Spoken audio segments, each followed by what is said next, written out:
ketawa dan sebagainya. Ada juga Islam yang bersifat saintis ya, hanya pada tataran mengkaji keislaman tapi tidak mengimplementasikannya. Lalu yang ketiga ada Islam yang ideologis. Nah, Islam ini yang memahami, mengerti, lalu kemudian melaksanakan apa Islam itu dan mempatrikan Islam itu sebagai sebuah agama yang menjadi keyakinan, menjadi keimanannya. Nah, makanya dalam rangka menjaga eksistensi keimanan itu diawali ya dalam sebuah literatur yang kami baca itu diawali dengan qiraatul Quran. Kenapa diletakkan yang pertama qiraatul Quran itu? Karena itu firman Allah yang pertama ya disampaikan kepada Rasulullah melalui malaikat Jibril, Iqra. Jadi suruh membaca. Ini kita mengetahui dulu di dalam firman Allah itu, lalu kita baca dan kita maknai atau kita cari artinya, dan dengan demikian kita akan melaksanakan itu. Maka dalam rangka menjaga eksistensi keimanan itu, yang pertama adalah qiraatul Quran, sehingga Rasulullah bersabda ya, khairukum man ta'amal Quran wa 'allama. Sebaik-baik kalian adalah orang yang belajar Al-Quran dan mengajarkannya. Nah, ini menjadi penting, Mbak Nadir. Ketika kita membaca, tidak kita implementasikan, nanti juga kena teguran Rasulullah, gitu kan? Jadi kata Rasulullah, barulani walau ayat. Jadi sampaikanlah ilmu itu walau hanya satu ayat. Jadi ketika kita membaca Al-Quran, kemudian kita membaca artinya atau bahkan tafsirnya atau asbabun nuzulnya, bahkan mungkin kita sampai jauh mengetahui ausorobnya barangkali. Nah, ini akan menjadi penting juga bagi kehidupan kita sehari-hari gitu. Jadi kita bisa memberikan pengajaran dari isi kandung Al-Quran tersebut, sehingga dengan mengetahui isi kandung Al-Quran itu bertambah keimanannya. Gitu ya. Salah satu juga ini di bulan Zulhijjah ya, ini masih saudara kita ada mabit di Mina atau bermalam di Mina setelah melontar jumroh ya, Aqabah tanggal 10 Zulhijjah kemarin ya, tepatnya hari Jumat itu. Nah, itu ada pelaksanaan ibadah haji, dan kita yang di tanah air ini tentu baik yang memiliki harta maupun tidak. Jadi kalau saya boleh menyampaikan pada subuh kali ini, dulu ada seorang ibu-ibu di Surabaya, seorang pemulung ya, beberapa tahun yang lalu saya lupa itu, silakan cari di Google itu. Nah, ibu-ibu ini punya keinginan, punya niat, dia pengen berkurban. Dan ibu ini seorang pemulung. Jadi setiap hari ini dia menabung uang 1.000 sampailah akhirnya mencapai bisa membeli 1 ekor kambing. Nah, lalu dibelikan seekor kambing, diserahkannya ke salah satu masjid, kemudian disembelih untuk dikurbankan. Dan ini kan fenomena yang menarik gitu, bahwa seorang pemulung pun dia mau berkurban. Ada satu lagi seorang anak balita, waktu itu masih berusia 4 tahunan ya, atau 3 tahun saya lupa. Dia selalu meminta uang kepada ibunya, kepada kakeknya yang besar. Artinya kalau tidak 50.000 tidak mau. Ditanya oleh seorang kakek, untuk apa cung uang ini gitu. Saya mau menabung lalu untuk membeli kambing dan saya akan berkurban. Ini anak masih di bawah 5 tahun. Nah, jadi keimanan itu Mbak Nadia terpatri pada diri kita dalam rangka takarub Allah. Jadi kalau kita membaca firman Allah surat Al-Hajj ayat 34, potong ayatnya, la yanallaha luhumuha wala dima'uha walaki yanallahu taqwa minkum. Jadi alaya.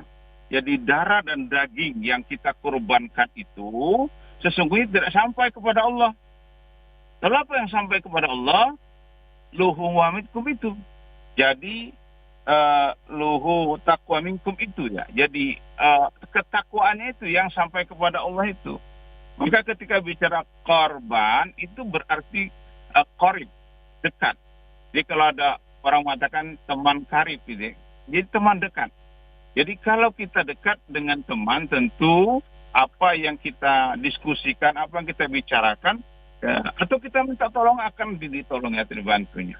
Kita berkomunikasi akan dijawabnya. Nah, yang orang-orang yang dekat dengan Allah ketika berkurban itu dalam rangka bertakarub Allah, bertakwa kepada Allah, semakin dekat kepada Allah ketika kita berkomunikasi lewat sholat. Nah, itu maka Allah dengarkan apa yang kita inginkan, atau kita senantiasa untuk bermohon kepada Allah. Maka ketika kita mempertahankan ekstensi keimanan kita itu, maka yang kedua yaitu kita senantiasa berzikir dan berdoa kepada Allah.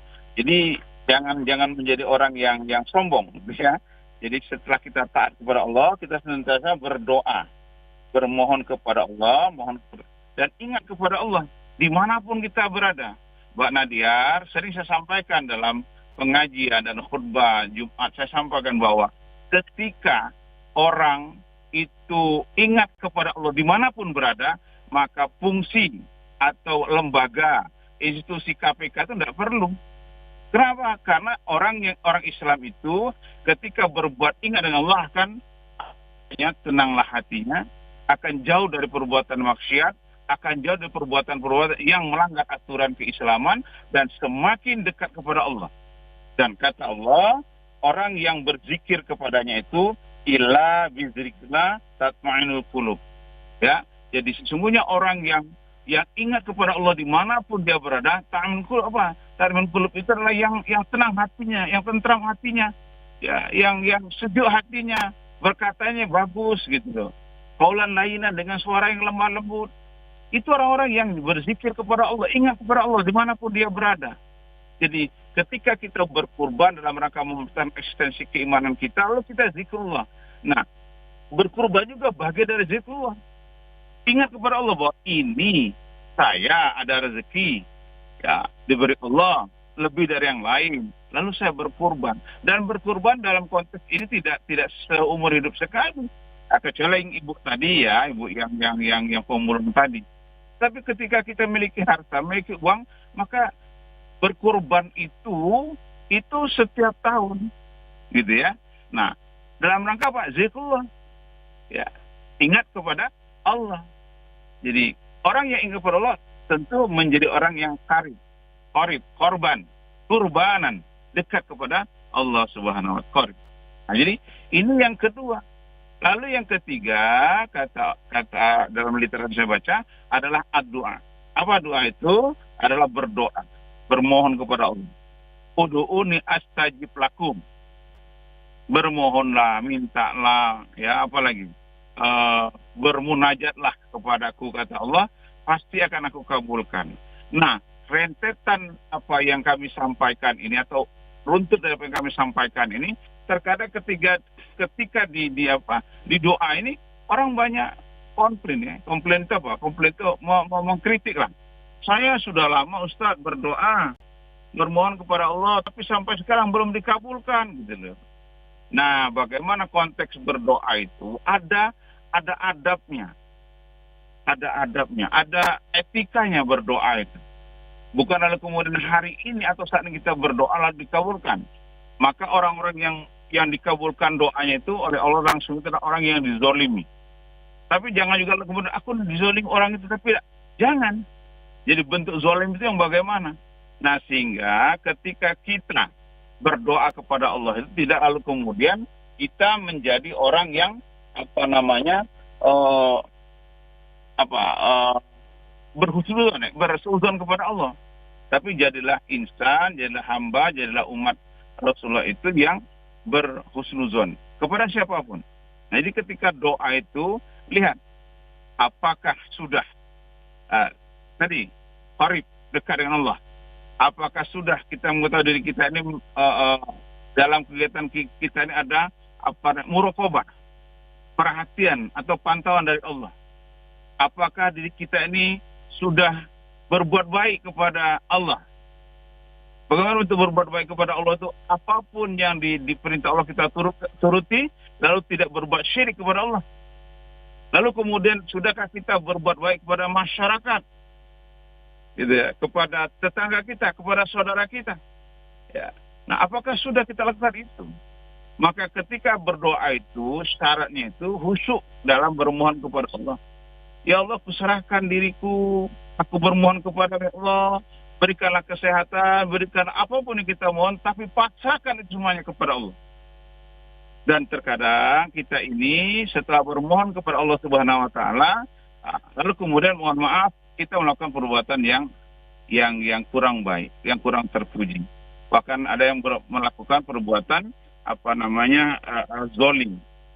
Lalu ada yang bertanya juga, ada Ustadz, saya ini melihat ada orang yang begini, tapi dia banyak hartanya. Perspektif inilah yang perlu diluruskan. Jadi orang yang berdoa, ud'uni astajib lakum itu dengan syarat-syarat tertentu gitu loh. Apakah kita sudah melaksanakan sholat 5 waktu full dengan as-sholati waktiha. Salatlah kamu dengan waktunya atau tepat waktu, tidak mengabaikan, tidak melalaikan ketika ada panggilan as-sholatu hayya 'alas shalah, apakah kita tinggalkan semua pekerjaan, aktivitas kita lalu kemudian kita sholat untuk hayya 'alas shalah menuju kemenangan. Nah, ini juga menjadi perhatian bagi kita. Jangan lalu kemudian doa itu permohonan yang lalu kemudian saat itu detik itu akan kita kabulkan, dikabulkan Allah. Kecuali orang yang zalim, seperti kita tahu dalam sebuah sejarah, misalnya Syirah Nabawiyah dalam keimanan Bilal bin Rabah yang ditimpa batu di waktu di lapangan gitu, cuacanya panas gitu, tapi tetap ahad ya. Apa ahad itu? Satu, siapa? Allah. Nah, itulah Allah memberikan pertolongan, memberikan bantuan kepada Bilal bin Rabah. Batu sebesar itu dianggap enteng, panas itu dianggap dingin karena bantuan Allah Subhanahu wa taala. Nah, itu bagian dari doa Bilal bin Rabah. Nah, jadi ini Bapak dan saudara sekalian pendengar RRI program Masjid Rahmati Allah. Jadi dalam rangka mempertahankan eksistensi keimanan itu, yang pertama qiraatul Quran, yang kedua berzikir, yang ketiga berdoa untuk senantiasa Allah itu menyayangi kita. Allah itu mengasihi kita, ya. Jadi lalu kemudian berdoa itu juga dalam konteks beramal. Jadi beramal kepada Allah itu jangan hitung-hitungan. Ya, saya juga pernah ditanya, Ustaz, boleh enggak sholat lail itu 2 rakaat? Boleh. 1 witir, oke, silakan, enggak apa-apa. Tapi jangan lalu kemudian Bapak atau Ibu ya itu meminta kepada Allah yang banyak. Kenapa? Karena kita memberi Allah juga sedikit. Menjadi orang yang bakhil kepada Allah itu. Ya, masa sholat lailnya 2 rakaat, sholat witirnya 1 ya itu. Ya, kalau waktunya mau mendekati subuh, oke. Tapi kalau waktunya masih banyak, kenapa kita memberi Allah sedikit? Sementara kita minta, ya Allah, berikanlah rezeki yang banyak, sehatkan kami ya Allah lapangkan rezeki kami. Kemudian dan lain sebagainya kita mohon kepada Allah, tapi kita memberi Allah cuman sedikit. Nah, ini doa? Kan sholat itu artinya doa. Jadi permohonan kita banyak, tapi kita memberi Allah sedikit. Jadi bakhil kepada Allah, pelit kepada Allah. Nah, kita mohon maaf ini ya Mbak Nadia, jadi dengan Allah saja kita pelit, apalagi dengan manusia, kan itu. Baik, jadi Ustaz. Ini menjadi sebuah korelasi dalam sebuah keimanan itu, ya Mbak Nadia. Oke, silakan Mbak Nadia. Baik, Ustadz, ini karena kita waktunya cuma sampai pukul 6 nih Ustadz. Ini mungkin waktu selanjutnya kita buka line telepon ya Ustadz ya. Oh, boleh. Ya, sudah banyak ini suara berdering line teleponnya Ustadz. Mau nanya sama Ustadz Suroso. Baik, kita terima dulu. Assalamualaikum. Waalaikumsalam warahmatullahi wabarakatuh. Ya, putus-putus Bapak posisinya Pak Roni. Ya. Nah, tambah jauh suaranya menghilang Pak. Halo. Ya, coba Pak Roni. Assalamualaikum Ustaz. Sepertinya baterainya lowbat itu Pak. Halo. Nah, coba. Assalamualaikum Pak Ustaz. Waalaikumsalam warahmatullahi wabarakatuh. Silakan Pak Roni. Mohon maaf lahir dan batin. Pak Ustaz. Iya, Ya, iya Ya, baik. Pak Roni. seluruhnya. Mm-mm.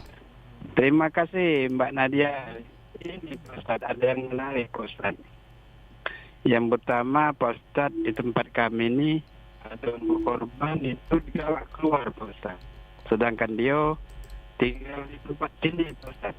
Bagaimana Pak Ustaz? Mm-mm. Halo? Iya, iya. Halo ya. Yang kedua, bagaimana pandangan Pak Ustaz Mm-mm. umat dari zaman ke zaman ini cara pemahaman agama nih Pak Ustaz. Terima kasih Mak Nadia, Pak Iya. Ustaz. Assalamualaikum warahmatullahi wabarakatuh. Waalaikumsalam warahmatullahi wabarakatuh. Ustaz Suroso ada 2 pertanyaan Ustaz. Ya, yang pertama Mbak Nadia. Ini ada orang berkurban, tapi kurbannya tuh bukan di lingkungan dia tempat tinggal, tapi di luar. Nah, ini bagaimana Ustaz? Yang kedua, umat zaman ke zaman itu bagaimana pemahaman agamanya? Itu 2 pertanyaan Ustaz. Silakan Ustaz. Ya, terima kasih Pak Roni ya, sama-sama mohon lahir batin Pak Roni. Jadi inilah sebuah fenomena ya Pak Roni. Jadi saya katakan bahwa sebuah perintah dari Rasulullah itu ketika kita akan memberikan sesuatu yang bersifatnya pengorbanan lah yang berharga itu, sebaiknya adalah keluarga terdekat dulu, sama dengan sodako gitu. Keluarga terdekat. Kalau keluarga terdekat sudah cukup baik dari sisi ekonominya, baru keluar dari tetangga kita kanan kiri dan seterusnya. Nah, ini ada sebuah fenomena dari apa yang disampaikan oleh Pak Roni. Ya, dia beribadah bagus, kurban itu adalah sebuah ibadah dalam rangka tadi mengekstensi keimanan, tetapi tentu perhatikan dulu tetangganya itu ya. Jadi, nah ini mohon maaf Pak Roni. Nah, ini perlu diberikan sebuah tausiah, diberikan nasihat agar sebaiknya orang yang tersebut berkurban itu di lingkungan tempat dia tinggal terlebih dahulu. Nah, baru bisa keluar kalau memang tempat tinggalnya sudah katakanlah mencukupi dari sisi ekonomi. Tapi berkurban ini Pak Roni tidak untuk atau terkhusus kepada orang yang duafa saja. Ya, kecuali zakat mal dan zakat fitrah gitu ya. Nah, kalau zakat fitrah khusus untuk fuqara wal masakin. Tapi kalau berkurban ini siapapun gitu bisa menikmati daging kurban tersebut. Jadi tidak mesti memiliki harta yang sedikit lalu kemudian kita berkurban. Memang sebaiknya berkurban itu kepada orang yang duafa dalam perspektif atau pandangan ekonomi. Tapi kalau sudah tidak banyak lagi yang duafa, ya silakan saja berkurban itu kepada siapa saja daging itu kita berikan. Nah, sebaiknya dalam konteks hadis Rasulullah itu Pak Roni itu berkurbanlah kepada keluarga dan kerabat terdekat. Nah, jadi lingkungan tempat kita tinggal itu yang pertama. Lalu yang kedua ya tentang cara pandang pemahaman keagamaan di era sekarang ini memang dari berbagai dari sudut edukatif, dari sudut pendidikan Pak Roni, ini sebuah ini mohon maaf ya, saya kalau mencermati Pak Roni, bolehlah sekarang ini itu berapa banyak remaja-remaja yang sekarang ini gemar atau menjadi remaja masjid. Sekarang sudah susah kita dengar itu. Remaja masjid ini susah kita dengar Pak Roni. Nah, jadi dimulai dari anak-anak gitu, kemudian remaja, dewasa dan orang tua itu. Nah, bagaimana cara memberikan pemahamannya itu? Ya, terutama lewat keluarga. Lalu kemudian sekolah-sekolah yang bernuansa keislaman gitu ya, kita masukkan ke situ. Lalu kemudian ya diarahkanlah ke masjid atau di musholah ya, tempat-tempat negara kita tinggal untuk senantiasa aktif dirinya itu menjadi remaja masjid gitu. Nah, jadi ini juga menjadi sebuah tantangan bagi kita Mbak Nadia ya, Bagaimana kita memberikan motivasi kepada anak-anak yang sekarang ini gitu, jangan terlalu gandrung dengan gadgetnya itu, dengan HP-nya itu. Jadi mereka lebih gandrung ke situ. Nah, semestinya nanti Pak Roni, ya ini tugas ya, tugas kami praktisi dakwah, juga tugas praktisi pendidikan bagaimana memberikan pemahaman dan lalu kemudian memberikan penanaman keimanan kepada generasi muda yang sekarang ini. Nah, insya Allah kalau sudah itu dimulai ke depan apa yang diinginkan oleh Pak Roni ya, jadi mereka mempunyai pandangan cara pandangnya untuk beragama itu akan lebih baik. Saya kira itu Pak Roni. Terima kasih Mbak Nadia. Baik, terima kasih Ustadz. Kita lanjut Ya. itu Pak Roni ya. Kita ke line Ya. telepon dulu Ustadz. Assalamualaikum Mutiara pagi. Assalamualaikum Mbak Dian. Waalaikumsalam warahmatullahi wabarakatuh. Apa kabar Pak Azhari? Alhamdulillah selamat siang. Iya, minal aidin ya. Sama-sama. Baik, silakan Pak Azhari, ada Ustadz Suroso. Assalamualaikum Pak Ustaz. Waalaikumsalam. Waalaikumsalam. Ini Pak saya mau tanya kan. Mm-mm. Saya kan punya tetangga kan. Mm-mm. Dia kan berkorban. Dia kan berkorban tidak bagi yang hanya untuk di sedekah saja kan di rumah.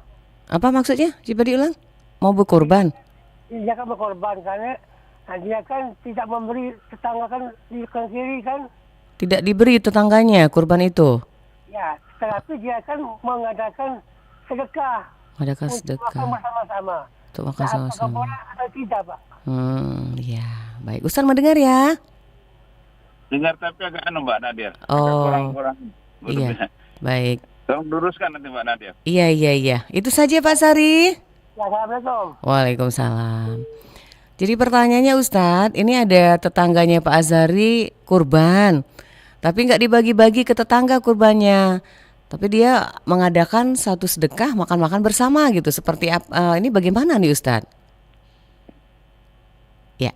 Baik, ya terima kasih Pak Azhari atas respon tentang Mutiara Pagi hari ini. Jadi saya katakan innama amalu biniyah gitu ya. Segala sesuatu tergantung dengan niatnya. Jadi kalau niatnya mau berkorban itu memberikan, kalau dalam konteks bahasaan itu Pak Azhari, memberikan sesuatu yang berharga.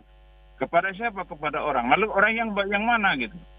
Nah, orang yang dimaksud sini adalah kita memberikan pengorbanan itu atau korban itu ya diberikanlah kepada tadi. Jadi kembali kepada qorib yang dekat tadi, ya tetangga dekat dulu loh gitu ya. Bukan lalu kemudian mau berkorban, ya boleh. Jadi Mbak Nadir boleh berkorban itu, kemudian dimasak, dibagikan dengan tetangga itu lebih bagus. Gitu ya. Lebih bagus. Tapi dalam sebuah sunnah sesungguhnya bukan daging matang itu bukan, tapi daging mentah itu kemudian diberikan kepada tetangga yang dekat-dekat itu. Nah, kalau dia mengatakan berkurban, dipotong daging kurbannya lalu mengundang orang, bahkan tetangganya tidak diundang gitu makan-makan, itu bukan berkorban namanya Pak Azhari. Ya. Jadi yang berkorban itu dalam pandangan Islam itu adalah orang yang menyembelih, apakah itu domba atau kambing atau sapi gitu. Lalu dagingnya itu dibagikan. Bahkan sebuah hadis itu ketika kita berkorban itu bukan sekadar dagingnya saja, ya kulitnya, kukunya itu harus dibagi. Ya.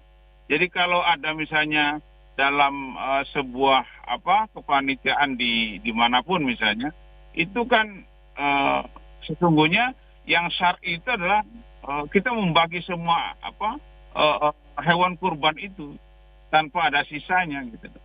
Nah ini hadisnya begitu Pak Azhari. Nah yang diamati atau yang dilihat oleh Pak Azhari itu dalam perspektif saya dan pandangan saya itu bukan berkorban, dia bersodakoh gitu ya, karena dia juga tidak memberikan itu kepada tetangganya. Dan hadis Rasulullah mengatakan kalau kamu masakan itu enak gitu, lalu tetanggamu mengatakan aduh enak betul masakan ini, artinya tercium bau aroma dari masakan itu, Maka kata Rasulullah, kalaupun tidak bisa memberikan dagingnya, memberikan kuahnya jadilah gitu ya. Ini saking gitu memperhatikan tetangga itu tuh Pak Azhari.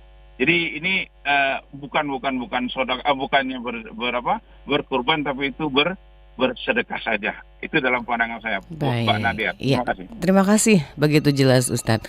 Kita ke WA dulu Ustadz, ada Pak Romli di Sumbawa. Pertanyaannya Ustadz, ini berkaitan dengan sholat ini Ustadz. Apa pendapat ketika kita sholat pandangan kita lurus ke depan, ada juga ke bawah sambil memandang seolah terlihat hidung. Nah ini gimana Ustadz penjelasannya ini masalah sholat ini? Ya.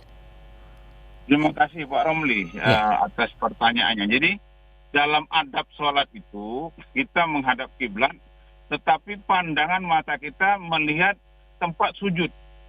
Ya, tidak mau memandang dinding atau ke kanan kiri, tapi tempat sujud itu sebuah hadis yang saya pahami di Sahih Bukhari itu. Jadi tidak boleh pandangan mata kita itu ke kanan ke kiri atau ke depan menghadap dinding atau menghadap, kalau kita berjamaah menghadap melihat jamaah depan kita, tidak.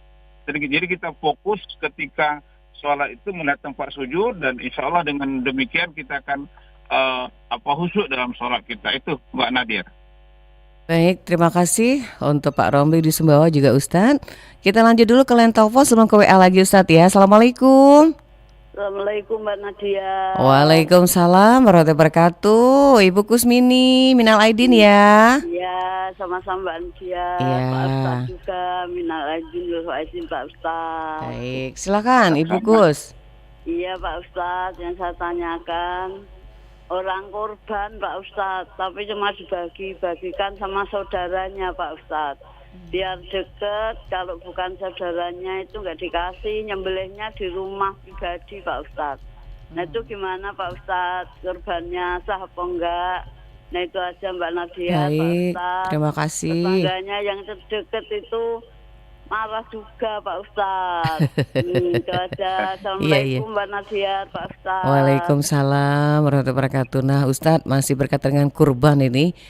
Jadi dia nggak ngasih orang-orang, cuma ke saudaranya aja gitu, tetangganya nggak. Nyembelihnya di rumah pribadi lagi. Nah seperti apa nih Ustadz, silakan. Ya, nah itu juga Bu Gusmini ya. Jadi di dalam Islam tadi saya katakan memang bersedekah itu atau berkorban itu sebaiknya memang diberikan dengan keluarganya gitu.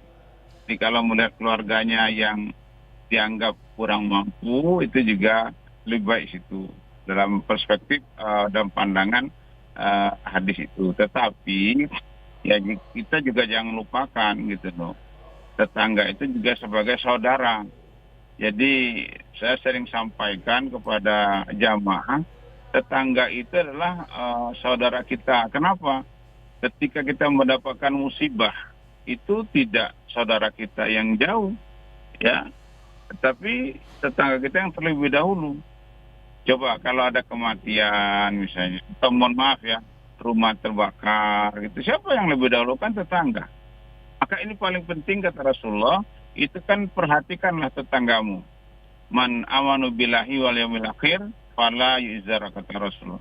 Barang siapa yang beriman kepada Allah dan beriman kepada hari akhir, perhatikan, jangan sakiti tetangganya. Jadi Bu Gusmini itu bagian dari menyakiti tetangga loh kalau berkorban tidak memberikan kepada tetangga itu. Walaupun sedikit ya, berikan kepada tetangga, minimal tetangga kanan kiri itu. Dan tadi saya katakan berkorban bukan seperti zakat. Artinya walaupun tetangganya mohon maaf misalnya rumahnya bagus ya, ada mobil, nggak apa-apa kalau mau memberi silakan saja.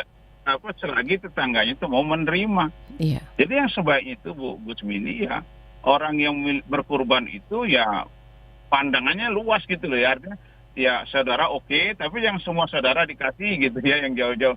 Tapi juga lihat tetangganya perlu diperhatikan. Ini lebih utama karena tetangga itu adalah saudara. Jadi dia saling memperhatikan satu sama lainnya sama tetangga. Itu Mbak Nadia. Iya, terima kasih.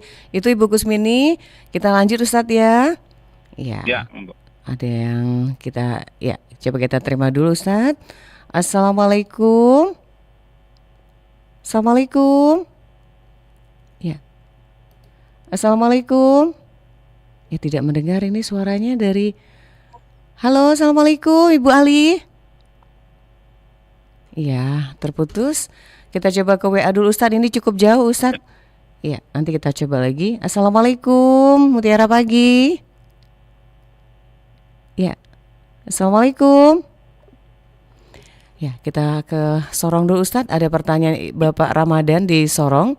Yang pertama, apakah tips menjaga eksistensi keimanan Ustadz? Seperti selalu berada di lingkungan orang-orang baik, orang-orang soleh, mendengarkan ceramah para ulama. Yang kedua, pertanyaannya, apakah anak Nabi Nuh menjadi durhaka kepada Allah Subhanahu wa taala dan kepada ayah ibunya karena salah bergaul? Tidak seperti keluarga Luqman dan keluarga Ali Imran, meskipun mereka bukan seorang nabi, tapi namanya diabadikan Allah dalam Al-Quran karena eksistensinya menjaga keimanan. Mohon pencerahannya Ustadz. Pak Ramadan di Sorong, Papua Ustadz. Terima kasih Pak Ramadan, jauh nih di Papua. Iya, di Papua. Sorong. Baik, yang pertama tentang tips menjaga keimanan itu. Tadi ini sebenarnya belum selesai, tapi ini runtut lah bagian dari Pak Ramadan ya. Yang pertama saya katakan tips menjaga keimanan itu adalah tadi qiraatul Quran. Jadi kita usahakan minimal ya Pak Ramadan, satu hari satu lembar lah gitu kita baca 2 halaman kanan kiri ya Al-Quran itu. Kemudian yang kedua tadi berzikir, ingat kepada Allah, ya berdoa kepada Allah gitu. Kemudian tentu sebagai orang yang beriman kita kan tidak boleh mengabaikan sebuah ketaatan kepada Allah itu. Jadi ketaatan kepada Allah dan ketaatan kepada Rasulullah itu. Jadi bagaimana taat kepada Allah itu senantiasa tadi sholat dan sebagainya. Kemudian taat kepada Rasulullah, bagaimana kita senantiasa bersolawat. Bersolawat saya nggak mau gitu loh, ini gimana gitu. Jadi kita bersolawat. Kemudian yang ketiga tipsnya itu Pak Ramadan ya senantiasa menuntut ilmu kita. Ya, bagaimana terus tidak berhenti atau istilah orang barat long life education gitu ya. Kalaupun ada ini perspektif pandangan orang itu tentang hadis utlubul ilmi pada utlubul ilmi walau bisin. Tuntunan ini walau sampai ke negeri Cina kan gitu ya. Ini perspektif kadang orang berdebat tentang apakah hadis atau perkataan ulama saja dan sebagainya. Itu no problem lah bagi kita untuk bagaimana kita menuntut ilmu itu. Lalu yang terakhir ini kaitan juga yang kedua Mbak Nadia itu ya. Bukan. Jadi menuntut ilmu, kemudian berikutnya berteman dengan orang yang sodik, yang jujur, yang benar. Nah itu tipsnya itu. Lalu yang kedua tentang anak Nabi Nuh. Jadi dalam Islam sudah ada garisannya Pak Ramadan ya. Kita harus patuh anak itu kepada orang tuanya. Jadi selain Allah dan Rasulnya, kata Rasul kan itu siapa yang kita patuhi? Ibu, kemudian lalu bapak. Nah jadi berkaitan dengan syirah dari anak Nabi Nuh, apakah termasuk durhaka? Iya, durhaka kepada bapaknya gitu. Bapak yang mengajak kepada kebaikan, anaknya nggak mau. Nah ini kan sebetulnya ibroh Pak. Jadi saya sering sampaikan, ini berkaitan dengan kami praktisi dakwah. Jadi ketika berdakwah tidak boleh memaksa. Ya contoh, Nabi Nuh, anak istrinya tidak nurut dengan Nabi Nuh kan, seorang nabi. Ya kan? Ibrahim, bapaknya tidak nurut kepada Nabi Ibrahim, seorang nabi. Dan Rasulullah, seorang rasul, nabi, pamannya tidak mau ikut masuk Islam. Ini bagian dari contoh bahwa kita berdakwah tidak boleh memaksa. Ya, tidak boleh menekan. Jadi berdakwahlah, sampaikanlah itu dengan ilmu kita, dengan tidak memaksa kepada orang atau menekan kepada orang, sehingga dakwah kita itu akan menjadi sebuah penambah keimanan, ketakwaan kepada Allah Subhanahu wa taala. Jadi apakah anak Nabi Nuh termasuk durhaka tadi Mbak Nadia? Iya. Ya. Istrinya durhaka? Iya. Itu. Jadi seorang nabi kan dicontohkan, ada istri dan anaknya durhaka kepada bapak siapa? Nabi Nuh. Nah ini sebagai contoh bahwa berdakwah itu tidaklah gampang, apalagi menghadapi keluarga. Itu aja Pak Ramadan. Baik, terima kasih. Itu untuk Pak Ramadan di Sorong, Papua. Tadi terlewat ada WA dari Pak Sambas di Kalimantan Barat Ustadz. Ustadz, ini ada orang berjualan memberi salam, tapi kita bekerja di belakang, tidak kita jawab, tetapi dalam hati saja, karena kita tidak ingin membeli. Sementara pintu depan kita tutup, garasi depan kita juga tutup. Nah, ini bagaimana Ustadz? Posisi seperti ini, ada orang jualan mengetuk pintu memberikan salam kita, tapi di belakang menjawabnya dalam hati. Seperti apa Ustadz? Ya, terima kasih Mbak Nadia. Jadi absus salam itu Pak, siapa tadi Mbak Nadia? Pak Wahdi Sambas. Ya. Di Sambas ya. Jadi dalam Islam itu kan apa, absus salam, menebarkan salam itu sebuah perintah Pak ya. Jadi kalau ada mengucapkan salam di dalam hati kan tidak terdengar. Jadi harus didengar orang yang apa, mengucapkan salam itu. Jadi mengucapkan salam itu adalah sunnah, menjawab salam itulah wajib. Jadi kalau ada orang yang kita berdagang ataupun misalnya kita di rumah, ada orang mengetuk pintu gitu ya, lalu kemudian mengucapkan salam, ya kita jawab waalaikumsalam gitu ya. Ya secara lisan, secara bukan zohir, bukan batin tapi zohir ya. Nah itu, jadi tidak boleh disirkan gitu, tapi dijaharkan, dikeraskan gitu Pak Wadi di Sambas. Jadi walaupun mohon maaf Mbak Nada, misalnya teman kita yang non Muslim, kita kan tidak tahu karena tidak melihat. Jadi tidak apa-apa orang yang mengucapkan salam itu, mohon maaf, orang yang bukan Islam, lalu kemudian kita jawab dengan waalaikumsalam, kecuali kita tahu.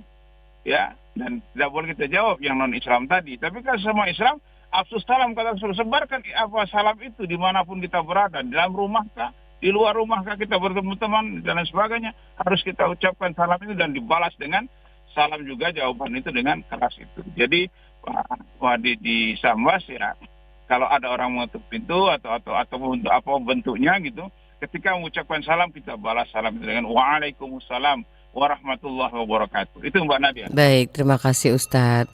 Ini banyak bener yang mau nanya sama Ustadz, tapi waktunya ya Ustadz. Mudah-mudahan masih cukup ini. Kita kalian telepon dulu dari tadi berdering. Assalamualaikum. Waalaikumsalam Mbak Nadia. Iya, dengan Bapak. Waktu sudah mau habis. Iya. Mohon maaf dari batin Pak Ustadz Mbak Nadia. Iya, ini dengan Bapak siapa Pak? Hah? Bapak siapa Pak? Dari Batu Raja, Pak Kiwai dari Batu Raja. Oh iya, silakan Pak Kiwai. Singkat saja Pak Ustadz ya. Ini ada korban, orang korban. Tapi panitia dengan yang bantu saja. Jadi kalau korbannya banyak, jadi tetangga banyak yang nggak dapat itu. Yang bantu saya, kalau nggak bantu nggak dapat. Walaupun banyak bahannya itu Pak Ustadz. Dengan panitia itu aja, apa gitu. Apa gimana itu Pak? Ya baik. Jadi kalau bagi si korban dia sudah menyerahkan. Nah, bagaimana itu Pak? Nah, apakah itu dosa yang kayak gitu apa enggak? Nah, itu aja, terima kasih waktunya Mbak Nadia, Pak Ustadz. Assalamualaikum. Waalaikumsalam. Langsung jawab saja Ustadz karena waktu kita. Ya. Baik Pak, siapa Pak Kiwai Pak? Pak Kiwai di Batu Raja. Pak Batu Raja, terima kasih. Jadi ini saya katakan fenomena panitia gitu. Jadi saya ada satu cerita saja nih Pak Kiwai ya. Ada seorang rajin misalnya sholat di masjid yang satu, tapi berkorbannya di masjid yang lain gitu. Setelah saya tanya kenapa Bapak sholatnya di situ tapi berkorbannya di situ gitu. Dia katakan yang di masjid itu Pak, itu orangnya jujur. Kenapa? Kepalanya saja dipecah gitu, dibagikan. Kulitnya juga begitu. Dijual, kemudian diberikan daging, kemudian diberikan lagi daging itu kepada masyarakat. Nah, jadi saya percaya dengan masjid ini gitu. Jadi yang benar itu Pak Giwai itu adalah orang yang saya katakan tadi, panitianya harus selektif ya. Artinya siapa yang orang sudah berkorban menyerahkan itu dengan panitia, lalu ini adalah amanah. Nah, amanah jangan menjadi khianat. Kalau itu khianat Pak Giwai, tentu konsekuensinya adalah dosa. Itu Mbak Nadia. Baik, terima kasih. Yang terakhir Ustadz, ini dari WA Ibu Pera di Kenton. Ada 2 pertanyaan. Yang pertama Ustadz, untuk perbedaan Hari Idul Fitri dan Idul Adha masalah takbir Ustadz. Ini kalau Idul Adha itu 5 malam bertutur kita baca takbir Allahu Akbar dan seterusnya. Dan Idul Fitri hanya 1 kali saja. Ini bagaimana Ustadz? Yang kedua, berkata dengan puasa Ayyamul Bid adalah puasa pada tanggal 13, 14, 15 dari bulan Hijriah. Bagaimana biar tetap puasa Ayyamul Bid padahal 13 Zulhijjah itu masih hari tasyrik yang diharamkan puasa. 2 pertanyaan Ustadz, silahkan yang terakhir. Ya, terima kasih Ibu. Siapa Mbak Nadia? Ibu Vera di Kenton. Bu Vera di Kenton ya, atas pertanyaannya. Yang pertama tentang takbir ya. Yeah. Takbir itu kalau Idul Fitri hanya 1 hari, bukan 1 kali. Iya, 1 hari Jadi di saat di saat tanggal 1 Syawal itu saja, dan setelah sholat Idul Fitri tidak ada takbir lagi. Itu sunnahnya Bu Vera ya. Yeah. Nah, jadi itu sunnah dari Rasulullah. Kenapa? Karena Idul Fitri itu hanya satu hari itu. Tidak ada rangkaian kegiatan setelah Idul Fitri. Lalu bagaimana dengan Idul Adha? Idul Adha itu dimulai dengan 10 Zulhijjah sampai dengan 13 Zulhijjah. Ya, itu namanya hari tasyrik. Ya, hari tasyrik. Hari tasyrik itu hari-hari di mana kita boleh menyembelih hewan kurban. Ya, boleh. Nah, jadi Ibu Vera, itu dasar hadisnya, sehingga sampai dengan orang jamaah haji yang ada di Mekah, di Mina itu pulang ke Mekah. Jadi tanggal 10, 11, 12, 13. Jadi di Nafar Sani itu dia pulang dari Mina ke Mekah, habis. Di mana habisnya? Di saat asar. Karena pergantian waktu bagi bulan tahun Hijriah itu adalah di waktu asar. Jadi setelah asar tanggal 13 itu tidak boleh lagi Bu Vera untuk bertakbir. Ya, jadi itu dasar hadisnya. Lalu yang kedua, Yaumul Bid itu sunnah. Ya, boleh dilakukan. Tetapi di saat bulan Zulhijjah karena masih hari tasyrik tadi, maka diharamkan, tidak boleh kita melaksanakan syam atau Yaumul Bid itu. Ya. Dan nanti setelah Yaumul Bid silakan. Jadi ada hari-hari yang diharamkan ketika kita melaksanakan puasa itu. Itu Bu Vera. Terima kasih Mbak Nadia. Terima kasih Ustadz. Ini kepinginnya lanjut Ustadz, tapi karena keterbatasan waktu, mungkin ada pesan untuk kita semua pagi ini Ustadz berkaitan dengan tema hari ini, esensi keimanan kita. Silakan Ustadz Surasa. Ya, terima kasih Mbak Nadia. Jadi saya sudah sampaikan 3 poin ya. Kemudian yang berikutnya adalah taat kepada Rasulullah, sehingga orang yang taat kepada Rasulullah tentu akan taat kepada Allah, dan kemudian menuntut ilmu Mbak Nadia. Jadi ini penting untuk diri pribadi kita, dan terakhir bertemanlah atau carilah teman yang baik, dan ini perintah Allah kepada kita. Apa kata Allah? Ya ayyuhalladzina amanu ittaqullaha wa kunu qawlan sadida. Jadi orang yang beriman itu tentu mencari teman yang sodik, yang jujur. Sehingga tadi apa yang dikatakan, dipertanyakan oleh Bapak dari mana tadi, jadilah diri kita menjadi orang yang baik juga. Jadi orang yang baik tentu berteman dengan orang yang baik, dia akan menjadi baik. Orang baik berteman dengan orang yang kurang baik, lalu kemudian menjadikan orang yang kurang baik itu baik adalah pahala. Jadi ini sebuah keimanan kita kepada Allah Subhanahu wa taala, sehingga tadi Pak Ramadan tip-tipnya dalam mempertahankan keimanan itu adalah salah satunya adalah berteman dengan orang yang baik. Itu aja Mbak Nadia. Terima kasih. Mohon maaf. Selamat Idul Adha. Mohon maaf lahir dan batin. Assalamualaikum warahmatullahi wabarakatuh. Waalaikumsalam warahmatullahi wabarakatuh. Pendengar, baru saja berakhir bersama dengan Ustadz Dr. Haji Suroso PRSAG MPDI bersama kita pagi ini dengan topiknya menjaga eksistensi keimanan. Terima kasih selalu Ustadz Suroso. Mudah-mudahan kita berjumpa kembali di Mutiara Pagi akan datang. Terima kasih pendengar, karena keterbatasan waktu, mohon maaf yang belum sempat bergabung. Pak Roni di Palembang, terima kasih. Pak Azari di Sekayu, Pak Romli di Sumbawa, Pak Ramadan di Papua Sorong, terima kasih. Ibu Kusmini di Pulau Rimau, juga Pak Odi Sambas di Kalimantan Barat. Terima kasih Mang Kiwa di Batu Raja, juga Bunda Vera di Kenten dan Bunda Ali, Ibu Ali di Balikpapan maupun monitor yang belum sempat kita terangkat karena keterbatasan waktu, dan juga ada problema di jalur WA kita ya. Mudah-mudahan kita akan memberikan satu manfaat pagi ini buat pendengar kita berkaitan dengan bagaimana kita menjaga eksistensi keimanan. Semoga penuh keberkahan. Senadiar bersama rekan Rama pamit undur di Mutiara Pagi. Terima kasih, dan kami tutup dengan ucapan wassalamualaikum warahmatullahi wabarakatuh.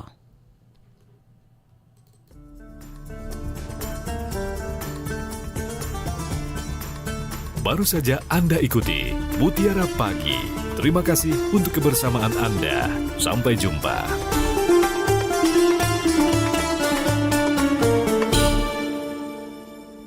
Kanal informasi dan inspirasi 92,4 FM Pro 1 RRI Palembang.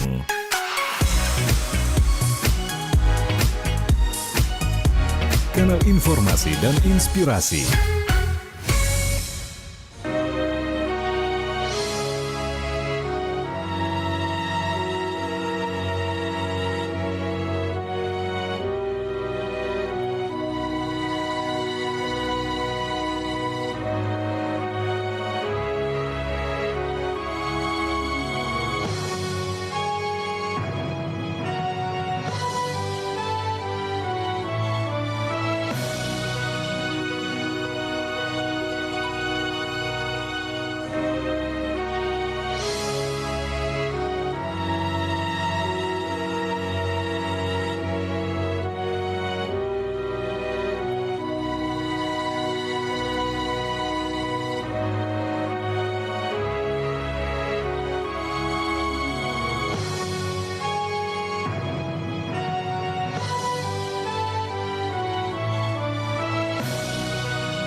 Baik, pendengar, tepat pukul 6 pagi hari ini kita akan dengarkan berita sepekan hari ini Minggu 8 Juni 2025.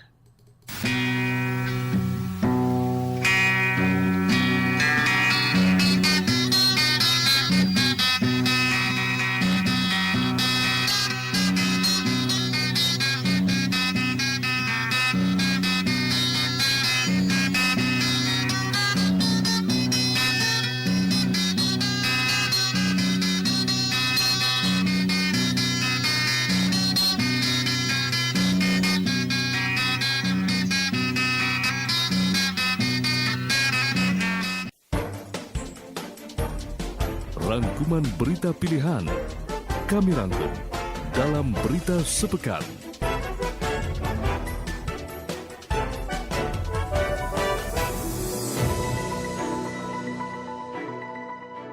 Selamat pagi pendengar, berikut kami sampaikan beragam informasi pilihan yang kami rangkum dalam Berita Sepekan, yang diantaranya sebanyak 3.000 lebih pegawai pemerintah dengan perjanjian kerja P3K resmi dilantik Gubernur Sumatera Selatan Rabu 5 Juni 2025. Gubernur dan Wakil Gubernur Sumsel laksanakan sholat Idul Adha 1446 Hijriah di Geria Agung, sementara Wali Kota Palembang di Masjid Agung Jayo Wikromo. Presiden Prabowo Subianto memberikan 19 ekor sapi bantuan kurban untuk Provinsi Sumatera Selatan. Bersama saya Agrani Sihombing, inilah berita sepekan selengkapnya. Sebanyak 3.077 pegawai pemerintah dengan perjanjian kerja atau P3K resmi dilantik Gubernur Sumatera Selatan Herman Deru dalam sebuah upacara pelantikan yang dilaksanakan di The Sultan Convention Center Palembang, Rabu 5 Juni 2025. Pelantikan massal ini merupakan hasil dari seleksi tahap 1 yang dilaksanakan di lingkungan pemerintah Provinsi Sumatera Selatan. Gubernur Sumatera Selatan Herman Deru mengingatkan P3K yang dilantik agar bertanggung jawab terhadap pekerjaannya. Meski ada 17 orang P3K yang belum menerima surat keputusan atau SK sepenuhnya, mereka tetap dilantik bersama pegawai lainnya. Ada satu yang saya tuntut mengenai tanggung jawab. Karena kita diberikan kehormatan oleh negara, kita dibayar oleh rakyat, dibayar oleh masyarakat Sumatera Selatan ini, maka kita harus bekerja yang bertanggung jawab, inovatif, dan tidak gampang menyerah. Pelantikan ini menjadi langkah penting dalam memperkuat pelayanan publik di Sumatera Selatan dengan harapan para pegawai baru dapat segera menjalankan tugas sesuai bidangnya masing-masing. Gubernur Sumatera Selatan Herman Deru bersama dengan Wakil Gubernur C. Ujang menunaikan sholat Idul Adha 1446 Hijriah berjamaah bersama masyarakat di halaman Geria Agung Palembang, Jumat 6 Juni 2025. Sholat yang berlangsung hikmat ini juga dihadiri Ketua Tim Penggerak PKK Sumsel, Ketua BKOW Sumsel, Sekda Provinsi Sumsel, serta jajaran pejabat dan tokoh masyarakat. Usai pelaksanaan sholat, Herman Deru mengumandangkan takbir dan menyampaikan sambutan. Ia mengajak umat muslim menjadikan Idul Adha sebagai momen mendekatkan diri kepada Yang Kuasa dan mempererat persatuan antar sesama. Dan kita kobarkanlah semangat berbagi, semangat berkorban, dan ini terbukti para jajaran Pemprov ini mereka berkelompok-kelompok mengumpulkan lebih kurang hampir 150 ya, tepatnya tadi laporan terakhir 138 ekor sapi dibagi ke seluruh masyarakat ini dengan sasaran utama tempat-tempat saudara-saudara kita yang kurang mampu. Herman Deru menambahkan pelaksanaan sholat dilakukan di Geria Agung bertepatan dengan hari Jumat. Selain efisien, sekaligus menjadi ajang silaturahmi antara pemerintah dan masyarakat. Menurutnya, usai sholat, masyarakat dapat langsung kembali berkumpul bersama keluarga, menciptakan suasana Idul Adha yang hangat dan bermakna. Sementara itu, Wali Kota Palembang Ratu Dewa melaksanakan sholat Idul Adha 1446 Hijriah bersama ribuan jemaah di Masjid Agung Sultan Mahmud Badarudin Jayo Wikromo Jumat pagi. Dalam suasana hikmat, Ratu Dewa menyampaikan pesan spiritual tentang esensi pengorbanan dan Idul Adha Ia menekankan bahwa ibadah kurban tidak hanya soal penyembelihan hewan, tetapi mencerminkan pengorbanan jiwa, waktu, pikiran, dan materi untuk kepentingan bersama. Ia juga menyampaikan apresiasi kepada masyarakat yang telah ikut berpartisipasi dalam berkurban sebagai wujud nyata empati sosial. Ini adalah sebuah tauhidul ibadah kepada tauhidul ummah. Artinya ada jiwa sosial di sana, ada nilai pengabdian keimanan dan ketakwaan di sana, dan juga dalam konteks pemerintahan juga artinya ada pengorbanan pikiran, perasaan, waktu, materi. Dan juga harapan kami karena kepemimpinan kami berdua dengan Dinda Prima Salam 105 hari, maka dalam konteks Idul Adha ini kami butuh sinergi, kami butuh kerjasama, kami butuh kolaborasi untuk melaksanakan amanah yang begitu besar ini. Insya Allah akan menjadi ringan bila kita dukung dari semua stakeholder yang ada dan juga masyarakat Kota Palembang. Usai melaksanakan sholat, Wali Kota membuka open house di Rumah Dinas Wali Kota. Ratu Dewa mengundang masyarakat untuk bersilaturahmi langsung, sekaligus menjadikan rumah dinas sebagai ruang kebersamaan antara pemerintah dan rakyat. Ribuan warga memadati pelataran Masjid Agung Sultan Mahmud Badarudin Jayawikromo Palembang sejak Sabtu pagi 7 Juni 2025 demi mendapatkan daging kurban. Kerumunan mulai membludak menjelang sore, tepat sebelum proses pembagian dimulai sekitar pukul 16:30 waktu Indonesia Barat. Antrian terbagi menjadi dua kategori, warga pemilik kupon dan warga tanpa kupon. Namun kekhawatiran tidak mendapat bagian membuat sebagian warga nekat menerobos antrian, menyebabkan desakan di pelataran masjid. Meskipun awalnya warga duduk rapi sesuai jenis kelamin, massa mulai merangsek maju seiring waktu. Situasi sempat memanas hingga panitia kurban terpaksa menghentikan sementara pembagian demi menata ulang antrian dan menyelesaikan distribusi untuk pemegang kupon. Para pemilik kupon berasal dari Kelurahan 18 Ilir dan 19 Ilir, wilayah sekitar Masjid Agung. Untuk mengendalikan situasi, panitia dibantu aparat kepolisian dan TNI memasang pagar blokade guna menghalau massa yang berdesakan. Ketua Umum Yayasan Masjid Agung Ar-Rozak dan Sekretaris Umum Kimas Iqbal turun langsung menenangkan warga. Jadi kalau dilihat hari ini kemungkinan bisa 3.800 sampai 4.000 kantong bisa dengan muatan 1 kilo. Berarti 4 ton terkumpulnya bisa. Nah, insya Allah dengan ini hari ini lebih cepat. Kami kerja dengan dibantu oleh Jagal Sapi.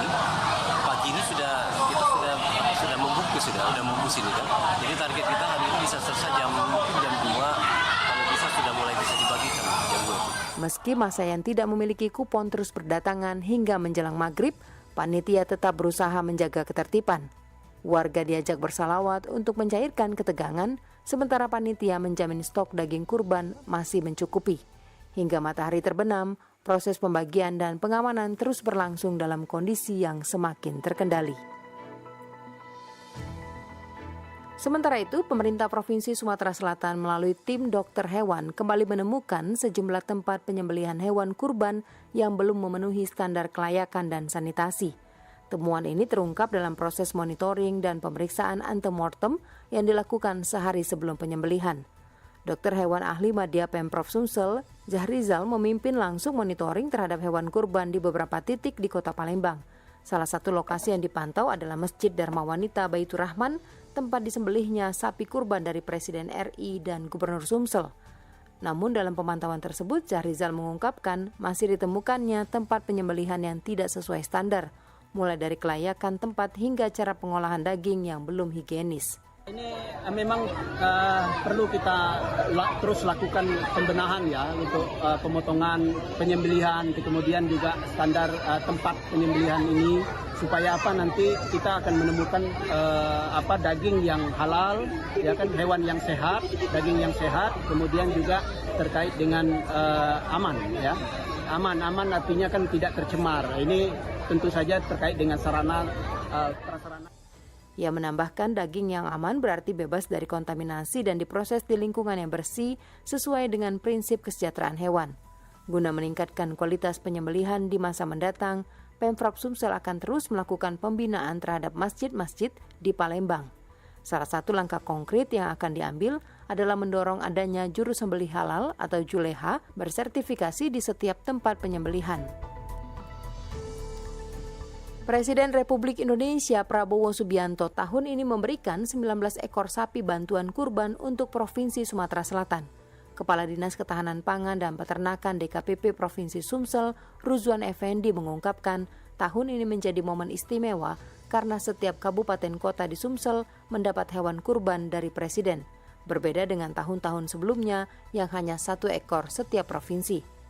Salah satu sapi kurban yang mencuri perhatian adalah Blembo, sapi jenis simental berbobot 1010 kg milik peternak Umar Alaidrus yang dipotong untuk masyarakat Kota Palembang di Masjid Dharma Wanita Baitur Rahman. Ketua Masjid Dharma Wanita Baitur Rahman M. Sunarto mengatakan ada 600 kupon yang sudah dibagikan kepada masyarakat sekitar, terutama warga yang tinggal di rumah susun. 600-an. Nanti kalau memang harus ada yang kita berikan. Yang penting masyarakat yang berhak kita berikan. Dulu kita datangkan dari RT kita prioritaskan sekitar masjid ini. Nah, apabila itu masih ada sisa karena punya presiden 1,1 ton, mudah-mudahan kalau ada sisa kita bagikan yang berhak. Tapi kita prioritas ya karena tahu sendiri dari sini daerah rumah susun ini kan tahu sendiri kan, ini berhak sangat membutuhkan, makanya kesempatannya. Sementara di Oku, ratusan warga Kelurahan Kemelak, Kecamatan Batu Raja Timur, Kabupaten Ogan Komering Ulu, Oku, Sumatera Selatan, menyambut antusias bantuan sapi kurban dari Presiden Republik Indonesia, Prabowo Subianto. Daging kurban seberat sekitar 1 kg dibagikan langsung kepada masyarakat pada hari Sabtu kemarin, setelah sebelumnya seekor sapi jenis limosin berbobot 815 kg disembelih di halaman Masjid Baitur Rahman, Talang Kemang.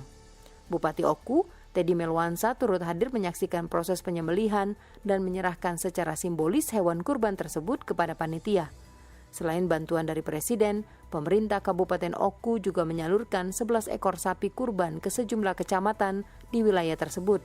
Berdasarkan data Bagian Kesejahteraan Rakyat, Pemkab Oku, total hewan kurban tahun ini mencapai 1.970 ekor, terdiri dari 760 sapi, 8 kerbau, dan 1.202 kambing. Kita menyerahkan sapi bantuan masyarakat dari Bapak Presiden Prabowo Subianto kepada Kabupaten Ogan Komering Ulu. Dan ini memang ada klasifikasinya. Pertama, bahwa sapi ini harus berasal dari peternak setempat, tidak boleh kita beri dari luar, dan tentu harus sehat dan layak. Dan insya Allah kami sudah sampaikan kepada pengurus Masjid Baitur Rahman, kiranya sapi nanti disembelih, dipotong dengan layak dan baik, dan kami minta bantuan nanti tolong disalurkan kepada masyarakat yang memang pantas untuk mendapatkannya dan memang layak untuk mendapatkannya, supaya sapi ini tidak sia-sia. Dan memang inilah perhatian dari Bapak Presiden Prabowo Subianto.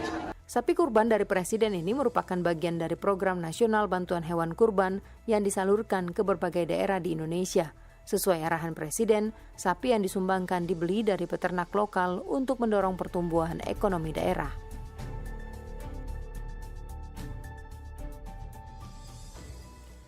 Penanganan longsor pada ruas jalan nasional di Sumatera Selatan pada tahun ini terkendala keterbatasan anggaran. Perbaikan terpaksa dilakukan secara bertahap dengan mempertimbangkan skala prioritas. Balai Besar Pelaksana Jalan Nasional BPPJN Sumatera Selatan mendeteksi sejumlah titik rawan longsor pada ruas jalan yang menghubungkan antar kabupaten dan antar provinsi pada wilayah Muara Enim, Lahat, Pagaralam, Musi Banyuasin, dan Musi Rawas. Kepala Bidang Keterpaduan Pembangunan Infrastruktur Jalan dan Jembatan Balai Besar Pelaksana Jalan Nasional Sumatera Selatan, Ari Fibrianto mengatakan titik rawan longsor pada daerah itu memiliki jumlah yang tidak sedikit. Namun dengan kemampuan anggaran yang terbatas, penanganan akan dilakukan secara bertahap. Ari mengatakan pihaknya telah memprogramkan penanganan longsoran pada tahun ini dan akan dilakukan dengan memperhatikan skala prioritas. Terus di ruas kita ini juga ada, di Sumsel ini ada juga yang longsoran, Pak. Daerah longsoran dan banyak longsoran kita, Pak. Nah ini kita cicil.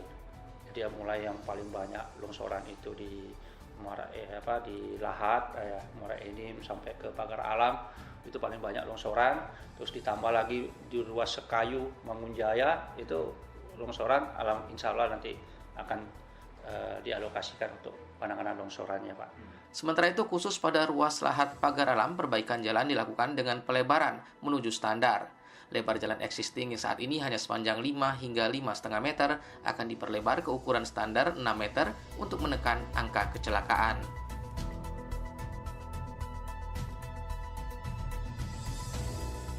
Dinas PU Bina Marga dan Tata Ruang Sumatera Selatan melaporkan hilangnya ratusan bolat di trotoar Jalan Wali Kota Haji Husni ke pihak kepolisian. Ratusan bolar trotoar yang berfungsi menjaga keamanan pejalan kaki di Jalan Wali Kota Haji Husni, Kecamatan Seberang Ulu 1 Palembang, dilaporkan hilang dicuri. Peristiwa ini telah dilaporkan ke pihak kepolisian kemarin menyusul kerugian yang ditaksir mencapai puluhan juta rupiah. Aksi pencurian ini bukan kali pertama terjadi.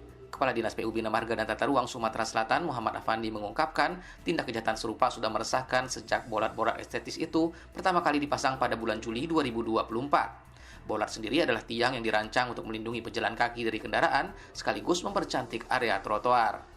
Namun sayangnya keberadaan tiang-tiang ini justru menjadi target empuk para pencuri.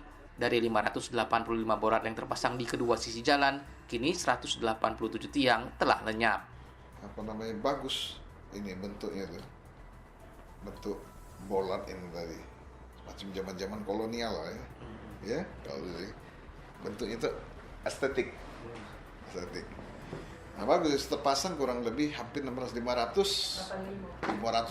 yang dipasang sepanjang jalan Haji Husni itu di trotoar ya, kiri kanan dipasang. Nah tetapi kemudian pada saat perjalanan waktunya setelah selesai dipasang itu, nah, mulailah ada yang hilang. Jadi sudah hilang itu. Afandi menegaskan pemasangan bolat telah dilakukan sesuai standar dengan dicor dan dipasang angkur, bahkan dibor ke lantai trotoar untuk memastikan kekokohan. Kerugian akibat aksi pencurian ini diperkirakan mencapai hampir 50 juta rupiah. Dinas PU Bina Marga dan Tata Ruang Sumatera Selatan kini harus putar otak untuk mengganti bolat yang hilang. Beruntung pihak penyedia jasa bersedia membantu mencetak ulang bolat pengganti yang terbuat dari besi dan diharapkan minggu depan sudah bisa dipasang kembali.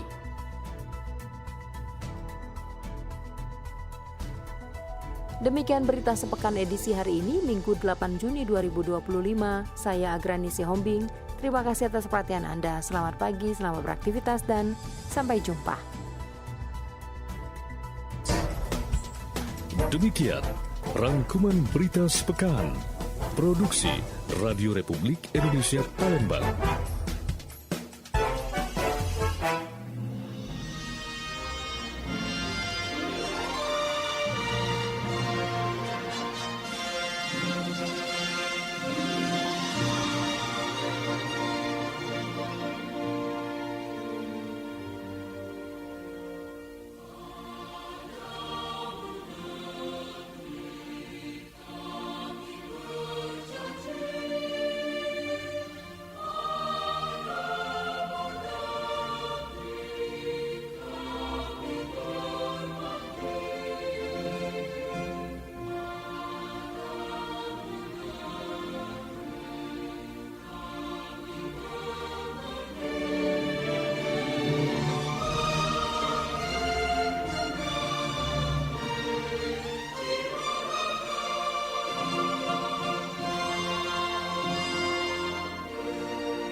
FM Pro 1 RRI Palembang, kanal informasi dan inspirasi. Mereka baru saja kita dengarkan berita sepekan bersama Agrani Sihombing untuk hari ini, hari Minggu 8 Juni 2025, dan semoga akan menambah wawasan kita mengenai perkembangan kota Palembang tercinta. Baik, pendengar, selanjutnya kita akan hadirkan ragam informasi untuk Anda, dan nanti pukul 6.30 informasi cuaca kita hadirkan juga dari BMKG SMB 2 Palembang. Kita akan awali kebersamaan kita pagi ini, hiburan pagi, menemani aktivitas Anda tetap semangat pagi melalui Pro 1 RRI Palembang. 92,4 MHz menemani Anda di suasana pagi hari ini. Selamat datang di era digital baru. RRI News kini hadir di genggaman Anda dengan aplikasi mobile terbaru. Temukan berita online terkini, cepat, dan terpercaya langsung dari perangkat Anda dengan fitur pembaruan berita real time dari aplikasi mobile RRI News. Anda tak akan pernah ketinggalan informasi.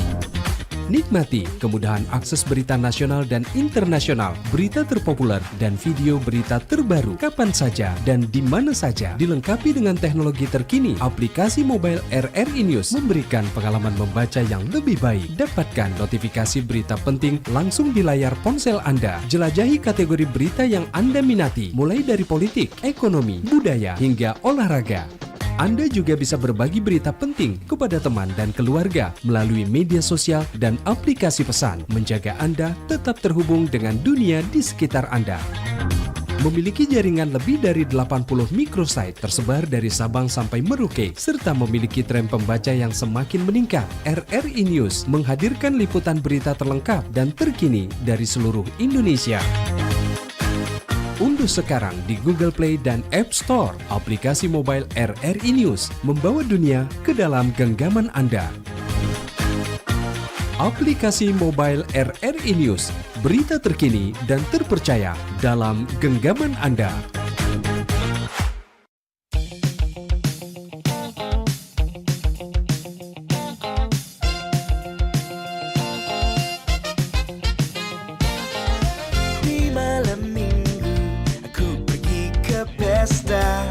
Pesta meriah ulang tahun kawanku, semua yang datang bergaya ceria, berdansa dan gembira.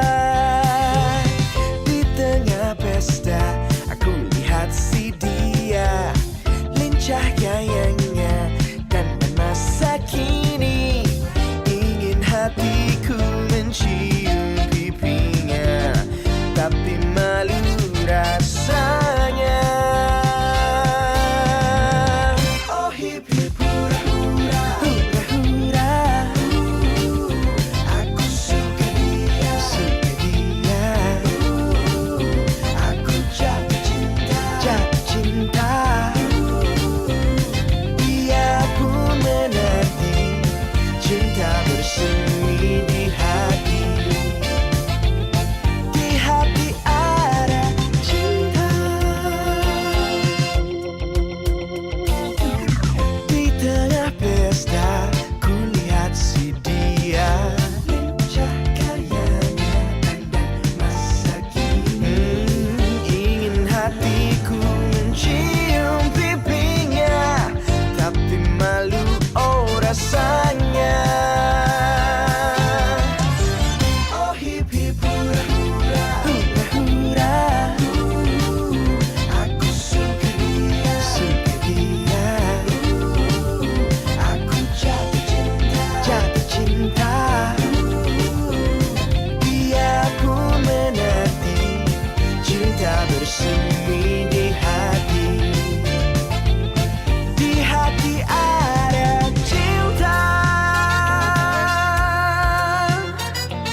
RRI Digital dengan tampilan baru, berbagai konten kolaborasi dari berbagai program nasional, termasuk siaran visual langsung, siaran radio langsung, daftar putar musik, podcast, berita video, dan berbagai fitur interaksi pengguna dalam permainan. Berbagai konten menarik seperti suka, komentar, dan berbagi, serta obrolan langsung dengan penyiar dan pengguna. Pesan langsung dan fasilitas obrolan pribadi antara pengguna aplikasi juga tersedia. RRI Digital. Tersedia di Google Store dan App Store. RRI Digital.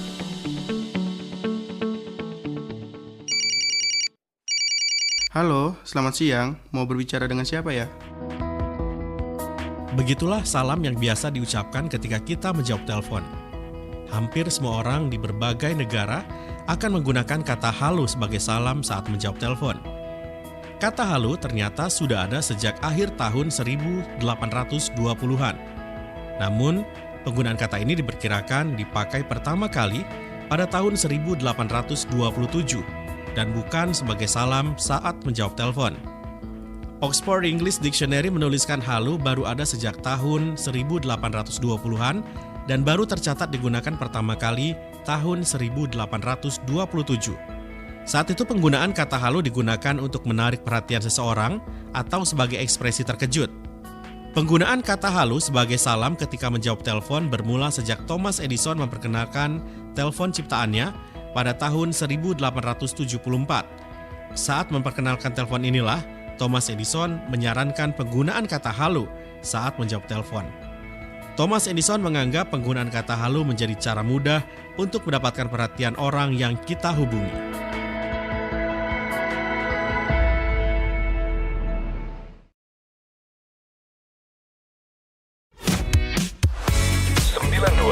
FM Pro 1 RRI Palembang, kanal informasi dan inspirasi.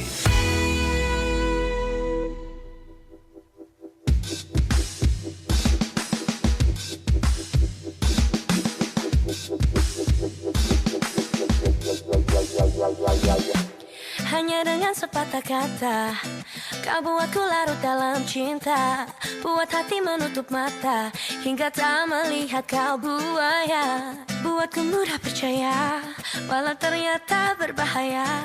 Tersadar aku kini tak mau ku dibodohi begini. Jelas sudah diriku kau dekati, namun bukan cinta yang ingin kau miliki.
Transform and be like my every mom. Treat you right every day, cause girl you're my only one. When I'm wrong, yeah, you can be my only one. Yeah, I'll protect you, girl, like I'm Donkey Kong. Climb until I'm gone, drink until the break of dawn. You're the one that I belong to, just let me love you. Hey.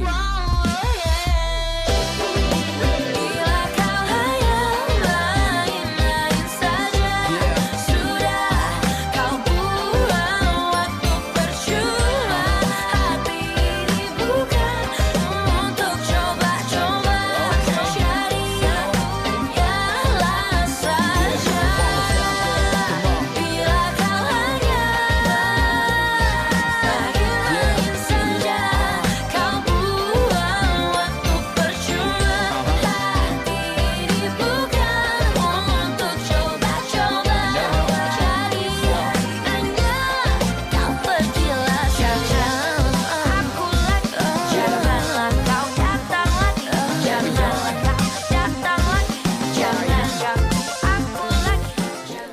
Baik, pendengar, kita tinggalkan Marion Jola pagi ini dan selanjutnya kita akan butuhkan informasi cuaca untuk Anda yang selalu update melalui Pro 1 RRI Palembang yang kita akan hadirkan sesaat lagi melalui perakiraan cuaca pagi ini langsung dari BMKG SMB 2 Palembang.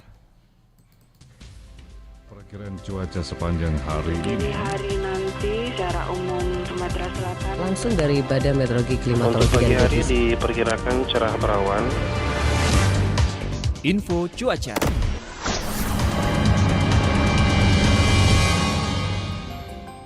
Informasi cuaca pagi ini akan disampaikan rekan Bella langsung dari SMB 2 Palembang. Selamat pagi. Selamat pagi Mbak. Apa kabar hari Minggu?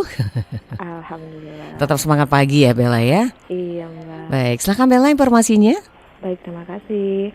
Selamat pagi pendengar Radio Republik Indonesia. Berikut kami sampaikan informasi perakiraan cuaca untuk wilayah Sumatera Selatan berlaku untuk hari ini Minggu 8 Juni 2025. Pada pagi hari, wilayah di Sumatera Selatan secara umum diperkirakan cerah berawan dan berpeluang terjadi hujan dengan intensitas ringan di wilayah Oki dan Banyuasin.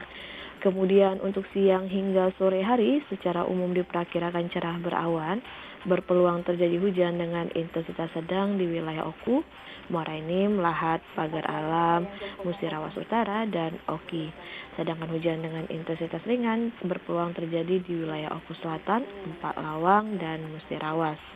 Kemudian untuk kondisi cuaca pada malam hari diperkirakan cerah berawan, berpeluang terjadi hujan dengan intensitas sedang di wilayah Oku Selatan, Oku Timur, Oku, Muara Enim, Musirawas, Musirawas Utara, Musi Banyuasin, Banyuasin, dan Oki, dan berpeluang terjadi hujan dengan intensitas ringan di wilayah Pali dan Lahap. Dan untuk dini hari nanti diperkirakan cerah berawan, berpeluang terjadi hujan dengan intensitas sedang di wilayah Musi Banyuasin dan Banyuasin. Kemudian untuk hujan ringan di wilayah Muara Enim, Palembang, dan Ogan Ilir. Untuk suhu udara di wilayah Sumatera Selatan, daerah dataran rendah berkisar antara 24 hingga 33 derajat Celcius dengan kelembapan udara 55 hingga 97%. Sedangkan suhu udara pada daerah dataran tinggi berkisar antara 19 hingga 31 derajat Celcius dengan kelembapan udara 58 hingga 100%. Selanjutnya untuk angin pada umumnya bertiup dari arah selatan hingga barat dengan kecepatan 5 hingga 30 km per jam.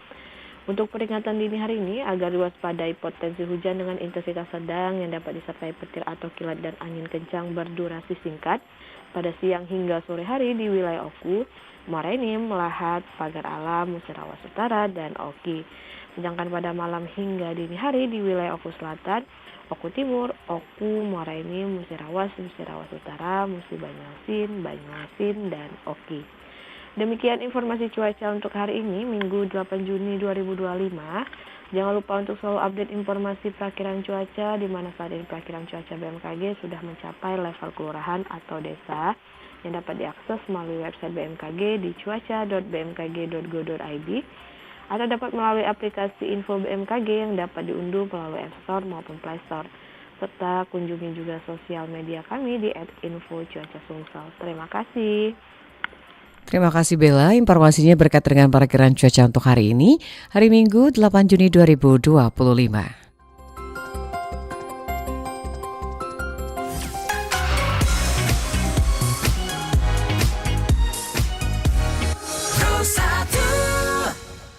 Dimulai dari nol ya.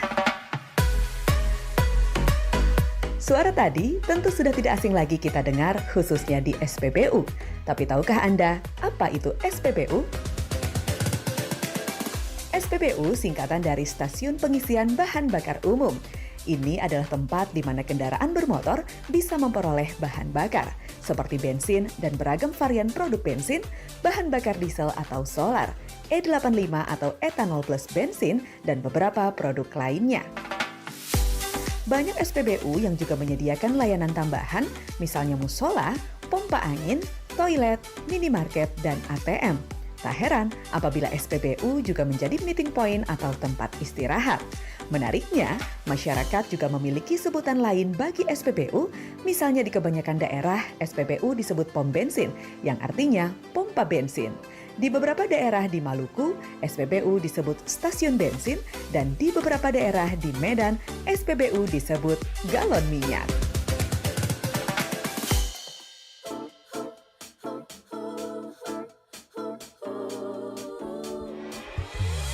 Semenjak kita berjumpa, hatiku berbunga.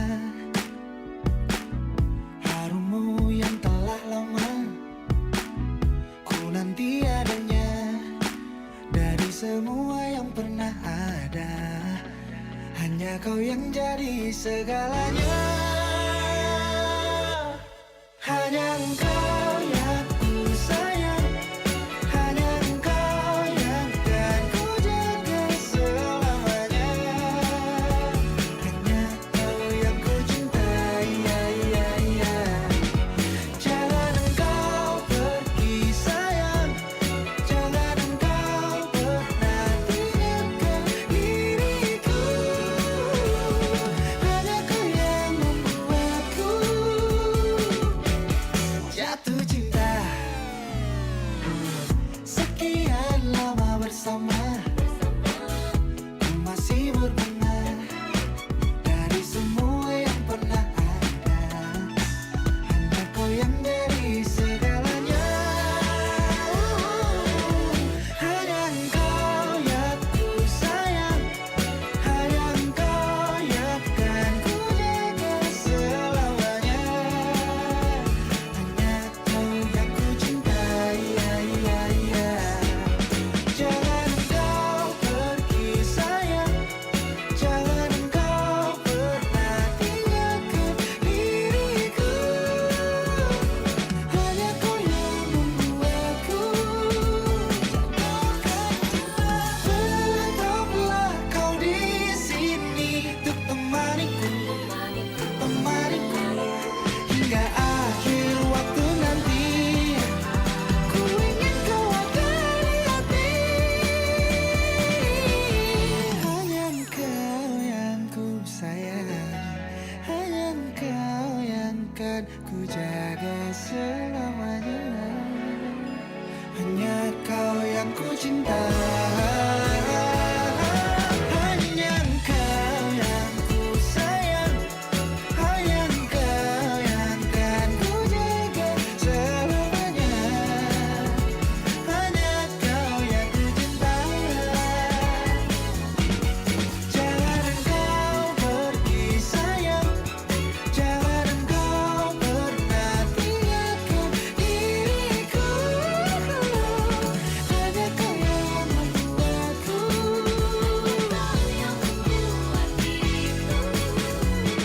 hanya kau yang membuatku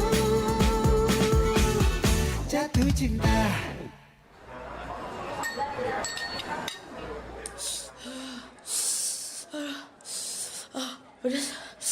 Udah sih, tapi enak.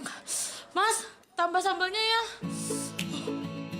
Bagi sebagian orang Indonesia, kurang lengkap rasanya makan tanpa sambal. Tapi tahukah Anda, sejak kapan sambal hadir dalam kuliner kita? Menurut berbagai sumber, konon pada masa penjajahan Belanda, sambal diciptakan oleh salah satu pelayan VOC yang tidak diketahui namanya. Pada masa itu, para pelayan berlomba-lomba menyajikan kuliner yang bisa menggugah selera untuk merebut hati majikan. Dengan niat tersebut, seorang pelayan menghancurkan cabai, kemudian ditambah garam sebagai rasa tambahan. Secara mengejutkan, makanan tersebut ternyata disukai karena bisa membuat mata sang majikan terbelalak akibat rasa pedas. Efek pedas tersebut juga membuat nafsu makan semakin bertambah. Itulah asal-usul lahirnya sambal sebagai salah satu kuliner khas dari Indonesia.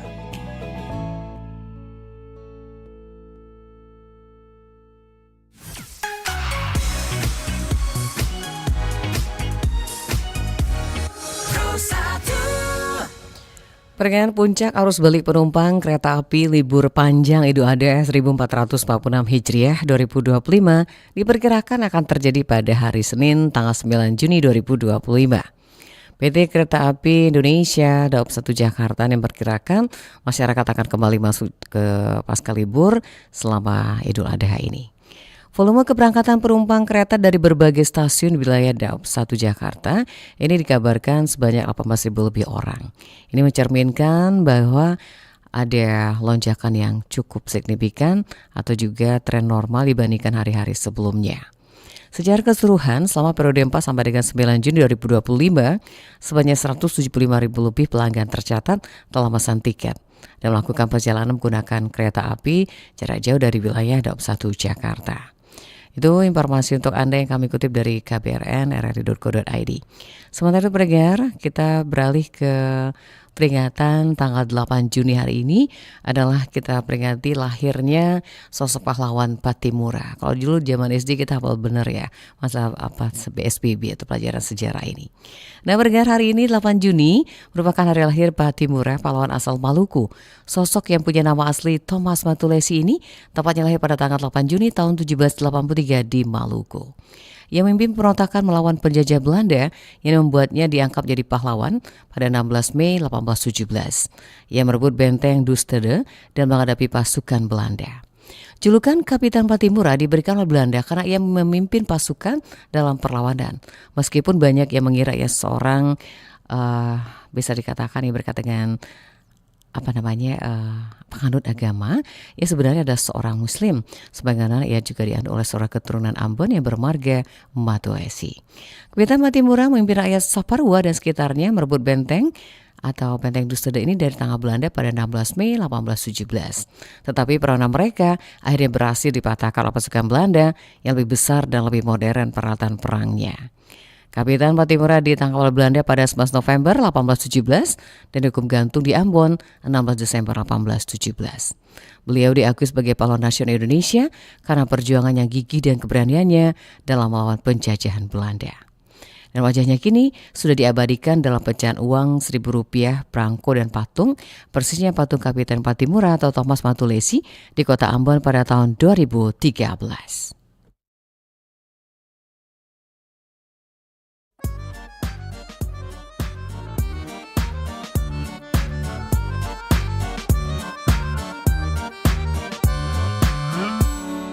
Cintaku peluk kau di hati, ku rasakan di jiwa cinta mengakar ke dalam menusuk. Bila luka patah di menanti, bila datang cemburu di hati, berantakan merusak semua. Cinta menggalaukan hati, menggoyahkan segala nalar. Cinta harus sanggup kecewa, harus siap merana, dan cinta pun harus sanggup tersiksa, berkorban dan bahkan juga mau dikorbankan. Saat matahari panas-panasnya, aku malah merasa hujan sendiri, hujan sendirian. Saat hujan deras-derasnya, aku malah merasa panas sendiriku, panas sendirian. Begitulah cinta tak perlu akal, merasa dunia milik sendiri, hayal ketinggian dan mengada-ngada, ada-ada saja, seperti membuat dongeng sendiri, oh dongeng sendirian.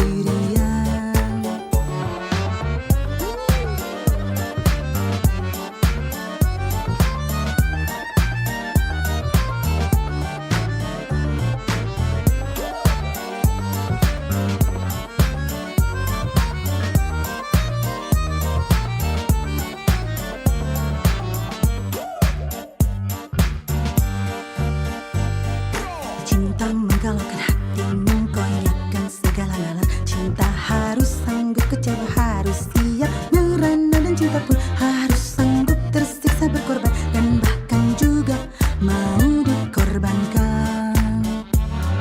Saat matahari panas-panasnya, aku malah merasa hujan sendiri, hujan sendirian. Saat hujan deras-derasnya, aku malah merasa panas sendiriku, panas sendirian. Begitulah cinta tak perlu akal, merasa dunia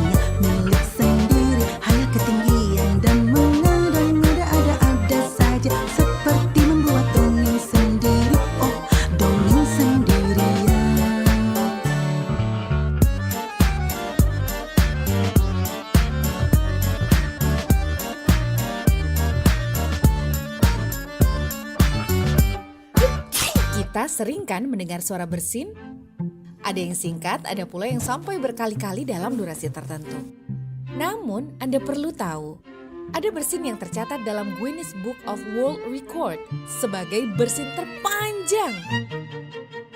Donna Griffith dari Worcestershire, Inggris memegang serangan bersin terpanjang yaitu selama 978 hari. Donna bersin antara Januari 1981 sampai September 1983. Awalnya dia bersin setiap menit, lalu mengalami bersin setiap 5 menit. Dalam durasi itu, dia bersin sebanyak 1 juta kali dalam tahun pertama. Wah, kalau Anda bersin dalam durasi yang cukup panjang, segera ke dokter ya. Nyatanya tak sejalan, harapan saja, harapan saja. Tuhan mengatur jalan hidup manusia. Berusaha kita harus terus percaya.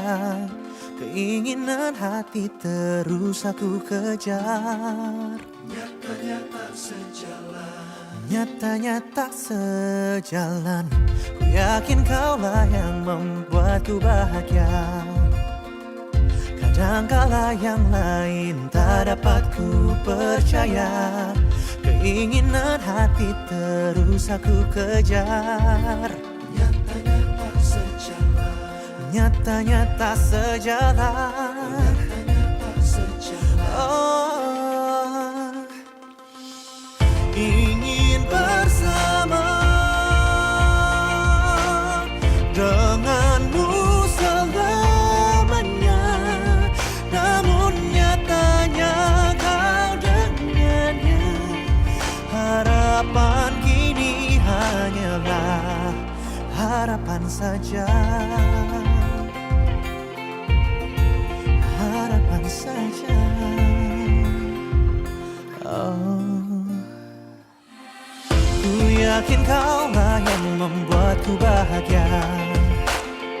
Kadangkala yang lain tak dapat ku percaya. Keinginan hati terus aku kejar. Nyatanya tak sejalan, nyatanya tak sejalan, nyatanya tak sejalan. Oh, oh, oh. Ingin bersama denganmu selamanya, namun nyatanya kau dengannya. Harapan kini hanyalah harapan saja. Mungkin ini waktu untuk kita berhenti berharap, berhenti berharap. Meski hati ini ingin bersama denganmu, denganmu selamanya.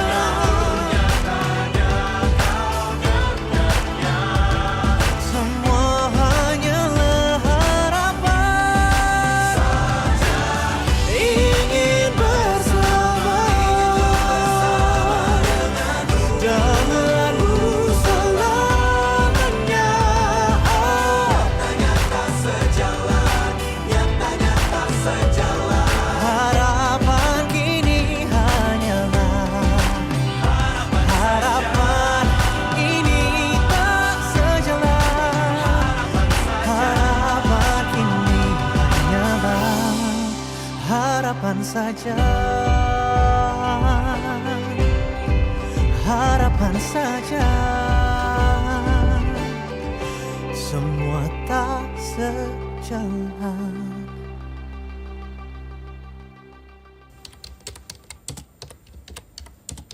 Ren, makan siang yuk. Aku traktir deh. Widih, kayaknya bau-bau uang baru nih dari bank. Tahu aja kamu. Ya iyalah, kan baunya khas banget. Tahukah kamu Bau yang tercium dari uang baru itu merupakan hasil campuran bahan dasar penyusun uang, yakni serat kapas, tinta, dan linen. Sedangkan ada juga negara yang menambahkan bahan lainnya ke mata uang mereka, seperti Kanada yang beraroma sirup maple. Namun bau uang itu perlahan bisa berubah. Dari aroma sedapnya ketika baru keluar dari bank menjadi aroma aneh, bahkan menyesakan. Perubahan aroma itu tergantung pada tingkat kerumitan perpindahan tangan yang dialami pada uang kertas tersebut.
Pintu teater satu. Kekasihku Hayati, kau yang kukenal adalah gadis yang sopan. Mama, saya di kuburan disiksa terus, tahu. Rangga, yang kamu lakukan ke saya itu jahat. Sal, ada yang salah sama omonganku?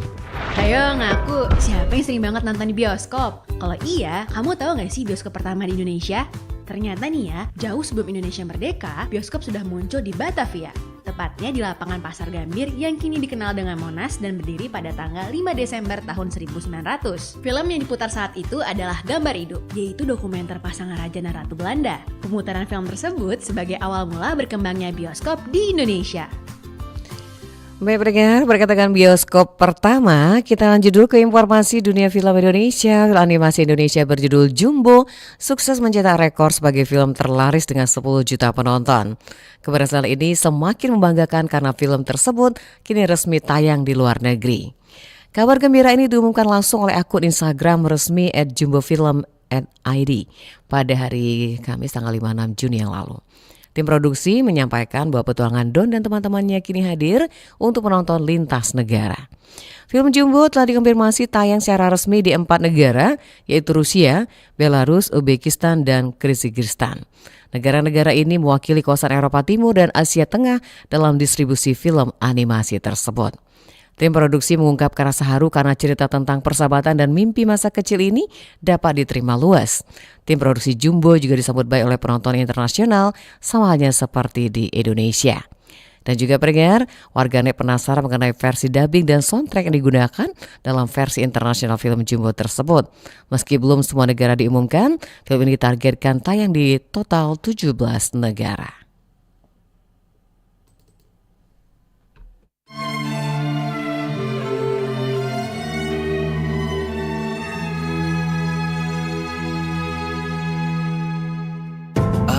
Takut jatuh cinta kepada dirimu saat ini. Aku takut kau curangi cinta sejatiku, kau nodai. Rasaku hilang dan entah kemana cintaku.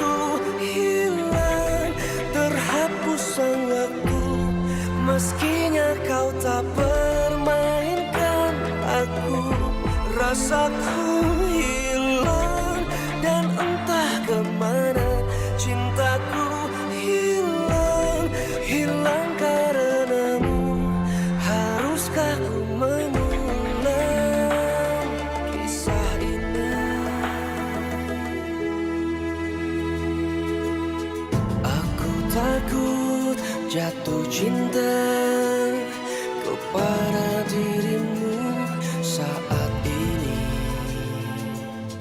Aku takut kau curangi cinta sejatiku, kau nodai.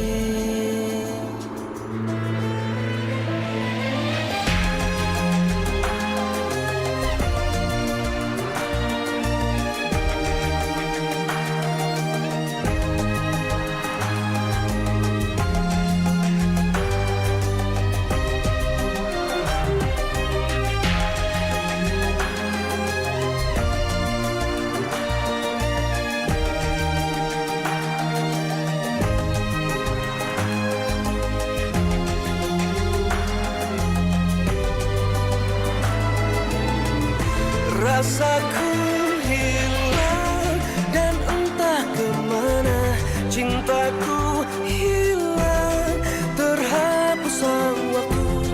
Meskinya kau tak permainkan aku, rasaku hilang dan entah kemana cintaku hilang, hilang karenamu. Haruskah ku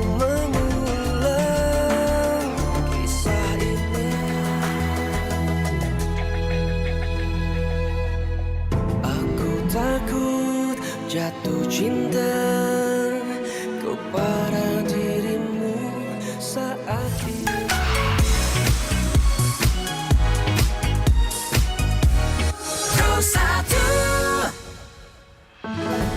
Segera kita bergabung bersama Pro 3 Radio Republik Indonesia untuk mengikuti Warta Berita.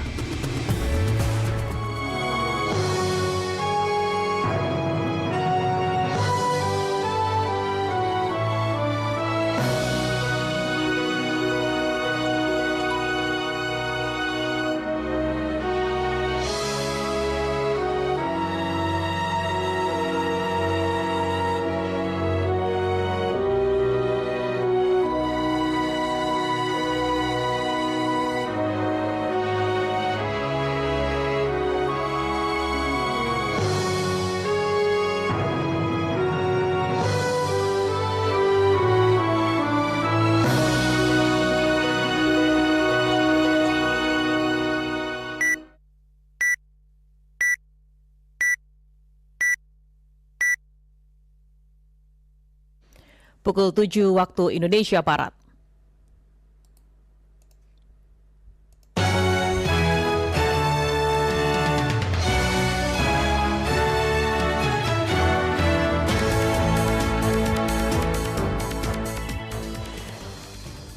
Dari Medan Merdeka Barat 4 dan 5 Jakarta, inilah Radio Republik Indonesia dengan Warta Berita.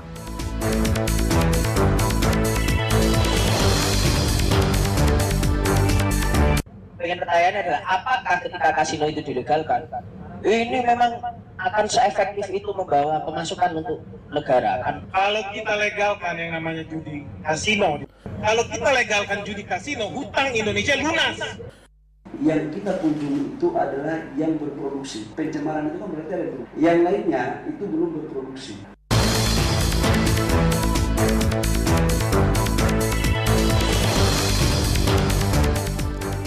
Sari Berita, ekonom dan pengamat bisnis Beni Batara Huta Barat mengatakan ada dampak positif jika pemerintah melegalkan perjudian kasino.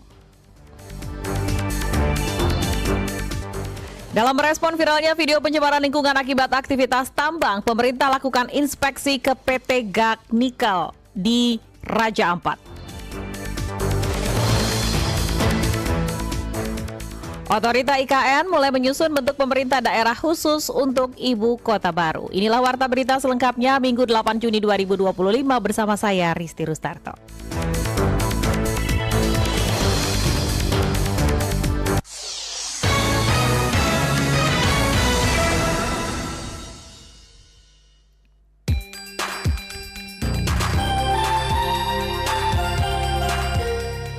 Pendengar pemirsa, ekonom dan pengamat bisnis Beni Batara Huta Barat mengatakan ada dampak positif jika pemerintah melegalkan perjudian kasino.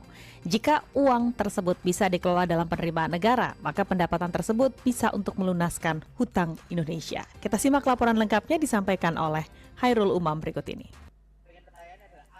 Ketika kasino itu dilegalkan, ini memang akan seefektif itu membawa pemasukan untuk negara. Kalau kita legalkan yang namanya judi kasino, kalau kita legalkan judi kasino, hutang Indonesia lunas. Ekonom sekaligus pengamat bisnis Beni Batara Huta Barat mengatakan bahwa perputaran uang judi kasino sangatlah besar. Beni mengatakan bahwa judi kasino memiliki tipologi yang berbeda dengan judi online. Apalagi PPATK mengungkap perputaran uang judol mencapai 1.200 triliun di tahun 2025. Beni juga mengatakan jika uang itu bisa dikelola dalam penerimaan negara, maka nominal tersebut bisa melunaskan utang Indonesia. Apalagi para pemain kasino cenderung menyasar ke kelas menengah atas. Benix menjelaskan bahwa legalisasi kasino di Indonesia berpotensi menghasilkan pendapatan hingga ribuan triliun rupiah. Benix mencontohkan pendapatan Singapura dari sektor kasino. Menurut Benix, langkah Singapura dalam pengelolaan bisnis perjudian patut dicontoh, di mana negara tersebut awalnya menghadapi penolakan keras termasuk dari kalangan gereja saat merencanakan pembangunan kasino. Judi Kamboja kan judi online. Online dari tukang becak, tukang ojek, tukang sahur punya handphone, mereka bisa judi online. Tapi kalau judi kasino, itu kan ada fisik. Kita harus beli tiket pesawat, harus beli kamar hotel yang sudah pasti segmentasi pasarnya yang menengah ke atas. Kalau kita legalkan judi kasino, hutang Indonesia lunas. Selesai. Masalahnya, kalau teman-teman ini menjadi oknum APH, lebih baik judi itu legal atau ilegal. Kalau judi itu legal, duit masuk ke Kementerian Keuangan, Dirjen Pajak. Tapi kalau judi itu ilegal, duit masuk ke aparat. Sementara itu, anggota Komisi 3 DPR RI dari fraksi PKB Hasbiallah Ilyas mengomentari wacana pelegalan kasino di Indonesia. Hasbi menyampaikan kekhawatirannya jika nanti disahkan, para pemain adalah rakyat Indonesia dan merusak sosial masyarakat. Hasbi menegaskan jika wacana ini direalisasikan harus diiringi dengan penguatan penegakan hukum, serta aturan main yang jelas soal siapa sasaran dari kebijakan ini demi melindungi moral masyarakat. Kalau kita lihat contoh Jakarta, karena Jakarta ini kan miniaturnya Indonesia, itu berjalan dengan bagus, tapi bermasalah. Bermasalahnya kerusakan sosial itu di masyarakat cukup besar. Perjudian ini bukan hanya kalau kita bicara soal konteks menurut Islam. Satu yang pertama soal kultur kita. Kultur kita umat Islam di Indonesia berbeda dengan negara-negara lain. Misalnya Uni Emirat Arab. Sebelumnya, isu ini bermula saat diusulkan oleh para anggota Dewan di Komisi 11 DPR RI. Mereka pun mencontohkan objek baru PNBP yang dapat dimaksimalkan. Pembahasan ini diusulkan oleh anggota Komisi 11 DPR RI dari fraksi Golkar, Galih Kartasasmita. Saat itu sedang berlangsung rapat kerja dengan Direktorat Jenderal Anggaran Kementerian Keuangan di Komisi 11 DPR RI. Dari Jakarta, Hairul Umam Pro 3 RRI terus mengudara untuk Indonesia.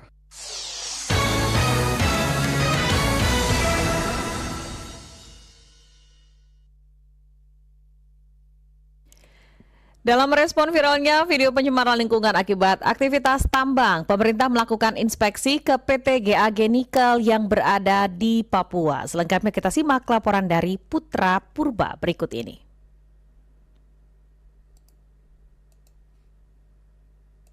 Merespon viralnya eksplorasi pertambangan di Raja Ampat, pemerintah melalui Menteri Energi dan Sumber Daya Mineral bersama Gubernur Papua Barat Daya dan Bupati Raja Ampat pada hari Sabtu lalu melakukan inspeksi mendadak ke Pulau Gak, lokasi pertambangan nikel di Kabupaten Raja Ampat. Usai melakukan inspeksi tersebut, Gubernur Papua Barat Daya Lisa Kambu menegaskan bahwa yang beredar di media sosial merupakan sebuah berita bohong atau hoax yang disinyalir gambar-gambar yang beredar menggunakan aplikasi artificial intelligence atau AI. Menurut Gubernur Lisa Kambu yang juga didampingi Bupati Raja Ampat Oridiko Burdam, dari hasil inspeksi mereka tidak ada wilayah operasi yang tercemar. Bahkan masyarakat setempat memohon kepada Menteri ESDM agar jangan menutup areal pertambangan tersebut.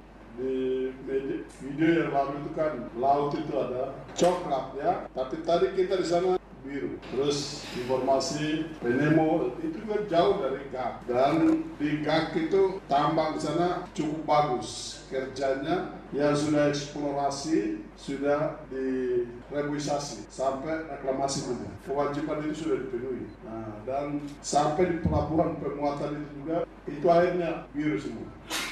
Jadi pemberitaan itu adalah hoax. Kita pastikan mungkin video itu bukan dari GAK, bukan dari Penemo, mungkin dari tempat lain. Mereka ambil di mana kita juga tidak tahu. Tapi yang pasti bukan dari penambangan di Pulau GAK. Hal yang berikut, ketika kami sampai di sana, masyarakat lokal semua yang ada di situ, kecil, besar, perempuan, tua, muda, mereka menangis minta Pak Menteri ini tidak boleh ditutup, ini harus dilanjutkan. Dan kalau kami pemerintah, kita mengikuti kemauan masyarakat, dan itu hadir untuk kesejahteraan masyarakat. Kenapa kita harus membuat rakyat susah? Sementara itu, Menteri SDM Bahlil Lahaladia mengungkapkan ada 5 IUP atau izin usaha pertambangan yang ada di Raja Ampat. Namun dari 5 IUP tersebut yang mendapatkan rencana kerja atau anggaran biaya atau RKAB cuma satu, yakni PT GAG Nikel. Dan PT GAG inilah yang sempat viral karena ditenggarai produksinya mencemari lingkungan sebab dekat dengan Penemo yang merupakan salah satu objek wisata. Walau kemudian dari hasil penelusuran tidak ditemukan adanya pencemaran lingkungan. Yang pertama saya harus sampaikan, dari sejak beberapa hari lalu saya katakan bahwa ada 5 IUP yang ada di Raja Ampat. Dari 5 IUP itu yang beroperasi di tahun 2025 yang mendapat RKB itu cuma satu, yang namanya PT GAG. Dan itu juga kan yang teman-teman media angkat itu bahwa PT GAG karena ditenggarai pencemaran lingkungannya itu dekat dengan Penemo. Tadi kita sudah kunjungan. Saya tidak mengulangi apa yang disampaikan oleh Pak Gubernur dengan Pak Bupati. Jadi yang kita kunjungi itu adalah yang berproduksi. Pencemaran itu kan berarti ada dua. Yang lainnya itu belum berproduksi. Ada satu yang sudah berproduksi tapi di 2024. Dan 2025 dia tidak mendapat RKAB.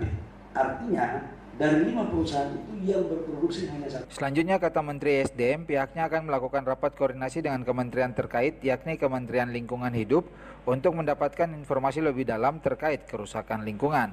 Sementara 4 perusahaan pertambangan lainnya yang diisukan melakukan kegiatan eksplorasi tambang, Bahlil menegaskan mereka tidak mendapatkan izin pengelolaan tambang di Kabupaten Raja Ampat. Demikian Putra Purba melaporkan, RRI Sorong terus mengudara untuk Indonesia.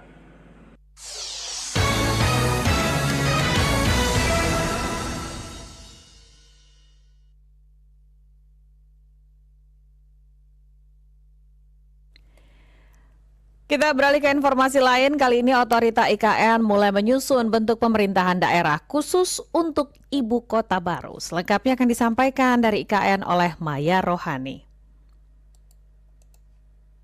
Saya lagi menyusun bentuk pemerintahan hari ini kan. bentuk pemerintahan yang baru, yang agile. Nanti keputusan akhir ada di Pak Prabowo. Saya siap konsep itu bersama tim dari UGM, dari Udayana. Biarkan Presiden, selalu kepala negara, di bawahnya ada kepala otoritas tingkat gubernur. Nanti kita urus desa-desanya seperti apa. Ini sementara kami konsepkan. Otorita Ibu Kota Nusantara (OIKN) akan membentuk pemerintahan baru daerah khusus di Ibu Kota Nusantara (IKN). Langkah ini dilakukan menyusul wacana perpindahan IKN pada 2028 mendatang. Deputi Pengendalian Pembangunan Otorita IKN Thomas Umbupati Jumat sore mengatakan, saat ini pihaknya sedang mengkaji bentuk pemerintahan yang paling efektif untuk IKN dengan melibatkan tim dari Universitas Gadjah Mada dan Universitas Udayana. Salah satu opsi yang dipertimbangkan adalah menghapus struktur kota dan kabupaten dan menggantinya dengan sistem pemerintahan yang lebih terpusat di bawah kepala otorita. Hal itu sejalan dengan Peraturan Presiden atau Perpres nomor 75 tahun 2024 tentang percepatan pembangunan Ibu Kota Nusantara atau IKN. Saya lagi menyusun bentuk pemerintahan hari ini, IKN. Bentuk pemerintahan yang baru, yang agile. Nanti keputusan akhir ada di Pak Prabowo. Saya siap konsep itu bersama tim dari UGM, dari Udayana, dan mudah-mudahan sebentar lagi kalau 2028 Bapak Presiden pindah dengan dikeluarnya Kepres pindah dari Jakarta ke Nusantara ditandai berlakunya penyelenggaraan pemerintah daerah khusus. Apakah nanti ada gubernur? Ya, karena kepala otoritas tinggi gubernur. Ini pemerintahan hybrid. Apakah nanti ada kota, bupati? Itu salah satu opsi. Tetapi minta maaf secara pribadi, saya satu orang yang tidak setuju. Ada lagi pemerintah kota, kabupaten. Nanti uang habis dan tidak melayani masyarakat. Kita hapus kota, kita hapus kabupaten, kecamatan saya hapus dalam konsep. Biarkan Presiden, selalu kepala negara, di bawahnya ada kepala otoritas tingkat gubernur, nanti kita urus desa-desanya seperti apa. Ini sementara kami konsepkan. Thomas menambahkan, luas wilayah IKN mencapai 251.000 hektar, 4 kali luas Jakarta, dan terdiri dari 7 kecamatan serta 32 desa. OIKN menargetkan pembangunan tahap 1 dan 2 akan selesai tahun 2028. Seiring dengan upaya menjadikan Nusantara sebagai ibu kota yang sepenuhnya fungsional. Dari Ibu Kota Nusantara, Maya Rohani, Pro 3 RRI, terus mengudara untuk Indonesia.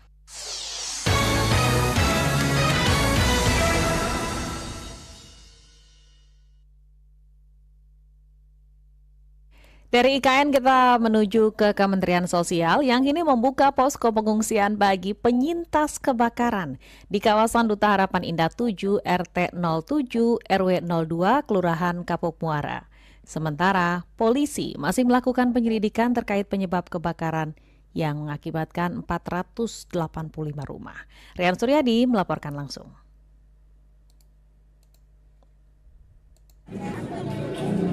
Kementerian Sosial atau Kemensos membuka posko pengungsian bagi penyintas kebakaran di kawasan Duta Harapan Indah 7, RT 7 RW 02, Kelurahan Kapuk Muara, Penjaringan, Jakarta Utara.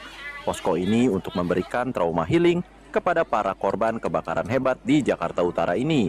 Pekerja sosial dari Direktorat Perlindungan Sosial Kemensos, Liwi Yuhanida, mengatakan bahwa penanganan trauma healing dilakukan petugas kepada seluruh penyintas. Liwi mengatakan, sebelum memberikan bantuan, pihaknya juga telah melakukan pendataan terhadap korban yang terdampak, khususnya mendata untuk menghilangkan trauma terhadap anak-anak. Dan nanti ke depannya mungkin setelah suasana lebih kondusif, mungkin 1-2 hari ke depan, kita juga akan ada layanan dukungan sosial untuk memberikan healing ya, terutama bagi anak-anak supaya tidak trauma dalam kondisi kebakaran ini. Kalau kita biasanya sampai kondusif itu bisa sampai seminggu, tapi kita tetap nanti arahannya seperti apa, apakah kita masih harus di sini atau kita sudahi gitu. Sementara dari hasil pemeriksaan saksi-saksi yang dilakukan pihak kepolisian, dugaan penyebab kebakaran mengarah ke korsleting listrik dan ledakan kompor gas. Kapolres Metro Jakarta Utara Kombes Pol Ahmad Fuadi mengatakan kepastian terkait penyebab kebakaran ini masih dalam penyelidikan pihaknya. Penyebab pasti kebakaran ini tentunya akan semakin terkuak setelah nantinya tim Puslap 4 Mabes Polri turun ke lokasi untuk melakukan olah TKP. Karena ada beberapa saksi yang mengatakan berbeda ya, karena api ini diketahui sudah berada di lantai 2. Ada yang mengatakan dari korsleting listrik, kemudian ada yang dari kompor yang ditinggal masa. Hingga Sabtu malam, terdata sebanyak 485 rumah warga ludes terbakar, sementara jumlah korban yang mengungsi sebanyak 1.900 jiwa. Para warga korban kebakaran itu mengungsi di tenda-tenda yang didirikan sejumlah instansi dan relawan di lapangan dekat lokasi kebakaran. Dari Jakarta, Rian Suryadi, Pro 3 RRI, terus mengudara untuk Indonesia.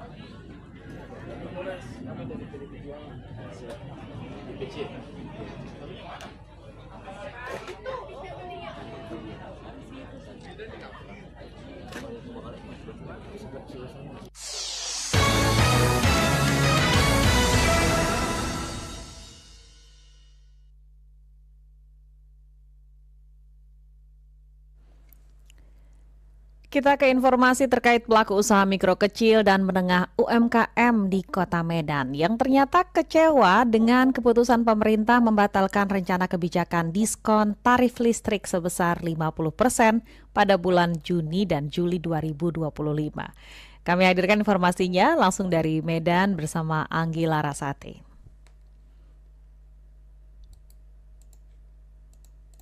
Pemerintah mendadak memutuskan untuk membatalkan rencana kebijakan diskon tarif listrik sebesar 50% pada Juni dan Juli 2025. Sebagai gantinya, pemerintah menambah alokasi bantuan subsidi upah BSU. Awalnya bantuan tersebut akan diberikan sebesar Rp150.000 per bulan, namun kemudian ditingkatkan menjadi Rp300.000 per bulan. Pelaku usaha mikro kecil dan menengah UMKM Hendi Putra, Sabtu 7 Juni 2025 mengaku kecewa dengan pembatalan diskon tarif listrik ini. Menurutnya, di tengah kondisi ekonomi masyarakat yang sedang memburuk, diskon tarif listrik sangat membantu dalam mengurangi beban kebutuhan hidup sehari-hari. Hendi menuturkan lewat pembatalan tersebut, pemerintah telah berhasil memberi masyarakat harapan palsu. Meskipun kemudian digantikan dengan BSU serta sejumlah insentif lain, dirinya tetap pesimis program stimulus itu dapat sepenuhnya menjangkau kalangan menengah ke bawah. Jujur ya Kak, diskon tarif listrik awal tahun kemarin itu sangat-sangat membantu saya sebagai pengusaha kecil. Apalagi nggak ada yang bisa menjamin BSU itu tepat sasaran. Sama-sama tahu lah kita, seringkali data penerimaan bantuan subsidi ini pun menyala. Ia pun berharap pemerintah bersedia mengkaji kembali keputusan tersebut. Sebab jika tujuannya meningkatkan daya beli masyarakat, maka diskon tarif listrik adalah salah satu solusi yang tepat. Dana yang seharusnya hanya bisa digunakan untuk pemakaian listrik selama 2 bulan, justru dapat meringankan sampai dengan 4 bulan. Henry juga menyarankan agar pemerintah lebih bijak dalam menyampaikan informasi kepada masyarakat. Jika memang belum ada kesepakatan yang jelas, maka sebaiknya tidak perlu digembar-gemborkan kepada halayak luas. Dari Medan, Sumatera Utara, Anggi Larasati, Pro 3, terus mengudara untuk Indonesia.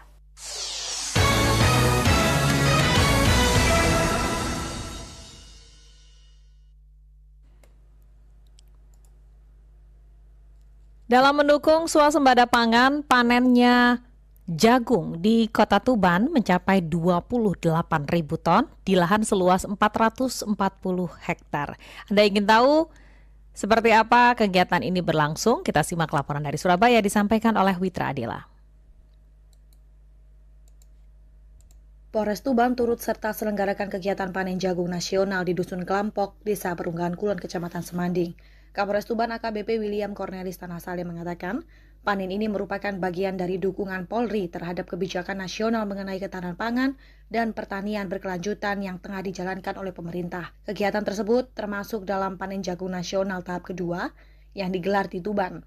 Karena panen kali ini mencakup area seluas 440 hektar dengan estimasi hasil mencapai 28.000 ton. Untuk di wilayah Tuban, saat ini kita melaksanakan di daerah Semanding dengan total panen seluas 440 hektar dan jumlah panen seberat 12.000 ton.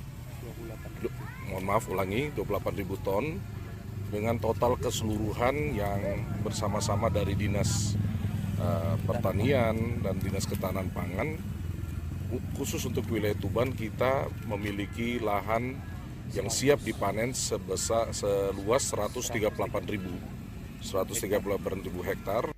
Sementara itu, Bupati Tuban Aditya Halindra Fariski memberikan apresiasinya kepada jajaran TNI Polri yang telah bekerja sama dengan pemerintah daerah hingga ke level bawah dalam mendukung program Presiden, khususnya di sektor pertanian, yaitu tanaman jagung dan juga padi. Khususnya kepada Kapolres Kabupaten Tuban dan Pak Dandim yang mengawal betul kebijakan dari Bapak Presiden bersama pemerintah di daerah, khususnya berkaitan dengan padi dan jagung, mendukung arahan beliau untuk kita melakukan ketahanan pangan. Dan alhamdulillah ini adalah lokasi binaan dari Polres Kabupaten Tuban yang seluas sekitar 2000 hektar dan alhamdulillah juga panennya cukup tinggi, 6,5 ton per hektar sampai dengan 7 ton per hektar. Ini menunjukkan keseriusan dari TNI dan Polri untuk terus melaksanakan arahan dari Bapak Presiden. Dirinya berharap agar panen raya tahun ini dapat memberikan kontribusi nyata terhadap program ketahanan pangan yang telah dicanangkan oleh Presiden Prabowo Subianto. Dari Tuban, Mitra Adila melaporkan.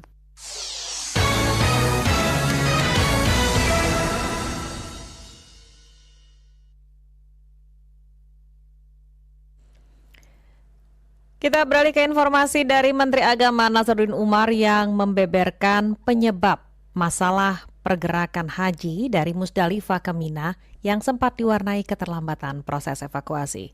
Salah satunya terkait jadwal bus yang tidak konsisten karena ada ribuan bus yang dioperasionalkan dan antrian sangat panjang. Kami hadirkan dalam Liputan Haji. Saatnya kita ikuti Info Haji.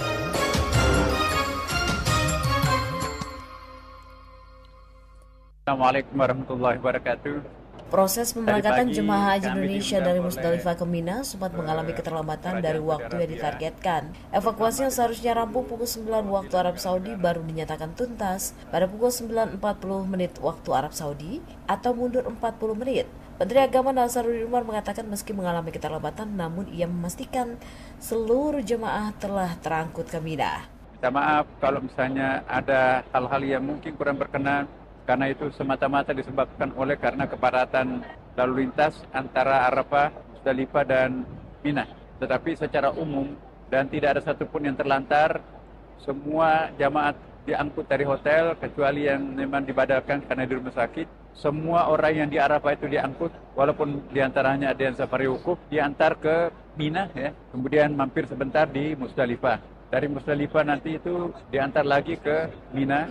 Dan alhamdulillah setelah mereka melakukan pelontaran, sebagian di antara mereka itu melakukan nafar awal. Jadi setelah melakukan pelemparan awal, langsung mereka tawaf pada dan insya Allah lancar. Jadi hari kedua ini sudah mulai longgar, bus-bus juga sudah bisa masuk ke dalam lingkungan perkemahan, tenda-tenda. Dengan demikian ada kemudahan-kemudahan. Sementara itu Dirjen Penyelenggaraan Haji dan Umroh Kementerian Agama Hilman Latif mengatakan penyebab keterlambatan proses evakuasi jemaah adalah jadwal bus yang tidak konsisten karena adanya ribuan bus yang dioperasionalkan dan antrian yang panjang. Kemudian juga keterlambatan perputaran bus dari Mina ke Musdalifah dalam beberapa jam pada rentang waktu tertentu karena kepadatan lalu lintas. Pergerakan jamaah sangat tergantung sekali dengan kondisi lalu lintas yang sangat padat, baik karena jumlah armada bis yang ribuan, jumlahnya berantri menuju Mina, juga tidak sedikit jamaah yang melakukan jalan kaki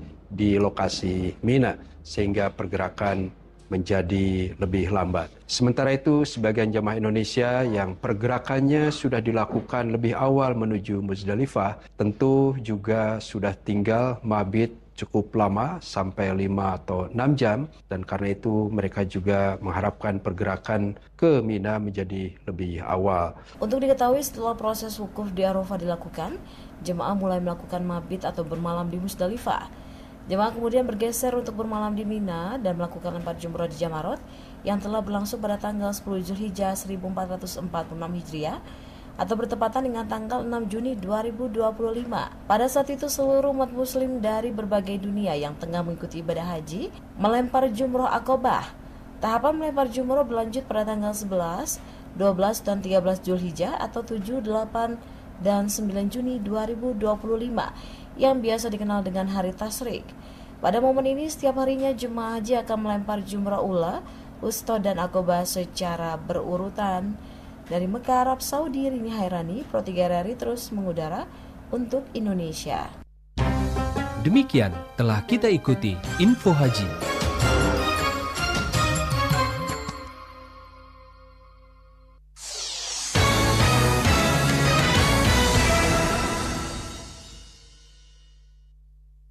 Kita ke berita luar negeri, pendengar pemirsa, setidaknya ada 17 warga Palestina yang tewas pada Sabtu dini hari waktu setempat bertepatan dengan hari kedua Idul Adha. Akibat serangan udara dan tembakan pasukan Israel di wilayah selatan jalur Gaza, khususnya Khan Younis dan Rafah. Kami kutip dari kantor berita Antara, sumber-sumber Palestina menyebut 12 orang termasuk 4 diantaranya dari satu keluarga tewas dan lebih dari 40 orang lainnya terluka akibat tembakan Israel yang menargetkan tenda-tenda pengungsi di sebelah barat Khan Younis.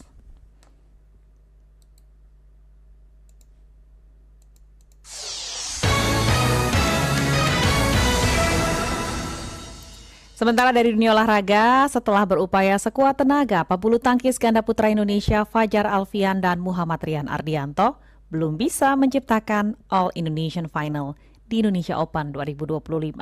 Setelah menghadapi Korea Selatan, Kim Won Ho dan Seo Song Jae di hasil game 18-21, 21-19, 21-23 untuk kemenangan Korea Selatan.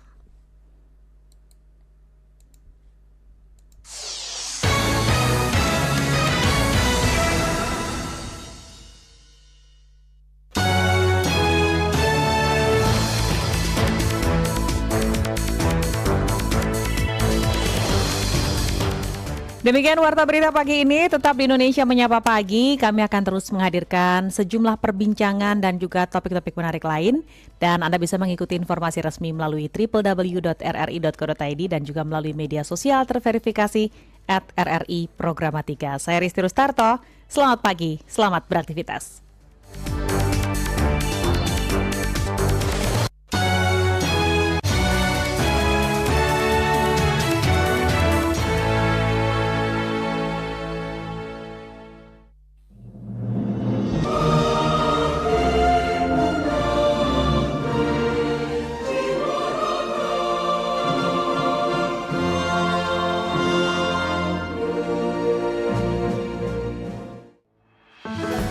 Bersama kami, Pro 1 Radio Republik Indonesia Palembang, kanal informasi dan inspirasi.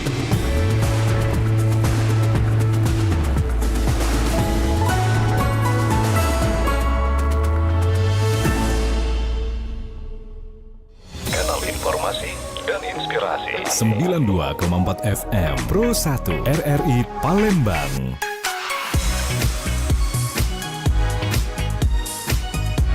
Kanal informasi dan inspirasi.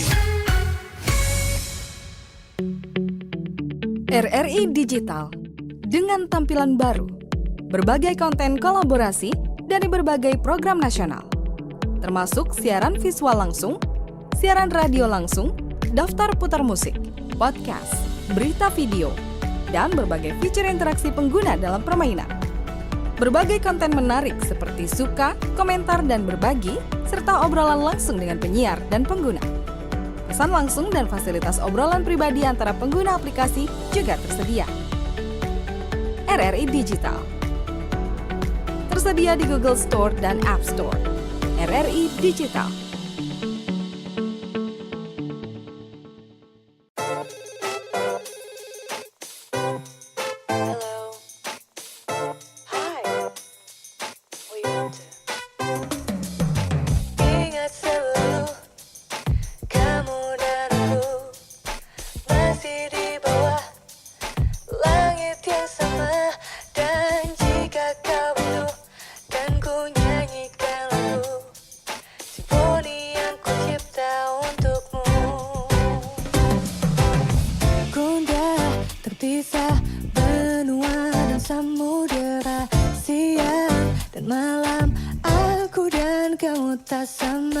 Bagaimana cara untuk ringankan rindu? Ku tuliskan saja lagu untukmu.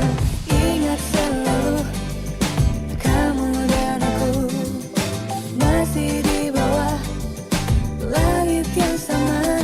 Dan jika kau rindu kan ku nyanyikan lagu simfoni yang ku cipta untukmu. Ku korbankan waktu tidurku terang gelap kini.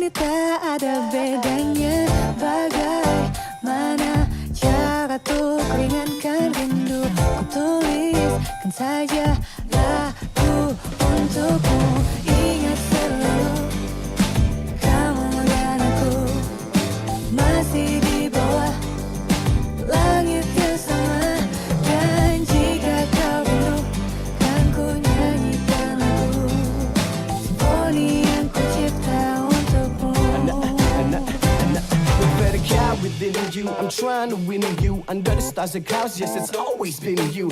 Every time your body bends, the universe yields to other beings breathing. My heart shields. You are the bearer of light. I'm a care for life. I baggage you carry heavier like cabin. Check in. Your little gestures turn me luminous. You right here next to me. Enjoy my tune now. Check in.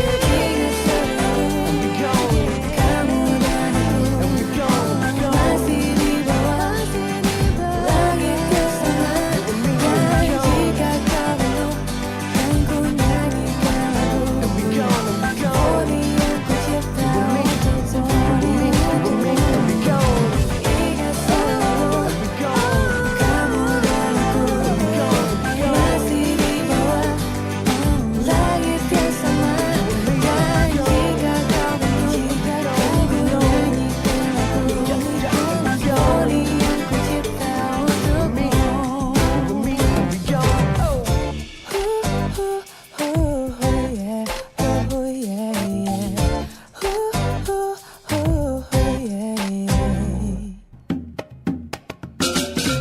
Desa Pegayaman, kampung muslim di Bali, dilatar belakangi kemenangan penguasa Singaraja Ki Barak Panji Sakti dalam sejarah Babat Buleleng pada abad ke-17. Kebesaran Panji terdengar hingga kerajaan Mataram yang dipimpin Senopati Ing Alogo Sayidin Panotogomo dan memberikan hadiah seekor gajah serta 8 orang patih beragama Islam. Nilai toleransi di Pegayaman, desa di Pulau Seribu Pura telah mendarah daging. Masyarakat menggabungkan unsur tradisional Bali sebagai jati dirinya dengan nuansa agama Islam yang tetap berpegang teguh pada ajarannya. Mereka melestarikan tradisi kebudayaan Hindu Bali melalui penyebutan nama Bali dengan penyematan nama depan berciri Islam. Masyarakat Islam di Pegayaman juga mengenakan udeng ikat kepala pria khas Bali yang menurutnya sama dengan songkok atau kopiah di agama Islam. Dari Bali, kita mengerti arti toleransi, keberagaman, dan kebersamaan.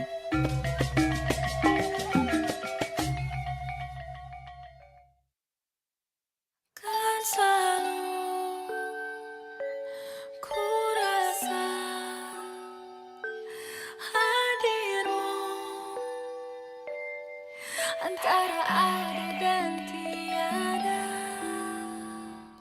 Baik pendengar, sebelum kita sampai pada lagu Nagita Slavina antara ada dan tiada, kita akan kembali dulu ke informasi terkini pagi ini melalui Pro 1 RRI Palembang, karena informasi dan inspirasi. Pendengar, kita akan hadirkan daerah Sumatera Selatan dulu dan nanti kita ke wilayah dan juga wilayah Indonesia lainnya. Baik pendengar, kita ke kantor berita Antara. Ada seorang jamaah haji embarkasi Palembang dikabarkan meninggal dunia di Arafah.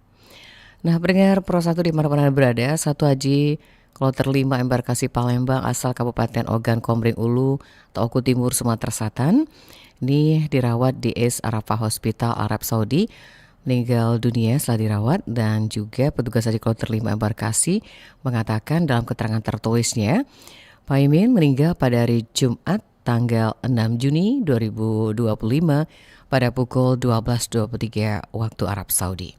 Almarhum sebelumnya sempat dirawat di Rumah Sakit Arab Saudi selama 1 hari. Berdasarkan pemeriksaan dokter, penyebab meninggalnya almarhum karena sindrom gagal nafas faktor kelelahan dan usia. Almarhum merupakan salah satu calon haji yang memiliki resiko tinggi karena sudah berusia di atas 80 tahun. Sementara itu, Kepala Kantor Kemenak Oku Timur, Abdul Qadir, mengatakan hingga saat ini sudah 2 haji asal Oku Timur yang meninggal di Tanah Suci. Dan ia berpesan kepada para petugas dan para jamaah haji untuk tetap menjaga kesehatan, mengikuti saran dari petugas agar tetap memakai masker dan alas kaki, mengingat suhu di Arab Saudi sampai saat ini mencapai 41 derajat Celcius.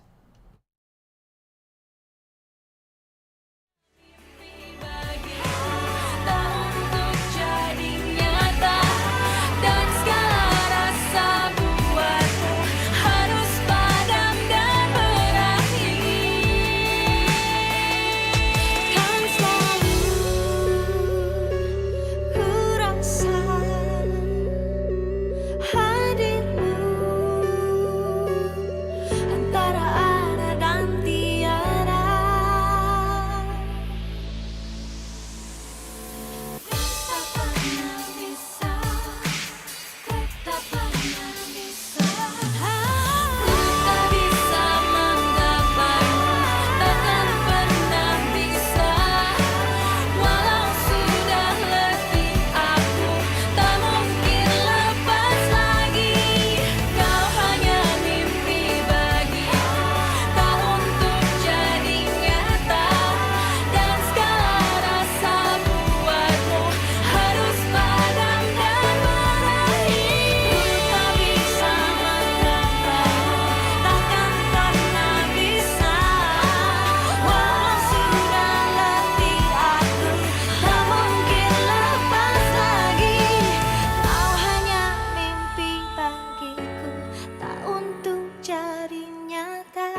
padam dan berakhir.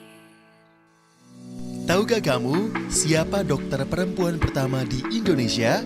Namanya adalah Mary Thomas, perempuan kelahiran Likupang, Minahasa Utara, Sulawesi Utara, 17 Februari 1896. Ia adalah lulusan dari Sekolah Pendidikan Dokter Hindia Belanda atau Stovia pada tahun 1922. Selain itu, ia merupakan dokter Indonesia pertama yang menjadi spesialis dalam bidang obstetri dan ginekologi. Ayahnya bernama Adrian Thomas dan ibunya bernama Nicolina Maramis. Ayahnya seorang tentara yang membuat keluarganya harus terus pindah ke berbagai daerah di Indonesia. Namun, ini juga memungkinkan Mary untuk mendapatkan pendidikan di berbagai sekolah dari Sulawesi hingga Jawa. Setelah menyelesaikan studinya di Stovia pada tahun 1922 dan dia diakui sebagai lulusan wanita pertama Stovia, Mary Thomas kemudian memulai prakteknya di rumah sakit utama di Batavia bernama Centrale Burgerlijke Ziekenrichting. Sekarang merupakan Rumah Sakit Umum Pusat Nasional Dr. Cipto Mangunkusumo. Mary Thomas kemudian bekerja di Medan, Manado. Lalu kembali ke Batavia dan bekerja di Rumah Sakit Budi Kemuliaan yang didirikan oleh Yayasan Sofia. Mary sempat menjadi asisten Nicolaas Burma, seorang dokter Belanda yang spesialisasi dalam bidang obstetri. Pada tahun 1950, ia mendirikan sekolah kebidanan di Bukit Tinggi yang merupakan sekolah kebidanan pertama di Sumatera dan yang kedua di Indonesia.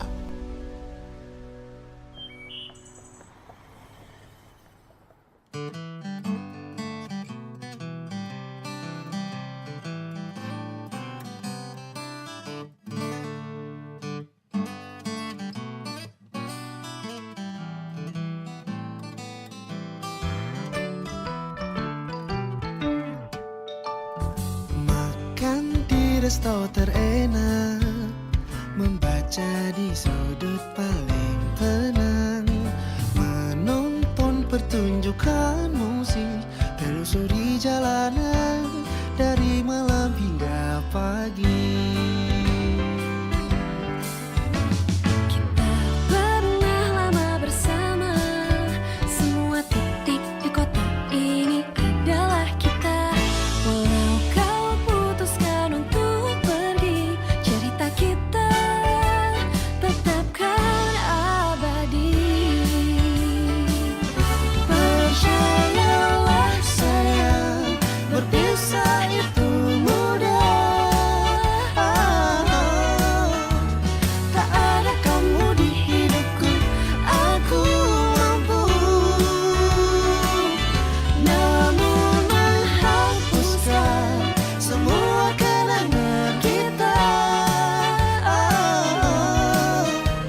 adalah hal yang paling menyulitkan untukku.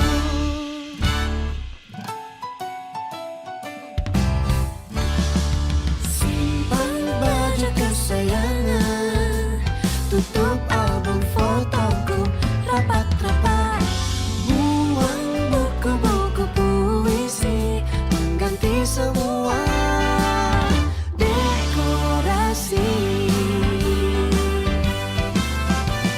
Semua hal yang ku coba lupakan selalu berujung padamu. Semua tempat yang aku datangi Selalu ada kamu, kamu lagi, kamu lagi,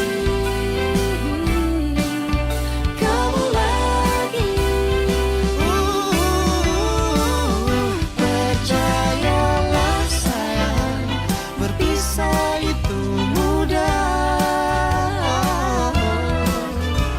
Tak ada kamu di hidupku, aku mampu. Namun menghapuskan semua kenangan kita adalah hal yang paling menyulitkan untukku.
Hujan tak hanya membawa genangan, tapi juga kenangan. Tahukah Anda, hujan memiliki kemampuan menghipnotis manusia untuk meresonansikan ingatan masa lalu. Tak hanya itu, faktanya air hujan yang jatuh ke bumi memiliki aroma khas yang disebut dengan petrichor. Aroma petrichor terbentuk karena gabungan antara air hujan dengan spora. Proses ini terjadi karena adanya bakteri Actinomycetes di tanah. Selain itu, ternyata rintik air hujan juga dapat membentuk nada-nada indah yang dinamakan dengan pitter. Pitter merupakan suara derai air hujan di permukaan bumi yang dapat digunakan sebagai terapi dan relaksasi. Itulah sebabnya setiap kita mendengarkan bunyi tetesan air hujan, hati kita terasa tenang dan terasa menyatu dengan alam.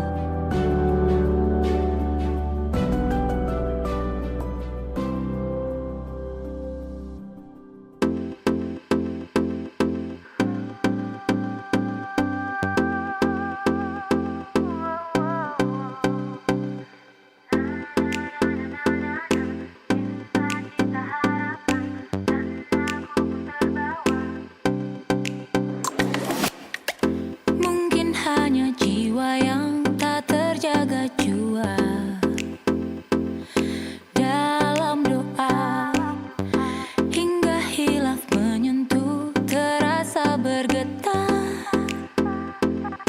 Ku berlalu saat terasa waktu telah hilang. Ku terdiam saat hanya gundah yang bertentangan. Ku bernyanyi cinta, cita, harapan, dan ku terbawa dalam kisah yang lama. Cinta, cita, harapan, dan ku terbawa dalam kisah lama.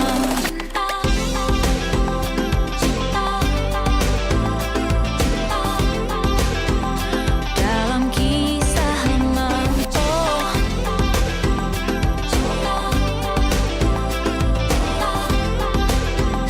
dalam kisah lama. Amarah yang tak terucapkan jua, tak terungkap, walau diri telah terbelenggu hasrat. Yang bernyanyi cinta, cita, harapan, dan ku terbawa dalam kisah yang lama. Cinta, cita, harapan, dan ku terbawa dalam kisah lama.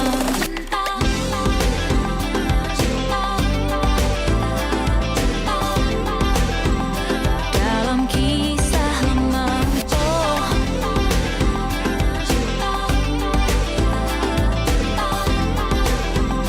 dalam kisah lama. Saat terasa waktu telah hilang, ku terdiam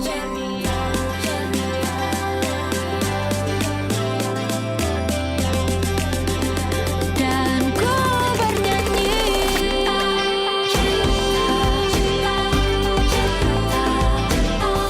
terbawa dalam kisah yang lama.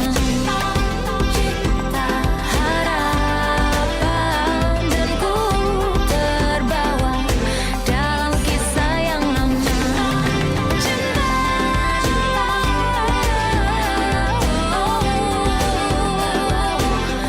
Dalam kisah lama.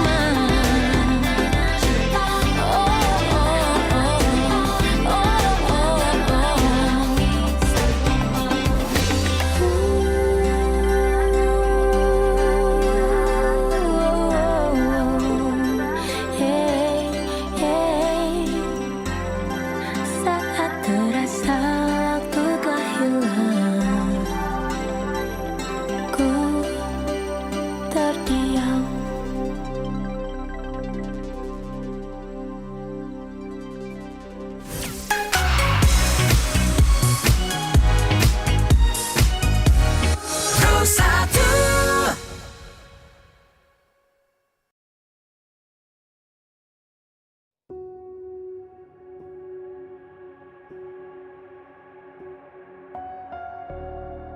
Kilau Pancasila.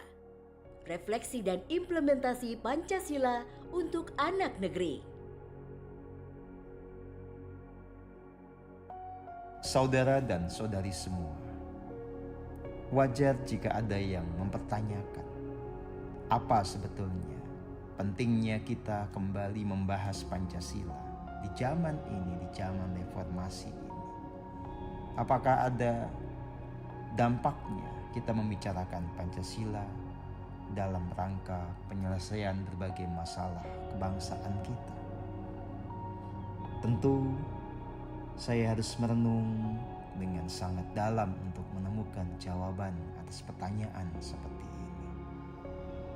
Perkenankan saya menyampaikannya kepada Anda.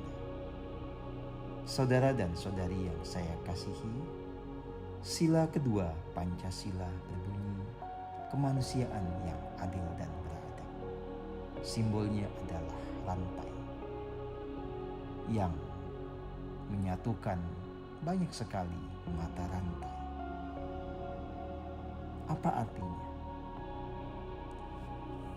Sila kedua tentu saja tidak bisa dipisahkan dari sila pertama, ketuhanan yang Maha Esa. Saat orang sungguh-sungguh menyadari bahwa dirinya sebagaimana juga manusia lainnya berasal dari keberadaan Sang Sumber kehidupan yang kita juluki sebagai Tuhan yang Maha Esa. Kita semua diliputi oleh energi hidup yang sama, dinaungi oleh oksigen yang sama, berpijak di tanah dan air yang sama. Betul-betul dilimpahi kasih murni atau cinta kasih yang sama. Seyogyanya muncul rasa kebersamaan, rasa senasib sepenanggungan sebagai warga bangsa. Dan ini kemudian berlanjut dengan kesadaran akan kasih murni atau cinta kasih itu. Sewajarnya kemudian muncul rasa kemanusiaan yang universal. Kita memandang bahwa manusia lain sebetulnya ada dalam hubungan yang erat dengan diri kita. Kita saling bersatu padu, saling terhubung, saling kait-mengkait seperti rantai, seperti untaian dari berbagai mata rantai yang saling terhubung itu. Dan ini adalah kesadaran yang sangat diperlukan pada saat ini, melampaui semua potensi disintegrasi atau perpecahan. Kilau Pancasila, persembahan RRI dan Pusaka Indonesia.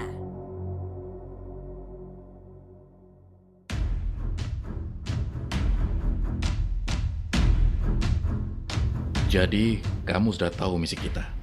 Siap, satu bos. Bagus. Pokoknya kali ini jangan sampai gagal. Siap, satu bos. Hati-hati. Mereka bisa saja mendengar rencana kita. Siap, satu bos. Satu-satu terus? Apa sih itu?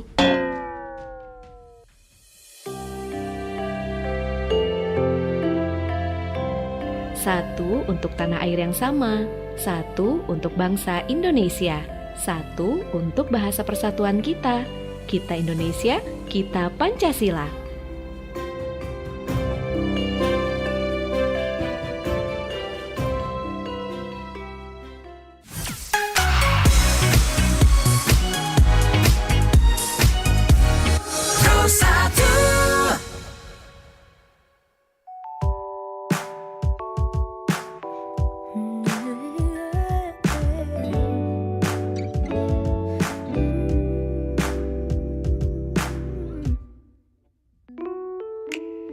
Sadarkah dirimu betapa hatiku selalu mengeluh situasi dan kondisi tak mungkin membentuk jalinan yang utuh. Haruskah selalu sembunyi dan sembunyi berpisah kita tak mampu, tapi menyatu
kapan bersamamu, sampai kapan tak tahu.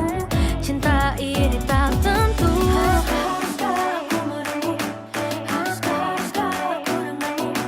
Berpisah tak mampu, menyatu tak mampu, namun hatiku tak menentu.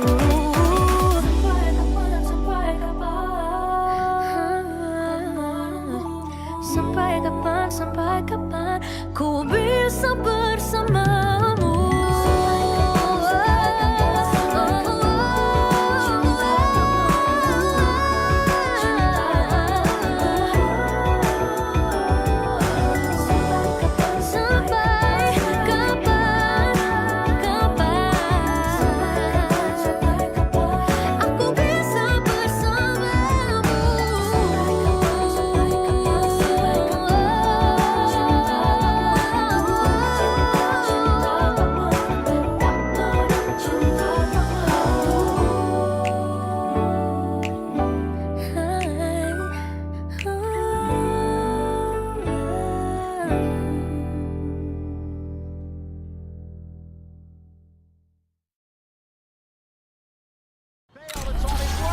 Hangs it up for Ronaldo. Oh, nice settles. Shoots. Kalau di Indonesia disebut sepak bola, ternyata dalam bahasa Inggris ada dua sebutan loh, yaitu football dan soccer. Kira-kira bedanya apa ya? Saat pertama kali sepak bola ditemukan pada abad ke-19 di Inggris, ada juga permainan bola lainnya yaitu rugby. Bedanya, sepak bola hanya menggunakan kaki, sedangkan rugby boleh menggunakan tangan, kaki, dan bagian tubuh lainnya. Olahraga rugby ternyata juga berkembang dan sering disebut dengan football. Charles Rayford Brown yang pertama kali mencetuskan kata soccer sebagai pengganti kata football. Kata tersebut merupakan singkatan dari Association Football atau ESOC yang kemudian ditambahkan akhiran R. Kata e-soccer kemudian dibaca lebih singkat menjadi soccer dan terus digunakan sampai sekarang. Jadi, kata mana yang harus dipakai untuk mengatakan sepak bola dalam bahasa Inggris? Tentu dua-duanya bisa dipakai. Tapi kebanyakan orang akan menyebutnya dengan kata football. Hanya orang Amerika Serikat dan beberapa negara lain seperti Korea dan Filipina yang menggunakan kata soccer.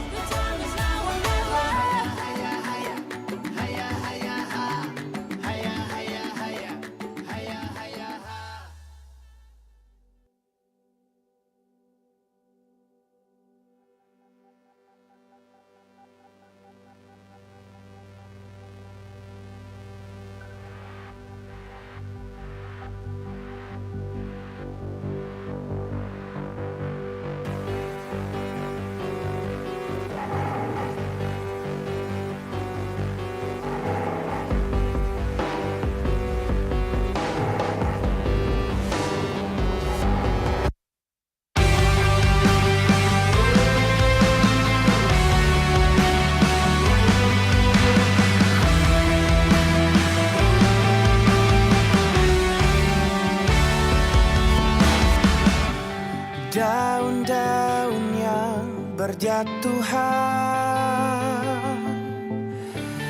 yang ditiup angin malam, seperti itulah kisahku, sedang merindukanmu, bagaikan tetesan sang embu, tak letih membasahi pagi,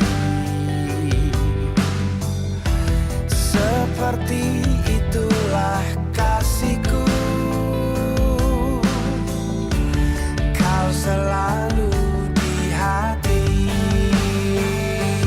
Jangan pergi, jangan dulu pergi, ku menyerah, ku membutuhkanmu, ku bergelut dengan rasa sedih, ku kan selalu merindukanmu.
Sahabat, tahukah kamu, ternyata kalimat Hompimpa Alium Gambreng punya makna yang sangat dalam. Kalimat ini berasal dari bahasa Sanskerta, mengajarkan nilai yang luar biasa pada anak-anak. Kalimat Hompimpa Alium Gambreng berarti dari Tuhan kembali ke Tuhan. Mari kita bermain. Walaupun digunakan hanya dalam permainan tradisional Indonesia, kalimat Hompimpa juga memiliki sebuah ajaran yang dapat kita terapkan. Kalimat Hompimpa Alium Gambreng ini mengajarkan kepada anak-anak bahwa hidup yang sedang dijalani ini anugerah dari Tuhan dan akan kembali pada Tuhan. Kalimat ini juga memiliki makna untuk menikmati kehidupan dengan melakukan permainan yang membuat hati senang. Saat melakukan Hompimpa dan menunjukkan telapak tangan atau punggung tangan, kita tidak tahu apakah kita akan menang atau kalah. Nah, dari sanalah kita belajar untuk menerima dengan lapang dada hasil dari apa yang telah kita pilih. Hanya saja, sejarah penggunaan kalimat Hompimpa Alium Gambreng ini tidak diketahui secara pasti. Kemungkinannya adalah kalimat ini mulai digunakan sejak Indonesia dalam era kerajaan Hindu-Buddha. Tapi untuk saat sekarang, maraknya game online di kalangan anak-anak menjadikan Hompimpa ini mulai tersingkirkan.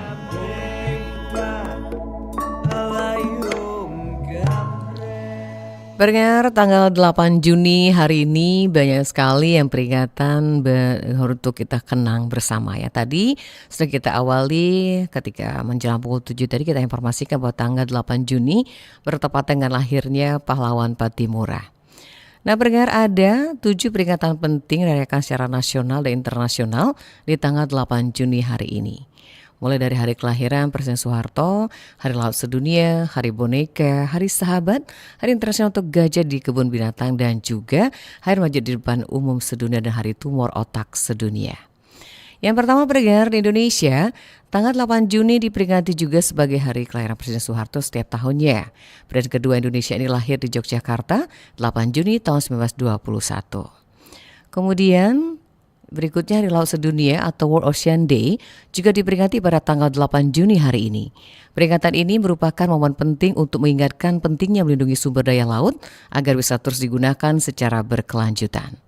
Dikutip melalui laman resmi PBB, Hari Laut pertama kali dideklarasikan pada tanggal 8 Juni 1992 di Rio de Janeiro pada Forum Global. Deklarasi ini terinspirasi dari acara yang diselenggarakan oleh Ocean Institute of Canada, yaitu Ocean Day at Global Forum The Blue Planet. Sementara itu, peringatan Hari Laut maksud kami telah diperluas dan diperdalam. Hal tersebut dikarenakan telah mempengaruhi berbagai keprihatinan yang diungkapkan pada tahun 2008 oleh Sekretaris Jenderal PBB, termasuk implementasi Konvensi PBB tentang hukum laut. Berikutnya, Hari Boneka juga jatuh pada hari Sabtu, tanggal 8 Juni. Mengutip laman resmi National Today, Hari Boneka diciptakan untuk merayakan kontribusi yang diberikan boneka pada perkembangan anak-anak dan menjadi salah satu mainan yang paling dicintai setelah kemunculannya. Bukti arkeologis menunjukkan bahwa boneka sebenarnya adalah mainan tertua. Mainan satu ini awalnya terbuat dari tanah liat, batu, kayu, tulang, kemudian kulit dan lilin. Bahan mentah lainnya juga masih ada. Selain boneka yang terbuat dari bahan kokoh, ada juga boneka kain yang secara tradisional dibuat dari sisa-sisa bahan. Kemudian berikutnya adalah Hari Sahabat, dirayakan pada tanggal 8 Juni. Hari ini bisa digunakan juga untuk saling mengungkapkan betapa pentingnya mereka dalam hidup ini. Karena pada tahun 1935, Kongres Amerika Serikat berkumpul untuk meluangkan waktu 1 hari setiap tahun sebagai penghormatan kepada sahabat dekat. Mereka memilih tanggal 8 Juni yang biasanya merupakan hari yang sejuk di seluruh wilayah negaranya. Sejak saat itulah, banyak negara lain yang mengadopsi praktek tersebut dan beberapa di antaranya bahkan mengadakan festival untuk merayakan keluarga yang mereka pilih. Ku pandang raut wajahmu, ada sesuatu mengganggu. Nampak jelas bahwa kamu selalu menggerutu.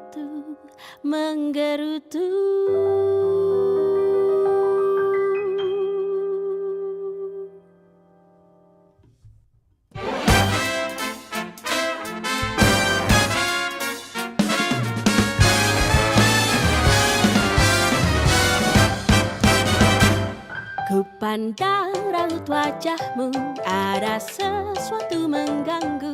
Nampak jelas bahwa kamu selalu menggerutu. Takkan baik bila kamu sudah tak tahan begitu. Tak perlu menunggu waktu untuk kau berlalu. Apakah ini kan terjadi? Oh. Takkan apa jika kau ingin pergi? Tinggalkan aku. Oh no. Takkan apa jika kau ingin pergi? Tinggalkan aku. Takkan baik bila kamu sudah tak tahan begitu. Tak perlu menunggu waktu untuk kau berlalu.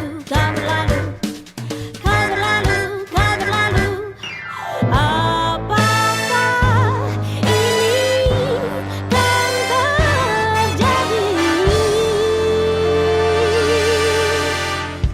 Jika terjadi, aku kan berkata, takkan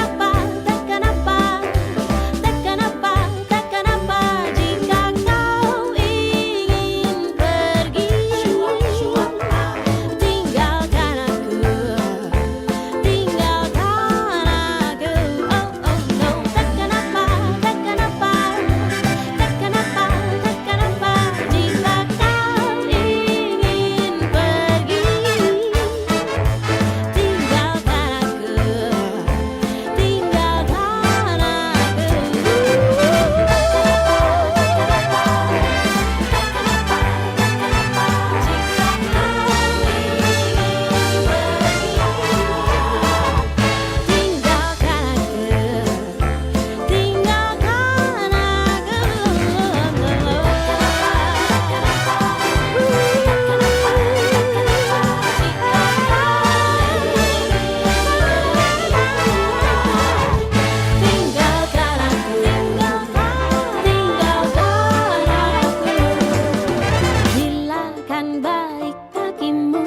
Bila kan baik bagiku, aku kan baik saja.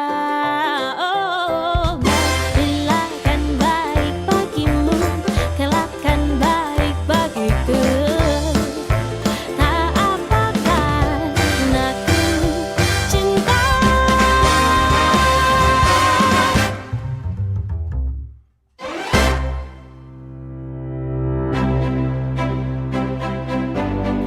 Bukan tokoh terkenal berkaliber nasional, wajar tidak banyak orang yang tahu. Boleh jadi orang bertanya-tanya, siapa Ibu Ruswo? Hingga namanya diabadikan sebagai nama jalan di kota Yogyakarta. Ibu Ruswo berperan penting pada masa revolusi fisik di Yogyakarta. Ia memang tidak mengangkat senjata dan maju ke medan pertempuran, namun berjuang di belakang layar memasok logistik bagi para prajurit. Tak heran Ibu Ruswo disebut ibunya para prajurit. Mengutip laman Historia, ketika serangan umum 1 Maret 1949, Yogyakarta bagai kota mati. Pada masa sulit itulah muncul Ibu Ruswo, menggerakkan kaum perempuan di sekitarnya untuk memasok makanan bagi para pejuang. Ia juga menyulap rumahnya menjadi dapur umum. Terima kasih Ibu Ruswo, dalam senyap engkau berjuang.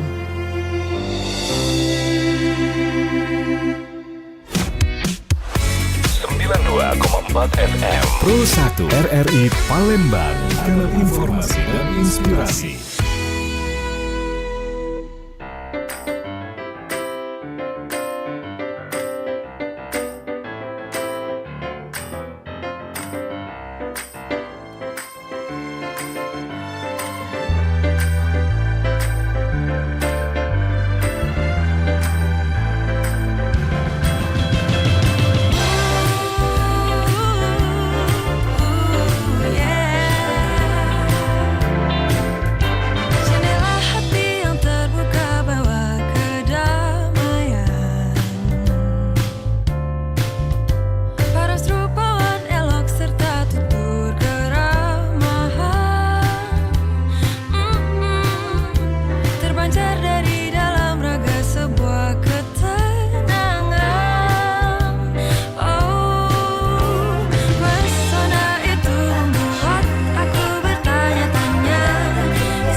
musim haji telah tiba.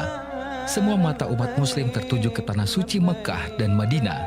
Tapi tahukah Anda, ada yang menarik dari keberadaan kain kiswah Ka'bah? Ternyata, kain penutup Ka'bah ini sering berganti warna. Penulis buku-buku Islami, Ustadz Salim Al-Filah mengatakan, adalah Rasulullah Muhammad SAW menyelubungi Ka'bah dengan kain tenun dari Yaman yang bergaris-garis merah dan putih. Adapun Sayyidina Abu Bakar, Sayyidina Umar, dan Sayyidina Utsman mengkiswahi Ka'bah dengan kain berwarna putih.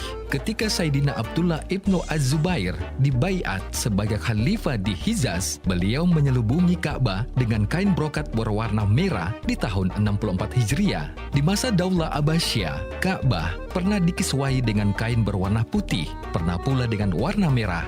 Pada tahun 456 Hijriah, Sultan Daulah Turki Saljuk mengkiswahi Ka'bah dengan kain brokat berwarna kuning. Khalifah An-Nasir Lidinillah pada tahun 614 Hijriah menggantinya dengan kain brokat berwarna hijau. Kemudian beliau menggantinya lagi dengan kain brokat berwarna hitam. Dan pada akhirnya, warna hitam menjadi warna khas kain kiswah Ka'bah hingga hari ini.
Pendengar Sinies Tosca sudah bersama kita pagi ini di lagu yang sangat populer 2008 Kepompong. Jadi sahabat itu memang gak akan pernah lepas dari kita ya, butuh sahabat.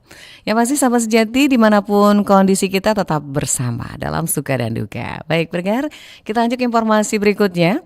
Saat Lebaran Idul Adha yang sudah kita lalui beberapa hari, kebanyakan orang akan mengkonsumsi daging karena hari Idul Adha ini dirayakan dengan menyembelih hewan kurban.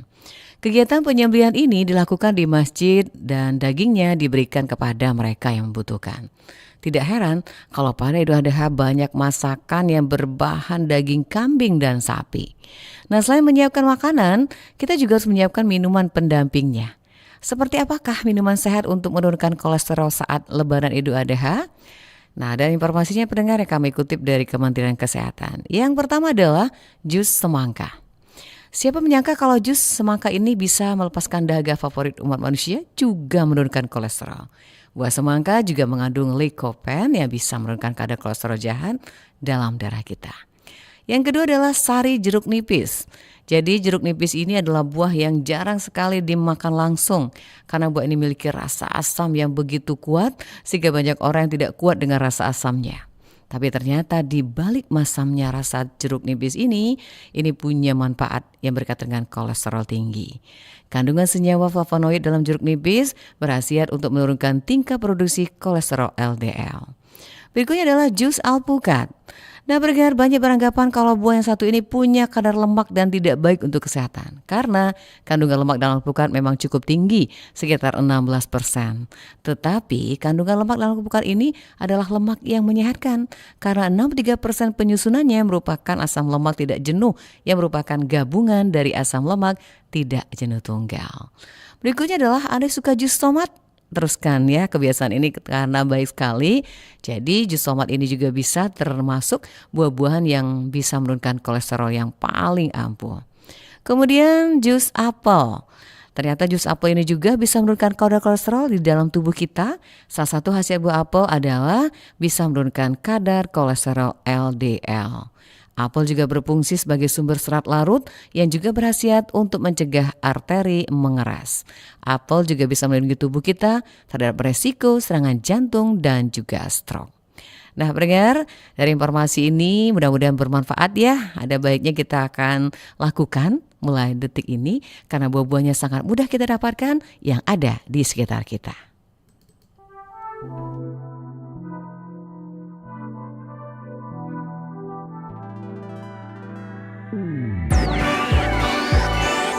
Ku tak pandai berdusta, jujur saja kau boleh juga.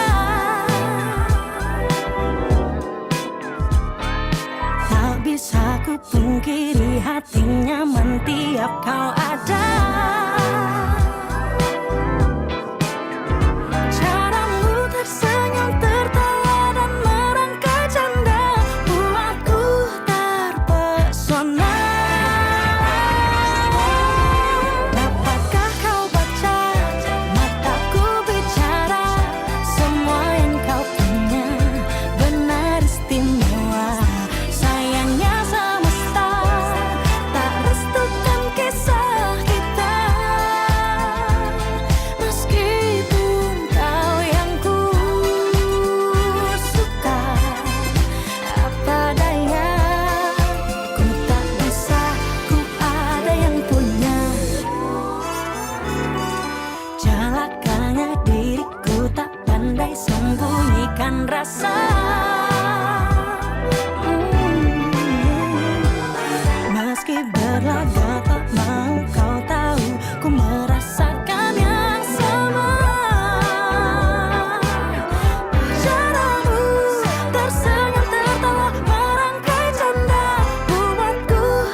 Tia, ayo, cepetan, nanti kita terlambat loh. Tunggu, aku ambil cas HP dulu ya. Jangan lupa matikan televisinya. Itu tuh AC-nya juga, kan udah tidak ada orang di rumah, mubazir tahu. Iya, ribet amat sih. Jangan gitu dong. Selain bisa menghemat energi listrik, kan bisa terhindar dari kebakaran juga. Oh, gitu ya? Nggak kepikiran sih selama ini. Kamu tahu tidak, ternyata lebih dari 70% kebakaran itu terjadi akibat konsleting listrik. Jadi, bijaklah dalam penggunaan energi listrik. Pesan ini disampaikan oleh Radio Republik Indonesia.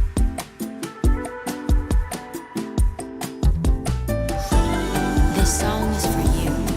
You better listen.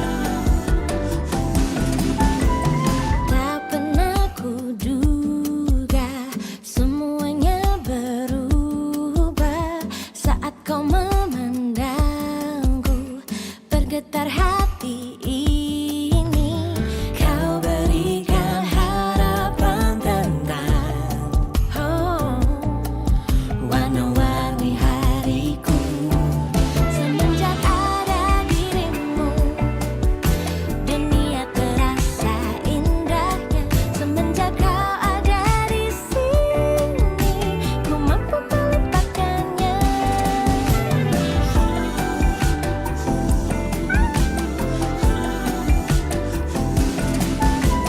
Kini aku tak sabar, ingin hati kau untukku. Nyatakanlah kepadaku janji indah yang ku tunggu. Semua kini telah bersinar lagi. Takkan ku ingat dia. Semenjak ada dirimu, dunia terasa indahnya. Semenjak kau ada di sini, ku mampu melupakannya. Semenjak ada dirimu, semua terasa indahnya. Semenjak kau ada di sini, tak ingin melepaskanmu.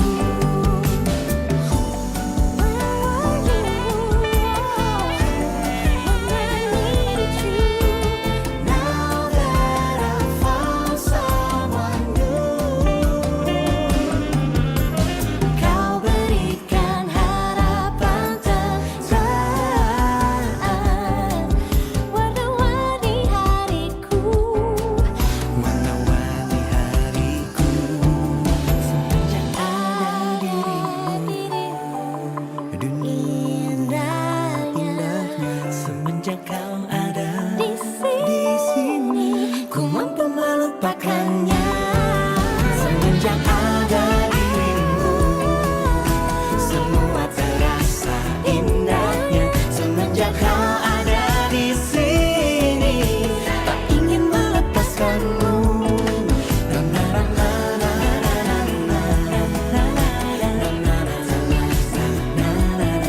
Semenjak kau ada di sini, ku mampu melupakannya. Semenjak ada dirimu, semua terasa indahnya. Semenjak kau ada di sini, tak ingin melepaskanmu. Semenjak ada dirimu, semua terasa indahnya. Semenjak kau ada di sini, ku mampu melupakannya.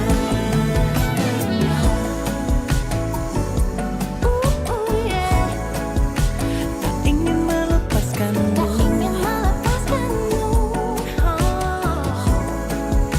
Ku mampu melupakannya.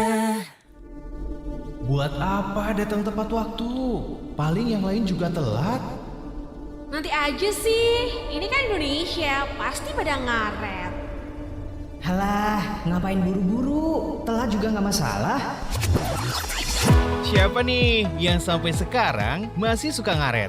Janji jam 10, berangkatnya jam 12. Sayangnya, hal kayak gini sangat sering kita temui di sekitar kita.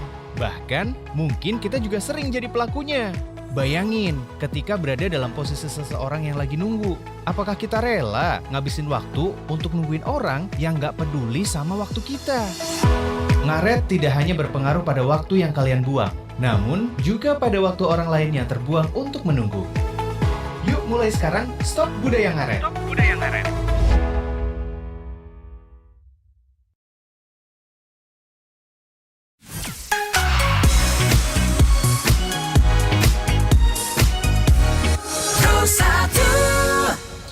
Pendengar, kita lanjut. Tadi kita berkaitan dengan peringatan di hari ini tanggal 8 Juni. Tadi sudah beberapa peringatan kita sebutkan seperti Hari Sahabat, Hari Boneka, kemudian Hari Laut Sedunia.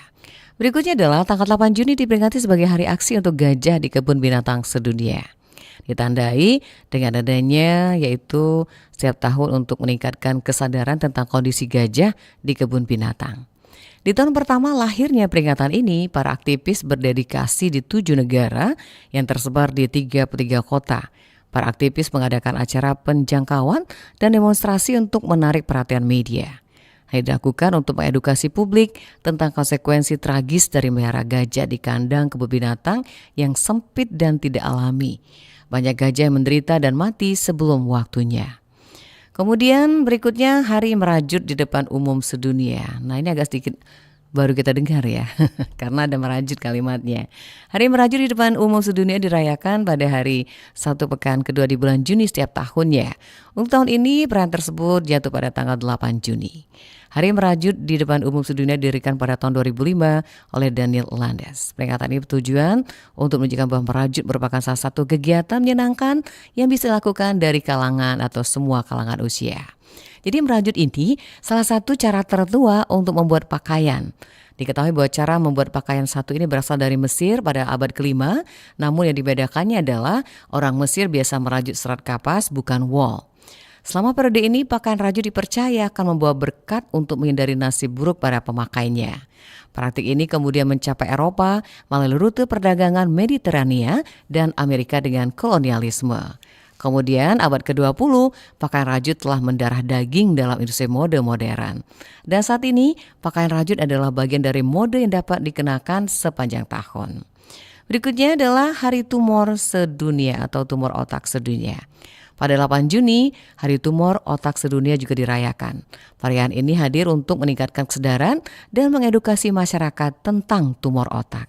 Hari peringatan ini pertama kali diperingati oleh organisasi Nirlaba yang berbasis di Asosiasi Tumor Otak Jerman pada tahun 2000.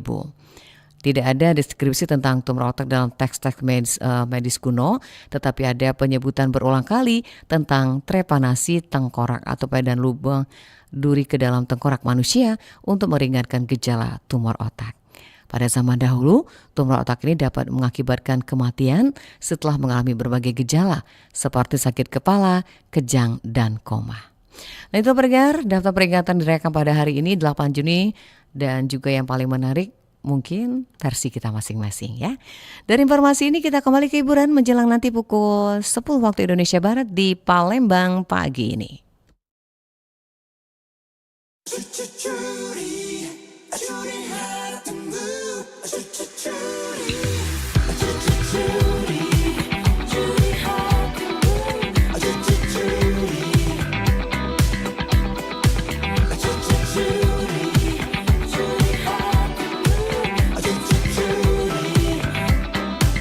Gelisah merindukan pelukmu.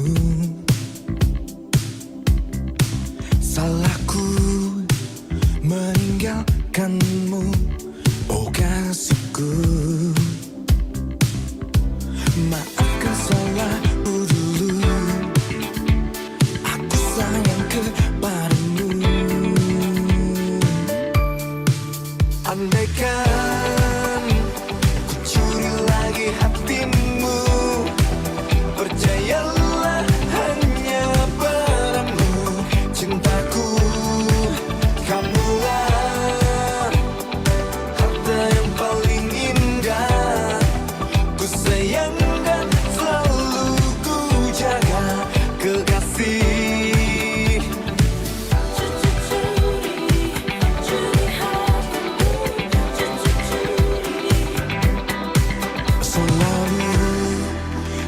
bayangkan wajahmu,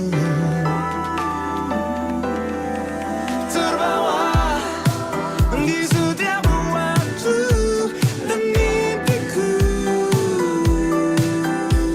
Maafkan salahku dulu, aku sayang kepadamu. Andaikan ku curi lagi hatimu, percayalah hanya padamu cintaku. Kamulah harta yang paling indah, ku sayang dan selalu ku jaga, kekasih. Pelahlah dadaku, lihat betapa besar cinta ini. Andaikan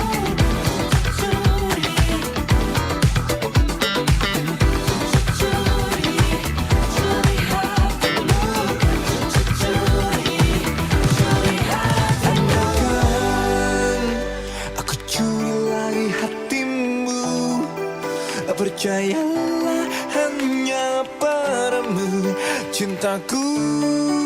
Kamulah harta yang paling indah, ku sayang dan selalu ku jaga, kekasih. Andaikan aku curi lagi hatimu, percayalah hanya padamu cintaku.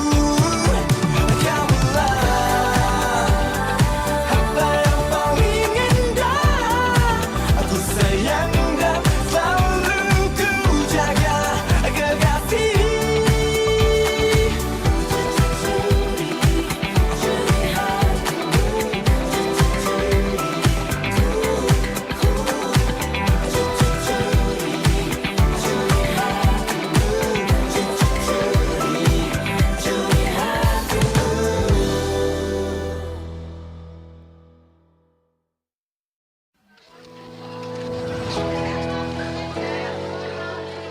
Pak, saya beli tahu sama tempenya masing-masing satu ya Pak?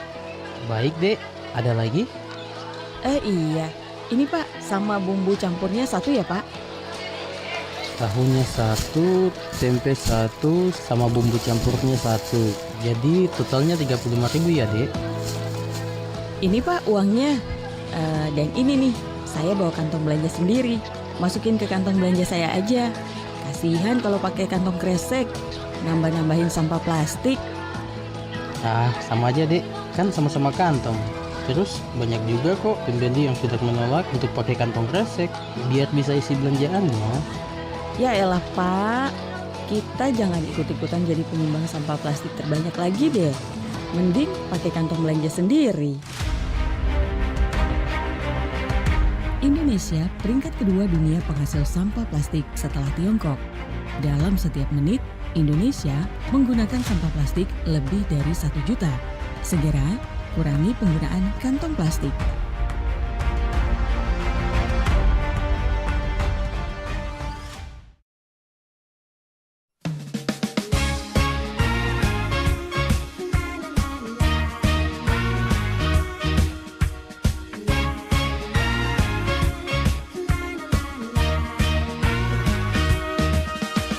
Genggamlah tanganku ini dan peluklah daku sekali lagi. Ku ingin kau selalu dekat denganku.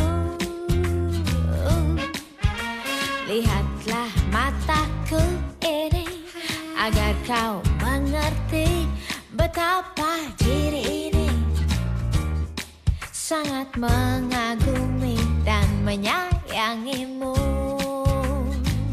Katakanlah sayang bahwa kau hanya milikku, dan diriku ini selalu menjadi milikku.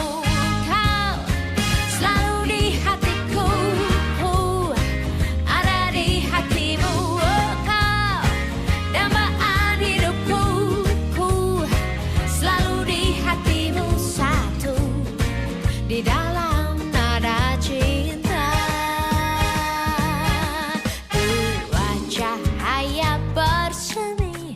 dan menjadi satu di dalam cinta. Semoga kan abadi selamanya.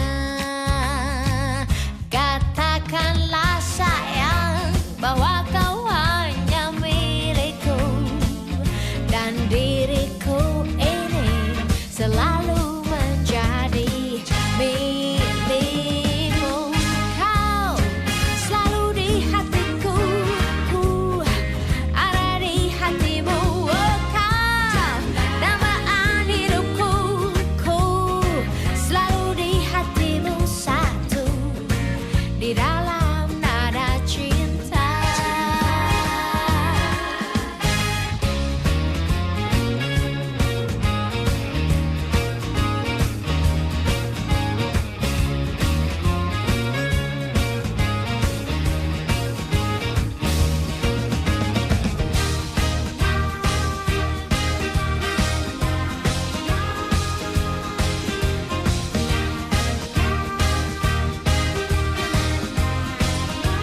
Wow, dua cahaya bersemi dan menjadi satu di dalam cinta. Semoga kan abadi selamanya. Katakanlah sayang bahwa kau hanya milikku, dan diriku ini selalu menjadi milikmu. Kau selalu di hatiku, ku ada di hatimu. Oh, kau dambaan hidupku, ku selalu di hatimu, satu di dalam nada cinta. Dua cahaya bersemi dan menjadi satu di dalam cinta. Semoga kan abadi selamanya. Semoga kan abadi. Baik, pendengar Yunisara, satu dalam nada cinta. Aduh, sudah 25 tahun lagu ini, tapi tetap enak kita dengarkan pagi hari di hari Minggu ini. Pendengar, pukul 9 nanti jangan lewatkan informasi terkini akan kita dengarkan langsung dari reporter-reporter kita untuk melaporkan bagaimana situasi hari ini di hari Minggu, masih di hari libur di nuansa Idul Adha 1446 Hijriah. Pendengar, berbicara soal momen Idul Adha, identik dengan semarak aktivitas penyembelihan hewan kurban di berbagai daerah. Di balik itu, ada tantangan besar yang perlu diwaspadai, yaitu pengelolaan limbah kurban. Pendengar, dosen dari Fakultas Peternakan IPB dari University Dr. Salundik mengingatkan, lonjakan drastis dalam pemotongan hewan kurban harus diimbangi dengan manajemen limbah yang tepat. Kalau tidak, limbah ini berpotensi besar mencemari lingkungan dan mengganggu kesehatan masyarakat secara luas. Pendengar, limbah ternak yang tidak dikelola dengan baik dapat menimbulkan dampak lingkungan yang serius. Mulai dari bau yang menyengat, serbuan lalat hingga gangguan kesehatan, terutama karena lokasi penjualan hewan kurban umumnya berada di area perkotaan yang padat. Limbah ternak saat kurban dapat dikelompokkan dalam dua kategori, yaitu limbah di lokasi penjual dan limbah di lokasi penyembelihan. Di lokasi penjual, limbah dihasilkan berupa kotoran dan sisa pakan hijauan. Penumpukan ternak dalam jumlah besar selama kurang lebih 20 hari menjelang Idul Adha menyebabkan akumulasi limbah dalam jumlah signifikan. Sementara itu, di lokasi penyembelihan sendiri, jenis limbah yang dihasilkan berbeda, yaitu berupa darah, isi rumen, dan saluran pencernaan. Menurut Dr. Salundik, limbah jenis ini punya resiko kontaminasi yang lebih tinggi, memerlukan penanganan khusus, terlebih di lokasi yang sempit dan tersebar di berbagai titik kota. Disarankan agar limbah berupa feses dan sisa pakan dapat dikonversi menjadi produk yang lebih bermanfaat, seperti pupuk organik kompos atau disebut dengan vermikompos. Ini adalah solusi yang paling mudah diterapkan dan memberikan nilai tambah. Tetapi, tantangan terbesar dalam implementasi pengolahan limbah di lokasi penyembelihan adalah ketidakpastian jumlah ternak, lokasi yang tersebar, serta keterbatasan lahan. Demikian pendengar, informasi ini kami hadirkan untuk Anda melalui Pro 1 RRI Palembang.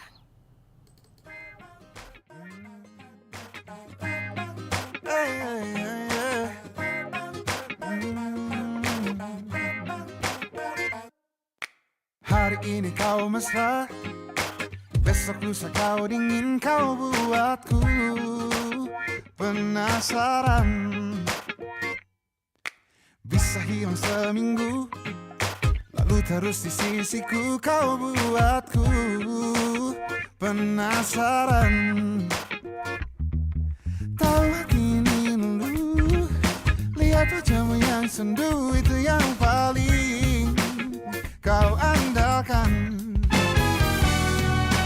Kau menangkan hatiku, kau buatku tergila-gila. Kau pintar buat aku rindu, kau buatku tergila-gila sayang.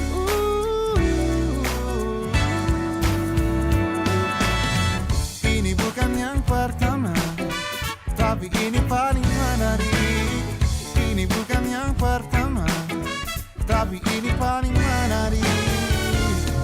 Ku tahu kau ingin bertemu, tapi berlagak tak mau, kau ahlinya permainan.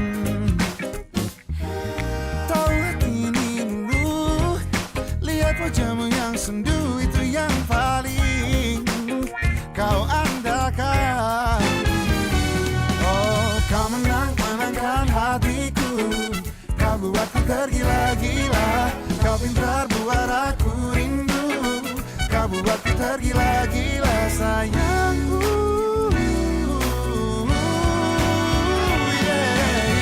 Ini bukan yang pertama, tapi ini paling menarik. Ini bukan yang pertama, tapi ini paling menarik. Ini bukan yang pertama, tapi ini paling menarik. Ini bukan yang pertama, tapi ini paling menarik.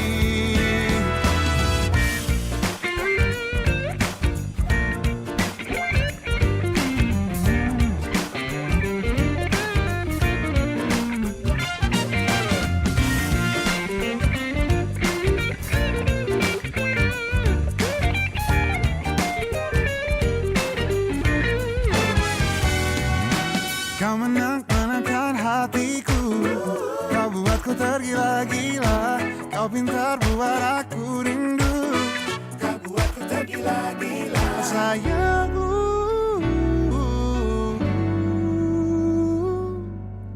Ini bukan yang pertama, tapi ini paling menarik. Ini bukan yang pertama, tapi ini paling menarik. Ini bukan yang pertama, tapi ini paling menarik. Ini bukan yang pertama, tapi ini paling menarik.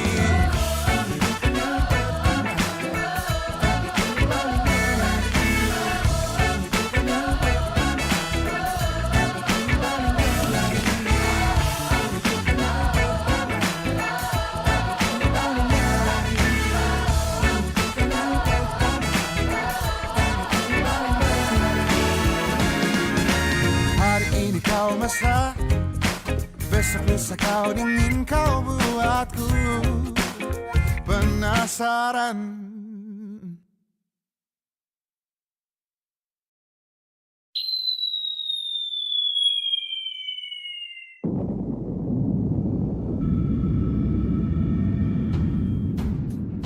Tidak banyak yang tahu, RRI Yogyakarta pernah dibom 2 kali oleh Inggris atas nama sekutu pada 25 dan 27 November 1945. Menurut peneliti sejarah Nurdianto, saat itu siaran RRI ada di Kompleks Gedung Society yang sekarang menjadi Taman Pintar. Bom berhasil menghancurkan Balai Mataram. Untunglah gedung siaran hanya mengalami kerusakan. Malam harinya RRI Yogyakarta dapat kembali mengudara. Namun sekutu terus memburu studio siaran. Akibatnya, studio siaran harus berpindah-pindah tempat hingga ke Gunung Kidul dan Bantul. Bila rakyat dan tentara berjuang memanggul senjata, para angkasawan RRI berjuang memanggul peralatan siaran demi mengobarkan semangat Indonesia merdeka.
kata mereka.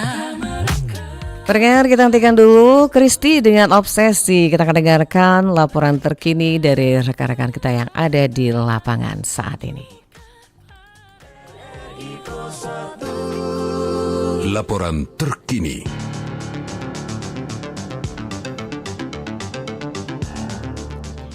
Pendengar, remaja Karang Taruna ini membantu penyembelihan dan pembagian kurban warga RT 10 Lorong Margoyoso, Kecamatan Kalidoni.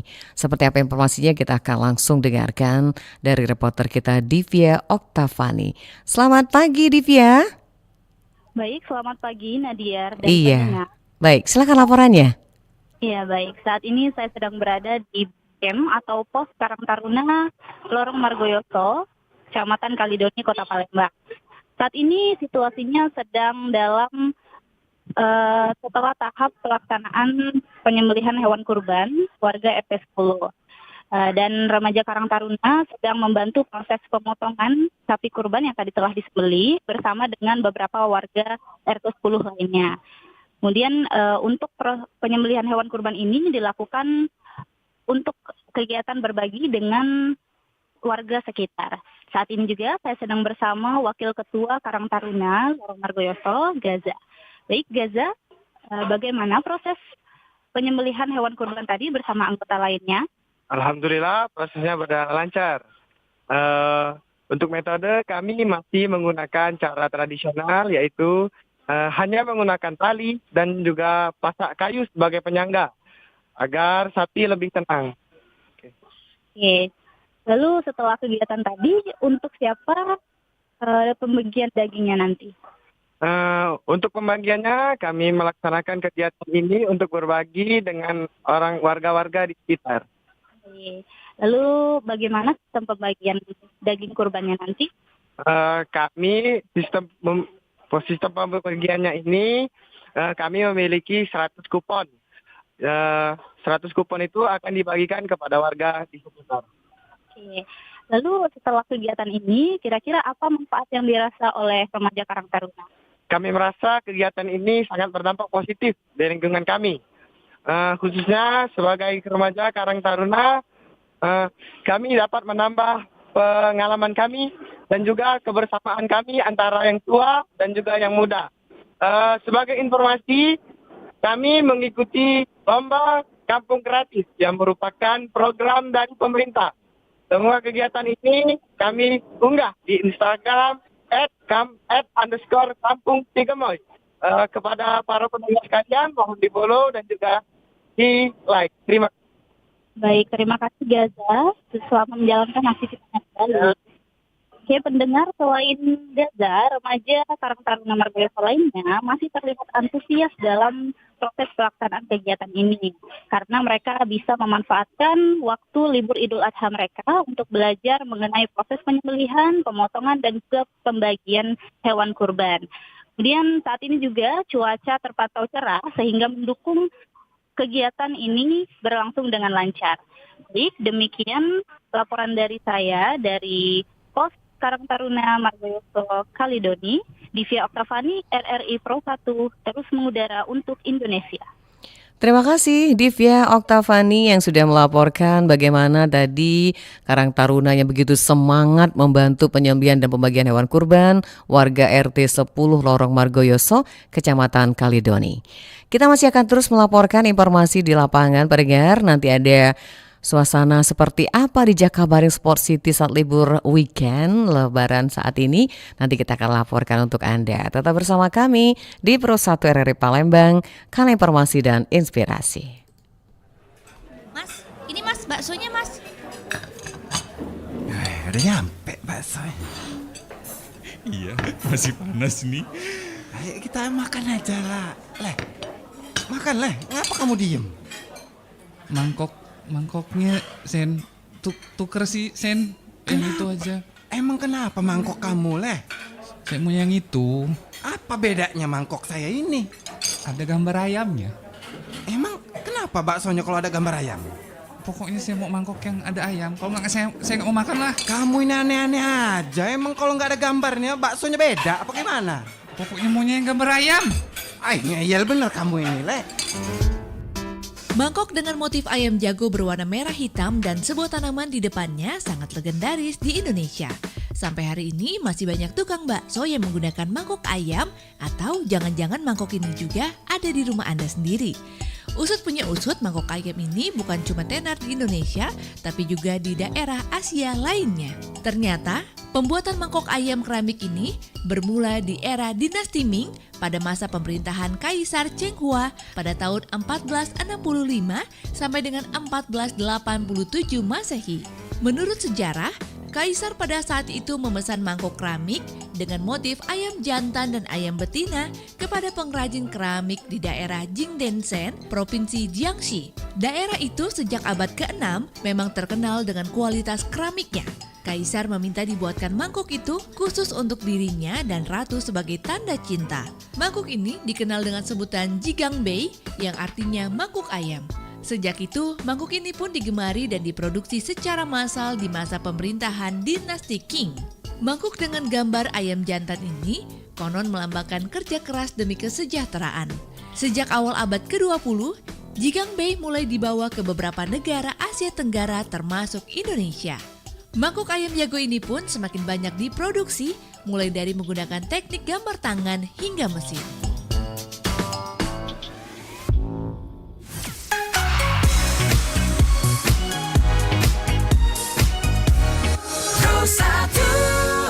Pendengar, kali ini kita merujuk ke Jakabaring Sport City. Bagaimana suasana di sana saat libur Lebaran weekend saat ini? Kita akan segera dengarkan bersama Yuhana Sapitri.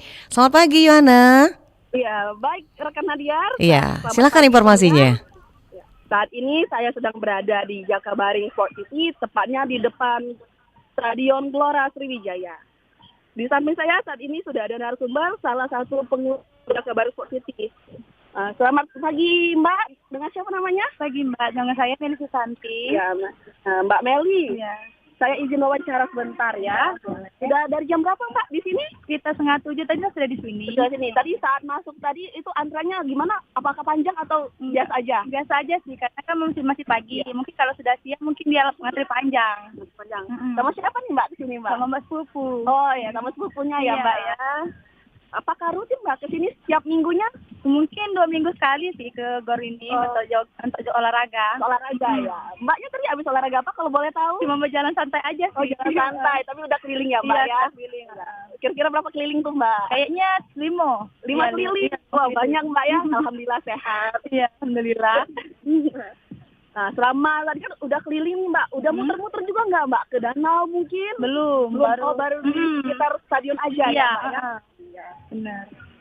Mbak, kita kan tadi kesini masuknya pakai tiket nih. Iya. Nah, menurut Mbak itu tiketnya terjangkau nggak Mbak harganya? Iya terjangkau sih untuk saat ini karena kan lumayan sih, nggak terlalu boros juga, nggak terlalu banyak makan biaya juga sih karena kan sekali masuk sudah. Nah, mengenai fasilitas di Jakabaring Sport City ini Mbak, menurut Mbak gimana? Udah bagus belum Mbak fasilitas umumnya? Iya, bagus sih bagus, tapi sayangnya agak cuma kotor sedikit aja sih, karena kan banyak daun-daun yang gugur kan. Tapi untuk sampah-sampah sih nggak ada, cuman daun-daun aja, daun-daun kering.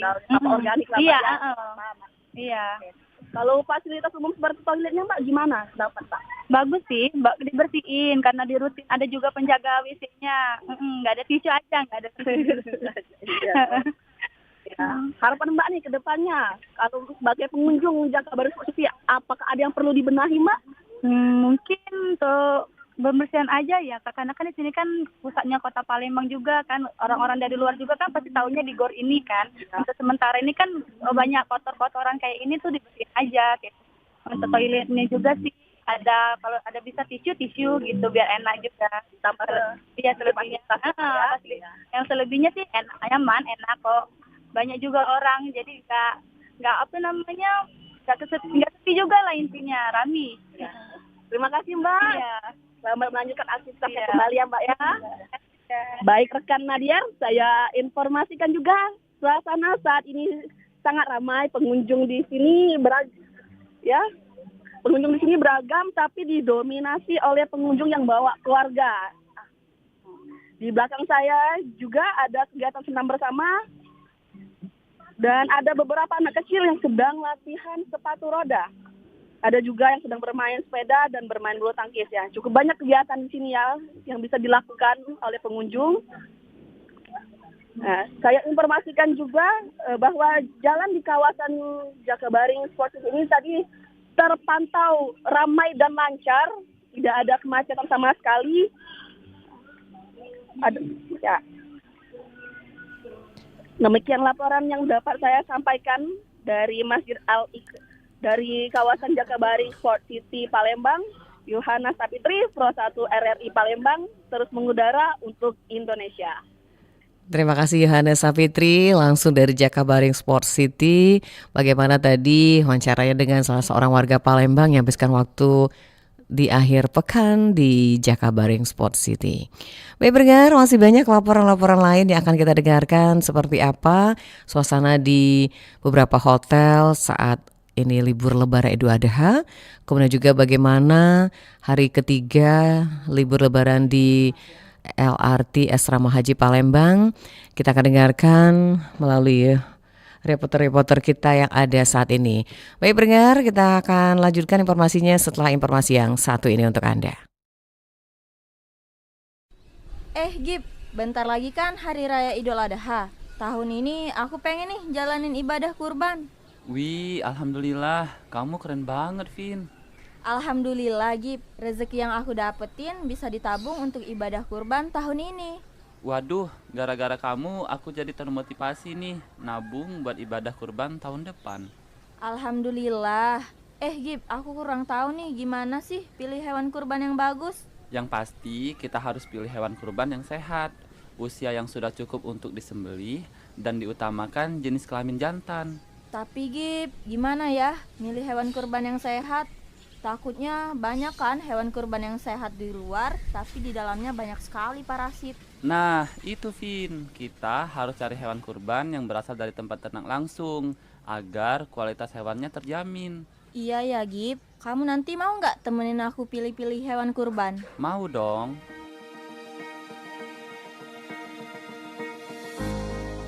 Idul Adha adalah perayaan agama Islam yang dirayakan oleh umat muslim di seluruh dunia. Dikenal juga sebagai Hari Raya Kurban. Perayaan ini mengenang pengorbanan Nabi Ibrahim yang bersedia mengorbankan putranya Ismail atas perintah Allah. Sebagai simbol ketakwaan, kecintaan kita kepada Allah Subhanahu wa Ta'ala.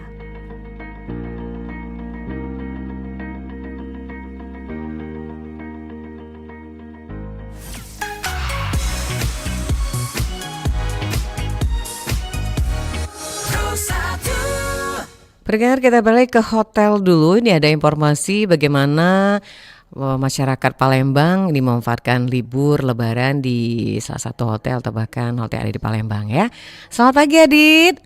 Selamat pagi rekan Nadia. Baik, silakan informasinya Adit.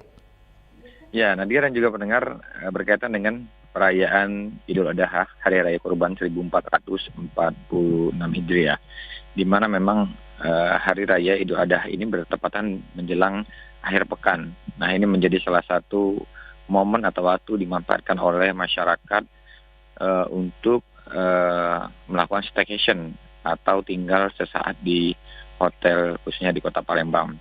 Seperti yang saya lihat saat ini, saya berada tepat di Hotel RRI Duta Palembang, di mana memang sebagian banyak atau sebagian besar masyarakat ini memanfaatkan Hotel RRI Duta Palembang menjadi salah satu hotel pilihan untuk staycation atau menghabiskan waktu sisa libur Idul Adha untuk berkumpul bersama, baik mereka berkeluarga atau mereka yang bersama teman-teman.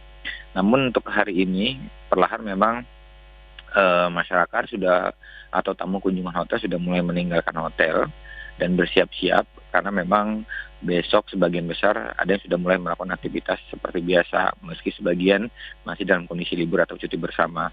Nah, ini juga menggambarkan bahwasannya memang masyarakat juga bisa dikatakan sangat membutuhkan waktu-waktu untuk dimanfaatkan sebagai satu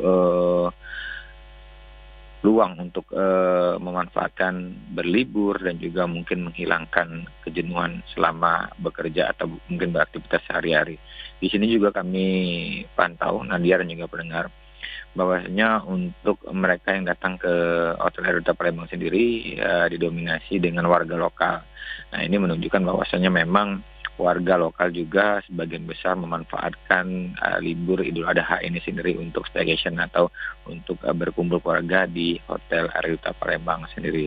Namun yang lebih menarik adalah Nadia dan juga pendengar, bahwasanya memang tidak hanya mereka tamu hotel atau masyarakat lokal asal Sumatera Selatan yang melakukan libur atau staycation di Hotel Air Palembang. Sebagian besar memang masyarakat dari luar kota Palembang, baik itu dari Jakarta, Lampung, dan juga kami juga tadi sempat mendapat informasi ada sebagian besar dari kota Jambi ini juga memang berkunjung ke kota Palembang. Mereka juga melakukan aktivitas atau merayakan Idul Adha, namun mereka memilih untuk tetap tinggal di hotel dan mereka berkumpul di rumah saudara, namun tidak menginap di rumah saudara dan memanfaatkan hotel untuk menginap.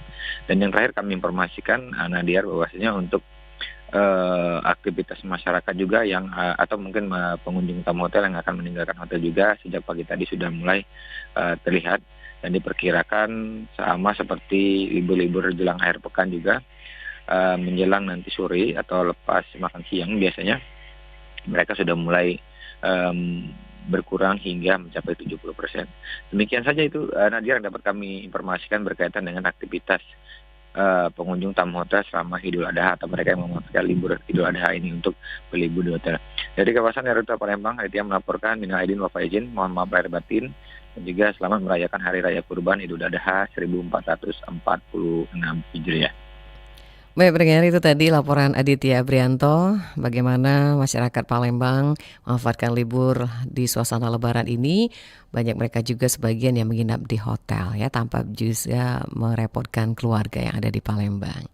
Baik pendengar, dari rekan Aditya nanti kita akan laporan lagi rekan-rekan kita yang lain bagaimana nanti suasana di stasiun LRT Asrama Haji. Tapi sebelumnya kita akan dengarkan dulu satu koleksi lagu untuk Anda melalui Pro Satire Palembang pagi ini.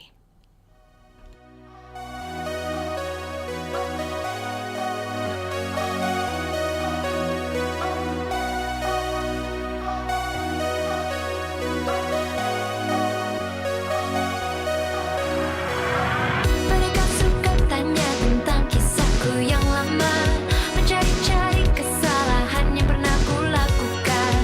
Ingin lihat aku gelisah, ingin lihat aku tak bisa, hanya terus memandang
Pendengar, kita akan menuju ke LRT Asrama Haji Palembang. Bagaimana suasana di sana masuk hari ketiga libur Lebaran Idul Adha bersama rekan Ega Dwiyanti. Ya, selamat pagi menjelang siang Ega. Baik Nadia dan pendengar, selamat pagi. Iya, silakan laporannya Ega. Saya melaporkan langsung dari stasiun LRT Asrama Haji Palembang di hari ketiga perayaan Idul Adha 1446 Hijriah. Suasana pagi ini terpantau cukup ramai, meski tak seramai hari pertama dan kedua Idul Adha. Untuk antusiasme warga untuk memanfaatkan moda transportasi LRT ini masih terbilang cukup tinggi. Banyak keluarga terlihat datang bersama anak-anak, tampak menikmati momen libur Lebaran sambil berpergian ke pusat kota atau tempat wisata seperti Jakabaring dan Palembang Icon. Kami tadi sudah sempat berbincang dengan Priska, salah satu petugas stasiun. Menurutnya lonjakan penumpang biasanya mulai terjadi di atas pukul 11 siang dan jumlahnya akan terus tinggi sampai menjelang malam hari nanti. Warga lebih menyukai naik transportasi LRT karena dinilai lebih murah dan juga lebih nyaman. Untuk mengetahui lebih lanjut, saya saat ini sudah bersama dengan salah satu penumpang, Ibu Anggi, warga Talang Jambe yang hendak bepergian menggunakan LRT. Baik Bu Anggi, rencananya mau kemana? Ke Palembang Icon. Bagaimana suasana LRT hari ini menurut Ibu? Untuk pagi ini sih terbilang cukup ramai daripada hari-hari biasanya. Soalnya kan biasanya saya setiap pagi juga bekerja menggunakan LRT. Tapi suasana biasanya itu tidak seramai pagi ini. Kalau pagi ini sepertinya banyak orang yang ingin keluar rumah karena ini kan juga hari libur. Oke, kalau boleh tahu Ibu memilih LRT karena alasan apa? Cepat pastinya, nggak macet, dan semua keberangkatan ini dan kedatangan juga sudah terjadwal. Jadi akan lebih praktis. Selain itu juga LRT ini kan juga transportasi yang bersih dan nyaman. Baik Ibu, terima kasih atas waktunya. Semoga perjalanannya menyenangkan. Baik pendengar, kami laporkan juga cuaca di sini sangat cerah, cocok untuk masyarakat yang ingin beraktivitas di luar. Kami juga mengimbau kepada seluruh masyarakat yang beraktivitas hari ini, khususnya di tempat umum dan transportasi publik, agar tetap berhati-hati. Jaga keselamatan diri dan keluarga, patuhi aturan yang berlaku, serta perhatikan protokol keselamatan selama berada di stasiun maupun dalam gerbong LRT. Baik, demikian laporan saya dari kawasan stasiun LRT Asrama Haji Palembang. Ega Dwiyanti, RRI Pro 1 Palembang terus mengudara untuk Indonesia. Baik, terima kasih untuk Ega Dwiyanti langsung dari stasiun LRT Asrama Haji Palembang. Kita akan lanjutkan laporan berikutnya, Pregar. Nanti kita akan dengarkan informasi seperti apa di Kambang Iwa yang menjadi pilihan destinasi liburan panjang Idul Adha bagi warga kota Palembang. Kita akan laporkan setelah info yang satu ini untuk Anda. Kata oke menjadi kata yang hampir setiap hari diucapkan banyak orang untuk menyatakan persetujuan. Lalu, bagaimana sih dengan asal mula atau arti kata oke ini? Melansir laman platform edukasi Zenius Education, sebagian besar sejarawan setuju kalau kata oke adalah singkatan dari all correct, yang ejaannya adalah OLLKORRECT.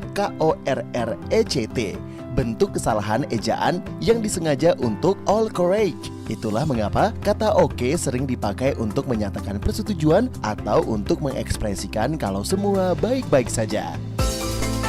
Kata oke pertama kali muncul di Boston sekitar tahun 1830-an.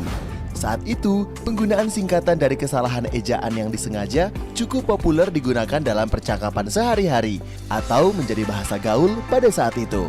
Tren yang awalnya muncul di Boston ini jadi menyebar ke seluruh Amerika setelah seorang editor Boston Morning Post bernama Charles Gordon Green memasukkan singkatan oke di dalam tulisannya yang terbit pada 23 Maret 1839. Setelah itu, kata oke juga digunakan oleh Martin Van Buren yang merupakan seorang politikus asal Kinderhook, New York pada masa kampanye pemilihan Presiden Amerika Serikat di tahun 1840. Sejak pertemuan telegraf pada 1844, oke resmi digunakan operator telegraf sebagai tanda bahwa pesan sudah diterima. Kata oke terus digunakan karena dianggap mudah diucapkan dan cepat dipahami.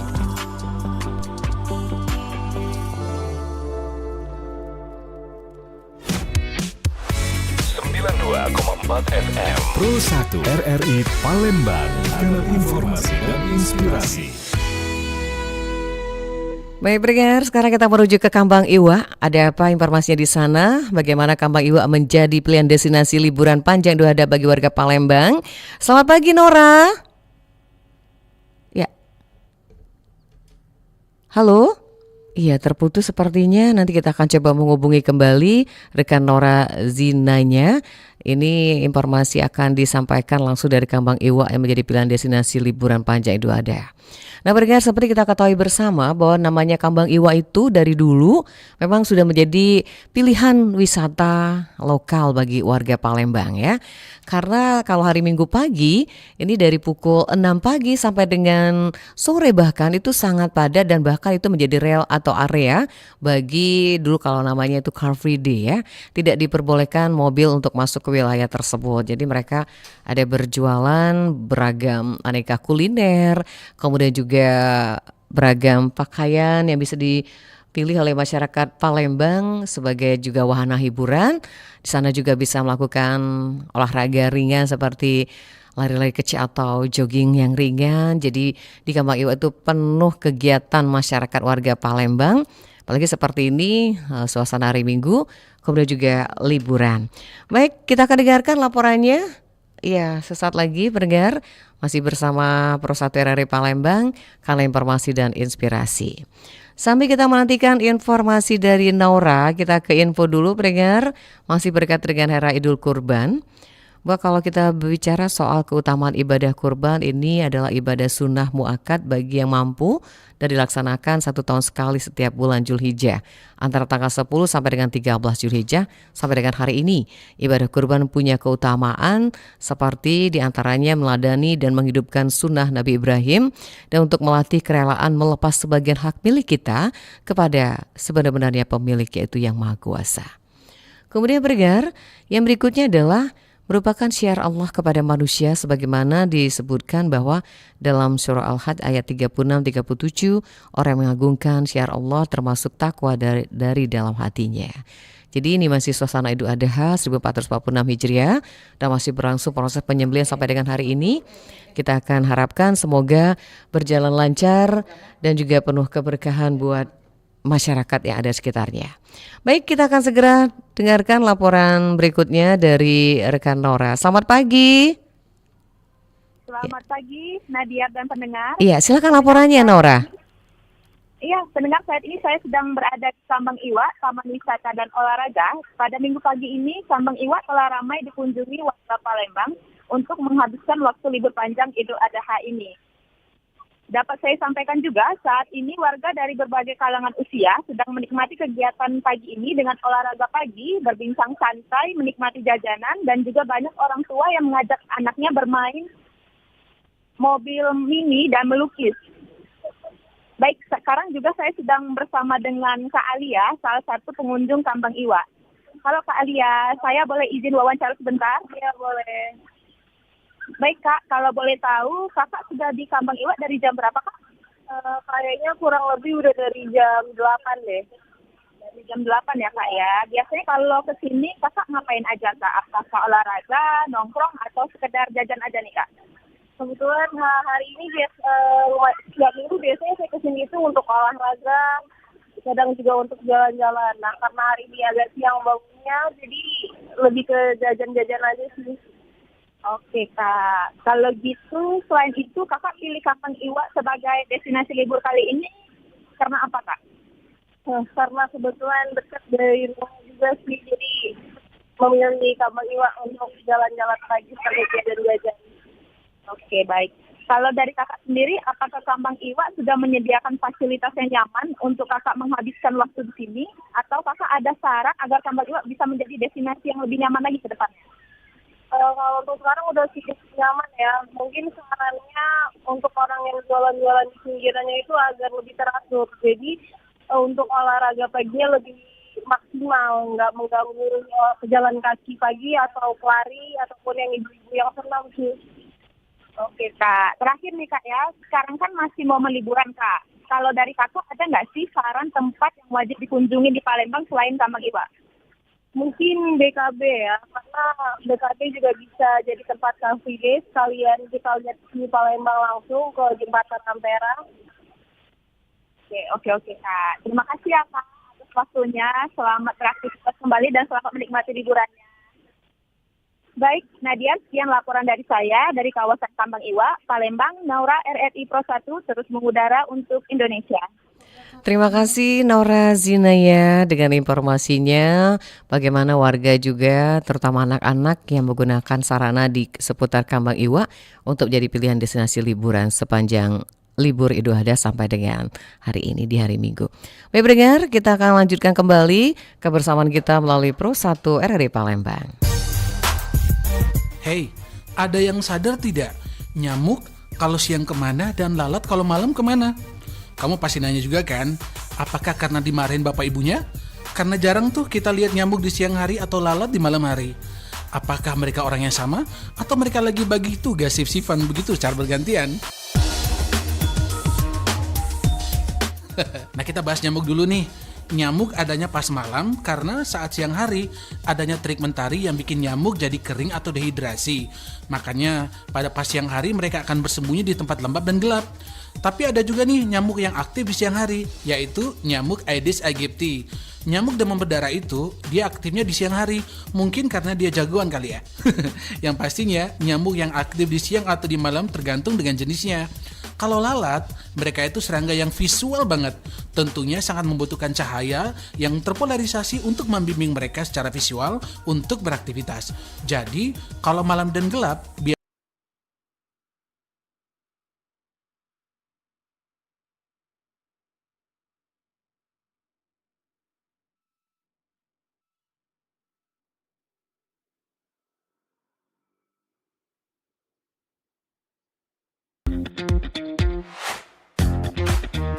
RRI News kini hadir di genggaman Anda dengan aplikasi mobile terbaru. Temukan berita online terkini, cepat, dan terpercaya langsung dari perangkat Anda dengan fitur pembaruan berita real time dari aplikasi mobile RRI News. Anda tak akan pernah ketinggalan informasi. Nikmati kemudahan akses berita nasional dan internasional, berita terpopuler, dan video berita terbaru kapan saja dan di mana saja. Dilengkapi dengan teknologi terkini, aplikasi mobile RRI News memberikan pengalaman membaca yang lebih baik. Dapatkan notifikasi berita penting langsung di layar ponsel Anda. Jelajahi kategori berita yang Anda minati, mulai dari politik, ekonomi, budaya, hingga olahraga. Anda juga bisa berbagi berita penting kepada teman dan keluarga melalui media sosial dan aplikasi pesan, menjaga Anda tetap terhubung dengan dunia di sekitar Anda. Memiliki jaringan lebih dari 80 microsite tersebar dari Sabang sampai Merauke, serta memiliki tren pembaca yang semakin meningkat. RRI News menghadirkan liputan berita terlengkap dan terkini dari seluruh Indonesia. Unduh sekarang di Google Play dan App Store aplikasi mobile RRI News, membawa dunia ke dalam genggaman Anda. Aplikasi mobile RRI News, berita terkini dan terpercaya dalam genggaman Anda. Pendengar, kita merujuk ke Simpang 5 DPRD Sumatera Selatan. Selamat pagi, Van. Selamat pagi, rekan Nadia. Baik, silakan laporannya. Baik, terima kasih. Pendengar, saat ini saya sedang berada di Simpang 5 DPRD Sumatera Selatan. Dapat kami informasikan H+2 Idul Adha 1446 Hijriah, suasana di seputaran Simpang 5 DPRD Sumatera Selatan masih terpantau lengang dari hari biasanya. Di mana kita ketahui pada hari biasa, seputaran jalan Simpang DPRD Sumatera Selatan merupakan salah satu jalan dengan kepadatan kendaraan saat jam-jam sibuk. Di mana di kawasan Jalan Simpang 5 DPRD Sumatera Selatan ini juga merupakan pusat perkantoran pemerintahan, perbankan, kantor PLN, serta pusat perbelanjaan seperti mal. Pendengar, dari pantauan kami banyak kendaraan yang melintas seperti kendaraan roda 4 maupun roda 2, namun masih didominasi oleh kendaraan roda 2. Pendengar, menjelang siang, aktivitas di seputaran Simpang 5 DPRD Sumatera Selatan ini akan meningkat seiring mulai beroperasinya mal seperti PS Mall, Palembang Icon, dan Transmart. Pendengar, tempat di samping kami saat ini melaporkan, terdapat pos polisi yang siap menjaga keamanan dan kenyamanan masyarakat selama Idul Adha. Dapat kami gambarkan juga saat ini ada 2 petugas kepolisian yang sedang berjaga untuk mengatur lalu lintas di seputaran simpang DPRD Sumatera Selatan ini. Pendengar, untuk cuaca, dapat kami informasikan cuaca di seputaran simpang 5 DPRD Sumatera Selatan saat ini terpantau sangat cerah, di mana banyaknya masyarakat yang melakukan aktivitas tepatnya pagi tadi, seperti jogging dan bersepeda. Dan kami juga nampak mulai banyaknya penjual tisu, serta juga terdapat petugas kebersihan jalan. Jadi bagi Anda yang akan melakukan aktivitas di luar rumah, khususnya sepeda motor, untuk menggunakan jaket serta selalu membawa kelengkapan dan perlengkapan surat kendaraan Anda demi kenyamanan saat berkendara. Nadia, untuk sementara hanya itu informasi yang bisa kami sampaikan dari Simpang 5 DPRD Sumatera Selatan. Muhammad Irfan, Pro 1 RRI terus mengudara untuk Indonesia. Terima kasih Ivan, selamat bertugas kembali, tetap semangat di hari libur dan sudah menyampaikan bagaimana situasi lalu lintas di Simpang 5 DPRD Sumatera Selatan. Selanjutnya kita menuju ke Pasar Sekip Palembang. Ada rekan Nova akan melaporkan berkaitan dengan sejumlah harga kebutuhan pokok ya. Selamat pagi Nova.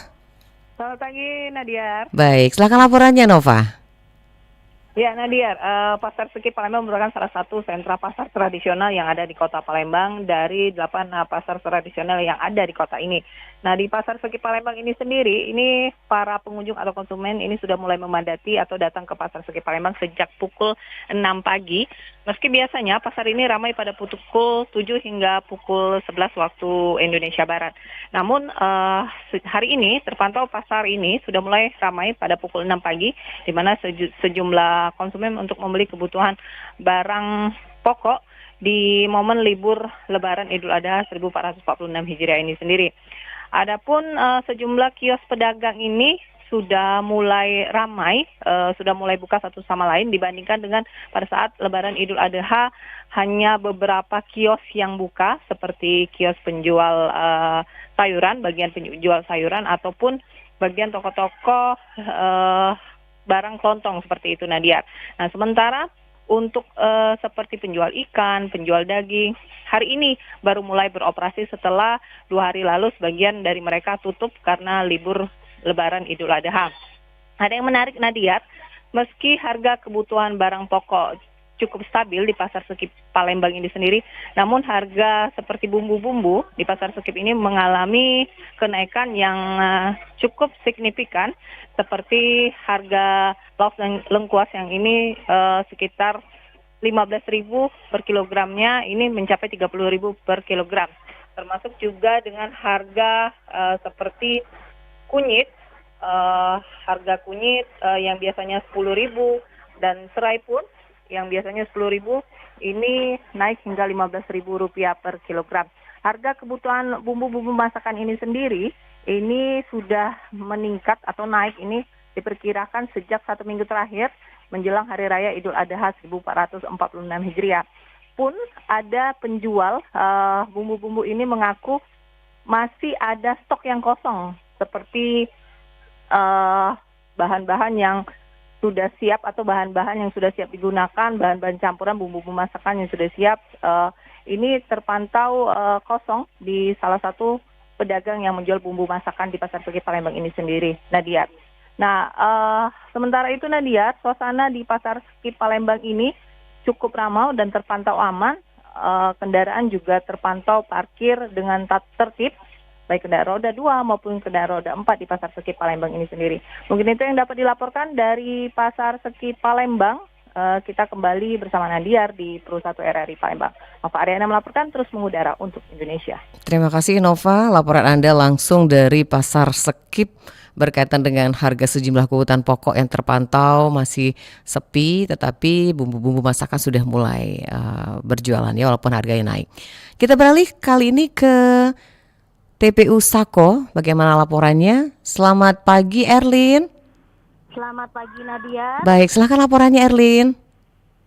Baik Nadia, selamat pagi pendengar. Saat ini saya melaporkan langsung situasi dari TPU Sako, Kecamatan Sako, Palembang, yang merupakan salah satu tempat pemakaman umum di Kota Palembang.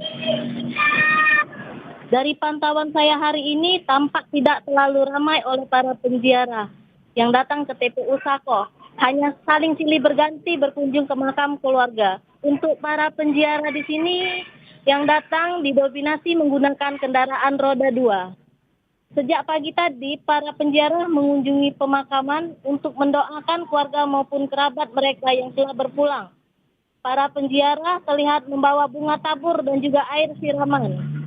Rata-rata mereka datang bersama keluarga untuk menggelar doa bersama sambil membersihkan makam kerabat mereka. Hingga pukul 9 tadi, tercatat hanya puluhan orang saja yang mengunjungi TPU Sako. Untuk jumlah penziarah yang datang sampai saat ini mengalami penurunan dibandingkan hari pertama Idul Adha kemarin. Menurut Bapak Pardi selaku penjaga TPU Sako, untuk jumlah penziarah di Hari Raya Idul Adha tidak terlalu ramai dibandingkan Hari Raya Idul Fitri kemarin. Situasi saat ini di TPU Sako terpantau para petugas untuk berjaga sambil mengatur arus kendaraan di sekitaran TPU agar tidak saling terjadi kemacetan. Untuk pedagang bunga tabur dadakan tampak tidak terlalu banyak. Hanya pedagang bunga tabur yang memang kesehariannya menjual bunga tabur di TPU Sako. Saya juga sempat mewawancarai salah satu penziarah TPU Sako, Ibu Lina asal dari Perumnas. Ia mengungkapkan mereka memang sengaja datang hari ini karena kebetulan hari libur dan juga sudah hari ketiga pasca Lebaran Idul Adha, jadi kemungkinan tidak terlalu ramai penziarah yang datang ke sini. Terpantau juga pada pagi hari ini di sekitaran TPU Sako, cuacanya cukup cerah. Kami juga menghimbau untuk masyarakat yang ingin mengunjungi TPU Sako untuk tidak membuang sampah sembarangan dan menjaga ketertiban dan ketenangan selama berziarah. Demikian laporan dari kawasan TPU Sako, Kecamatan Sako, Palembang. Erlin Partesa melaporkan, RRI Pro 1 Palembang terus mengudara untuk Indonesia. Terima kasih Erlin, selamat bertugas kembali. Laporan langsung dari TPU Sako Palembang berkaitan dengan bagaimana suasana di sana peziarah yang sudah mulai sepi di hari ini, di hari Minggu. Baik pendengar, kita akan kembali ke informasi lainnya dari rekan-rekan kita yang ada di lapangan, tapi setelah satu lagu berikut ini dari Fidi Aldiano untuk Anda.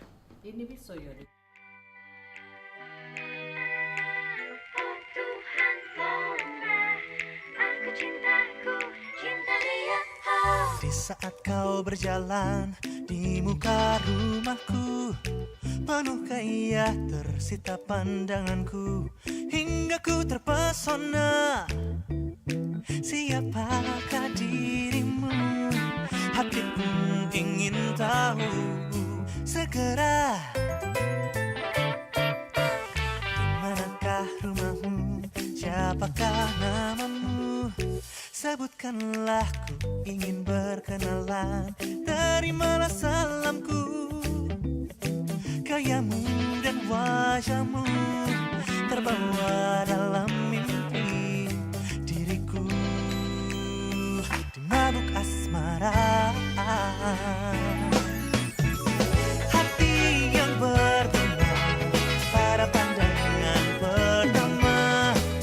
Oh Tuhan, tolonglah, aku cinta dia.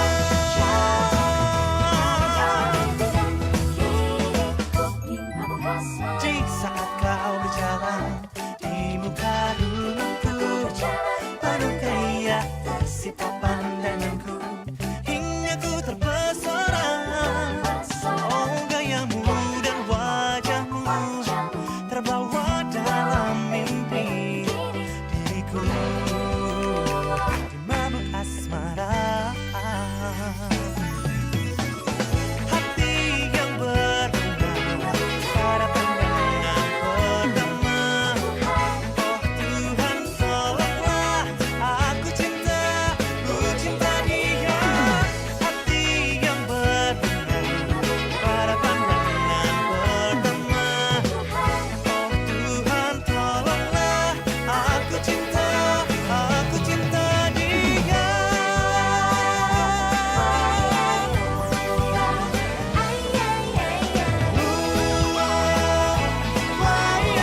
hati yang berbunga pada pandangan pertama.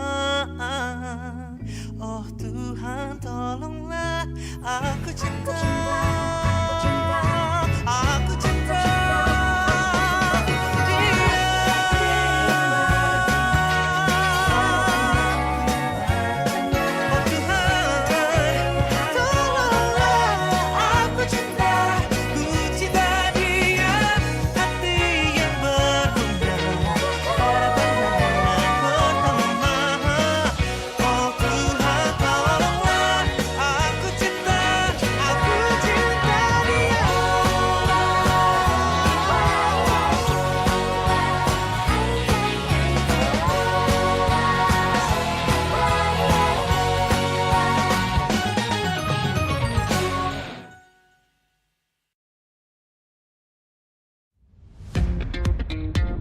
Selamat datang di era digital baru.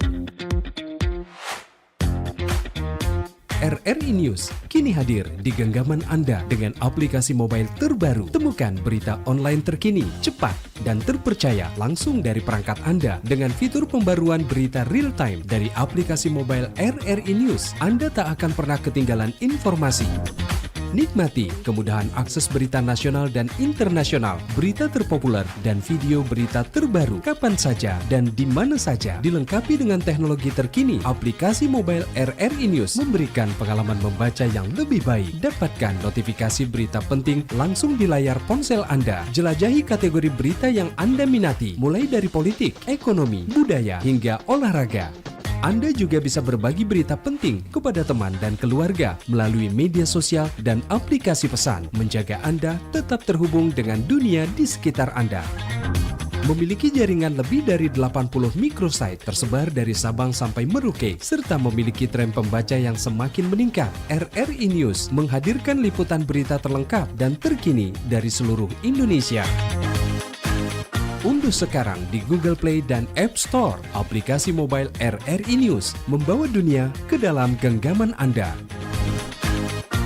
Aplikasi mobile RRI News, berita terkini dan terpercaya dalam genggaman Anda.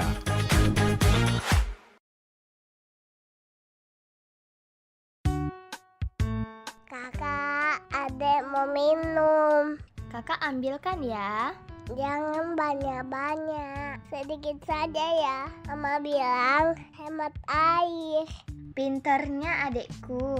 Ini dek minumnya. Kakak mau buang air dulu ya. Kakak, kan mama bilang jangan buang-buang air. Kakak sakit perut dek. Mau buang air besar, bukan dibuang-buang airnya. Oh begitu. Tanamkan kebiasaan hemat air pada anak-anak kita sejak dini. Setiap tetes air begitu berharga.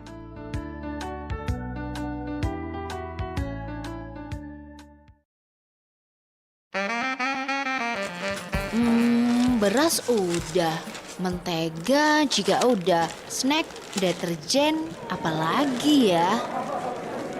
Wah, apa tuh? Kok rame-rame? Wah, ada diskonan susu kotak. Beli yang banyak mumpung lagi diskon, biar aku bisa lebih hemat.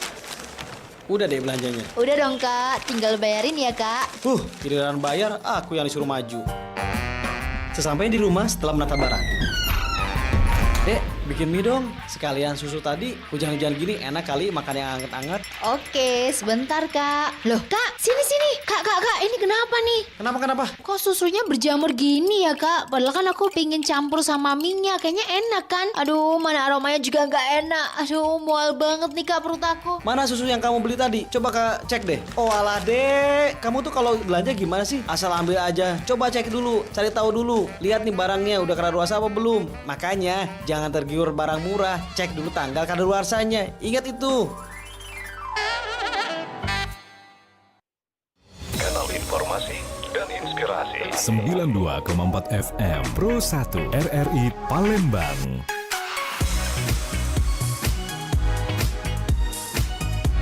Kanal informasi dan inspirasi. Baik pendengar, bagaimana situasi arus lalu lintas di Jalan Residen Haji Abdul Rozak? Kita akan dengarkan langsung bersama rekan Rian Apridani. Selamat pagi Rian. Ya, selamat pagi Nadiar. Iya, silakan laporannya. Ya, Nadiar dan pendengar RRI dimanapun Anda berada, saat ini kami melaporkan dari Jalan Presiden Haji Abdul Rozak, tepatnya di pertigaan Jalan Brigjen Hasan Kasim, arah Pasar Pusri ataupun sebaliknya. Dan kami laporkan bahwa situasi kondisi arus lalu lintas pada pagi menjelang siang hari ini terpantau ramai lancar. Hal ini cukup berbeda bila dibandingkan dengan hari sebelumnya di mana relatif cukup lengang. Dan dari pantauan kami, arus kendaraan lalu lintas yang melintas di kawasan ini sebagian besar didominasi oleh kendaraan roda 4 dan roda 2 pribadi. Namun ada beberapa juga yang menarik, diantaranya mulai ramai tampak aktivitas kendaraan angkutan berat, kendaraan truk ataupun kontainer yang mulai melaksanakan aktivitas normal. Setelah sempat pada beberapa hari lalu aktivitasnya mengalami penurunan dikarenakan memang masuki masa libur Idul Adha. Hal ini sejak pagi tadi, sejak pukul 7 pagi tadi sampai dengan saat ini, bahwa aktivitas kendaraan angkutan berat ini terlihat mulai ramai dari arah Pusri menuju Simpang Patal, dan sebagian besar angkutan ini melintas melewati Simpang 4 Patal Pusri menuju Jalan MP Mangkunegara untuk kemudian menuju Jalan Lingkar di Jalan Haji Nurdin Panji. Dan dengan meningkatnya aktivitas kendaraan angkutan berat ini, kami menghimbau kepada Anda, para pengguna kendaraan ataupun pengguna jalan yang melintas di kawasan ini untuk berhati-hati, dikarenakan memang seringkali pada titik ini menjadi titik yang rawan kecelakaan. Dan tepat kami melaporkan di samping tempat ini ada pos polisi Polsek Kalidoni yang terus melakukan pantauan arus lalu lintas untuk memastikan kondisi kelancaran lalu lintas ini bisa tetap terjaga selama masa angkutan libur panjang Idul Adha. Kami juga imbau untuk Anda pengguna kendaraan roda 2 untuk senantiasa berhati-hati dikarenakan memang aktivitas kendaraan kendaraan angkutan berat ini sudah mulai kembali normal, dan dikhawatirkan ini juga bisa berpotensi untuk menimbulkan kecelakaan. Untuk itu kami senantiasa mengimbau untuk tetap berhati-hati dalam berkendara dan juga mengutamakan keselamatan dengan memakai fasilitas keamanan seperti helm dan tidak berkendara dengan melebihi kapasitas yang sudah ditentukan. Dan selain itu juga kami informasikan untuk aktivitas masyarakat di kawasan Brigjen Hasan Kasim dan juga Presiden Haji Abdul Rozak memang belum sepenuhnya normal seperti biasa, dikarenakan titik-titik aktivitas ekonomi seperti penjualan barang-barang ataupun toko-toko yang berada di kawasan ini memang belum sepenuhnya buka. Hal ini diperkirakan memang masih dalam suasana libur Idul Adha, dan diperkirakan aktivitas normal baru akan kembali berjalan tepat pada tanggal 10 Juni nanti, di mana usai masa libur panjang seperti yang sudah ditetapkan oleh pemerintah. Demikian sementara yang dapat kami laporkan dari kawasan Jalan Presiden Haji Abdul Rozak Kalidoni Palembang. Nanti dari melaporkan untuk Pro 1 RRI Palembang terus mengudara untuk Indonesia. Terima kasih Rian, informasinya langsung dari Jalan Residen Haji Abdul Rozak. Bagaimana aktivitas kendaraan angkutan yang mulai kembali beroperasi setelah Raya Idul Adha. Baik pendengar, masih bersama kami Pro 1 RRI Palembang, kali informasi dan inspirasi. Masih ada laporan berikutnya melalui FM 9,4 MHz. Tetap bersama kami di Palembang pagi ini.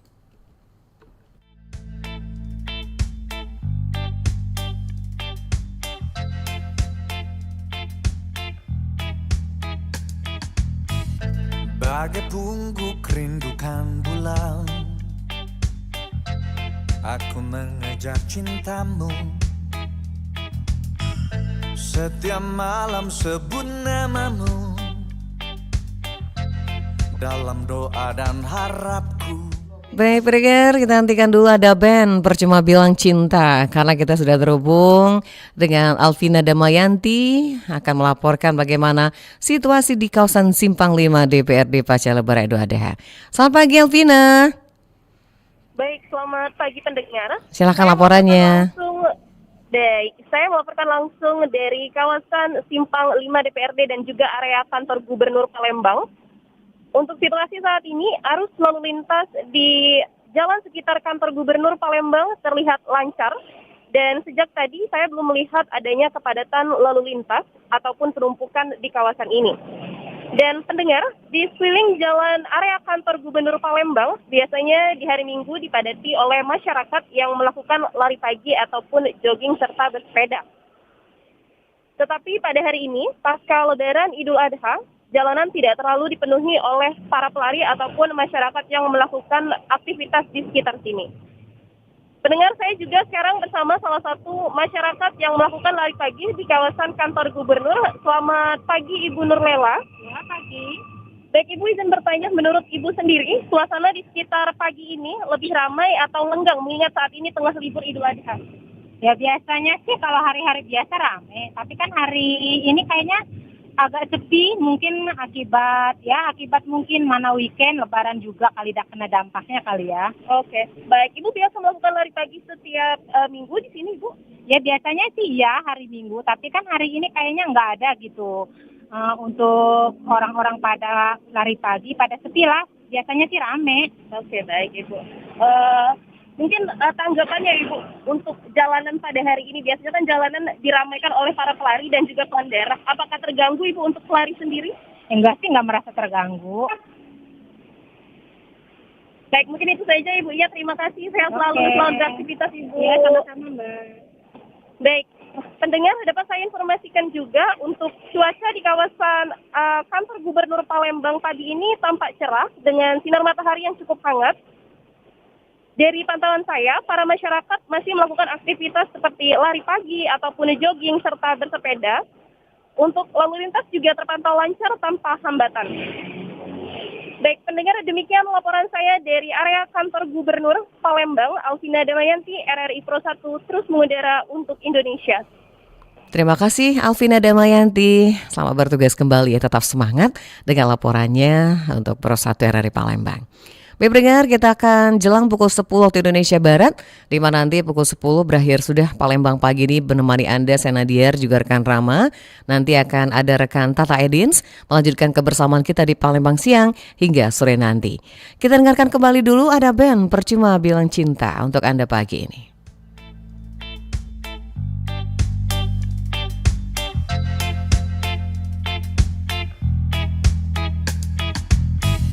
Bagai pungguk rindukan bulan, aku mengejar cintamu. Setiap malam sebut namamu dalam doa dan harapku. Memendam rasa cinta itu buat geram, mengungkapkannya lagi malah buatku pusing. Mengendap-endap jangan sampai ketahuan, mencari-cari kabar selalu tentang dirimu. Percuma bilang cinta bila tak perjuangkan cintamu. Percuma bilang cinta bila malu ucapkan cintamu. Mengapa bibir ini bisu bila bertemu denganmu? Keringat dingin tubuh ini, takut kau acuhkan aku. Memendam rasa cinta itu buat geram, mengungkapkannya lagi malah buatku pusing. Mengendap-endap jangan sampai ketahuan, mencari-cari kabar selalu tentang dirimu. Percuma bilang cinta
cinta bila malu ucapkan cintamu. Percuma bilang cinta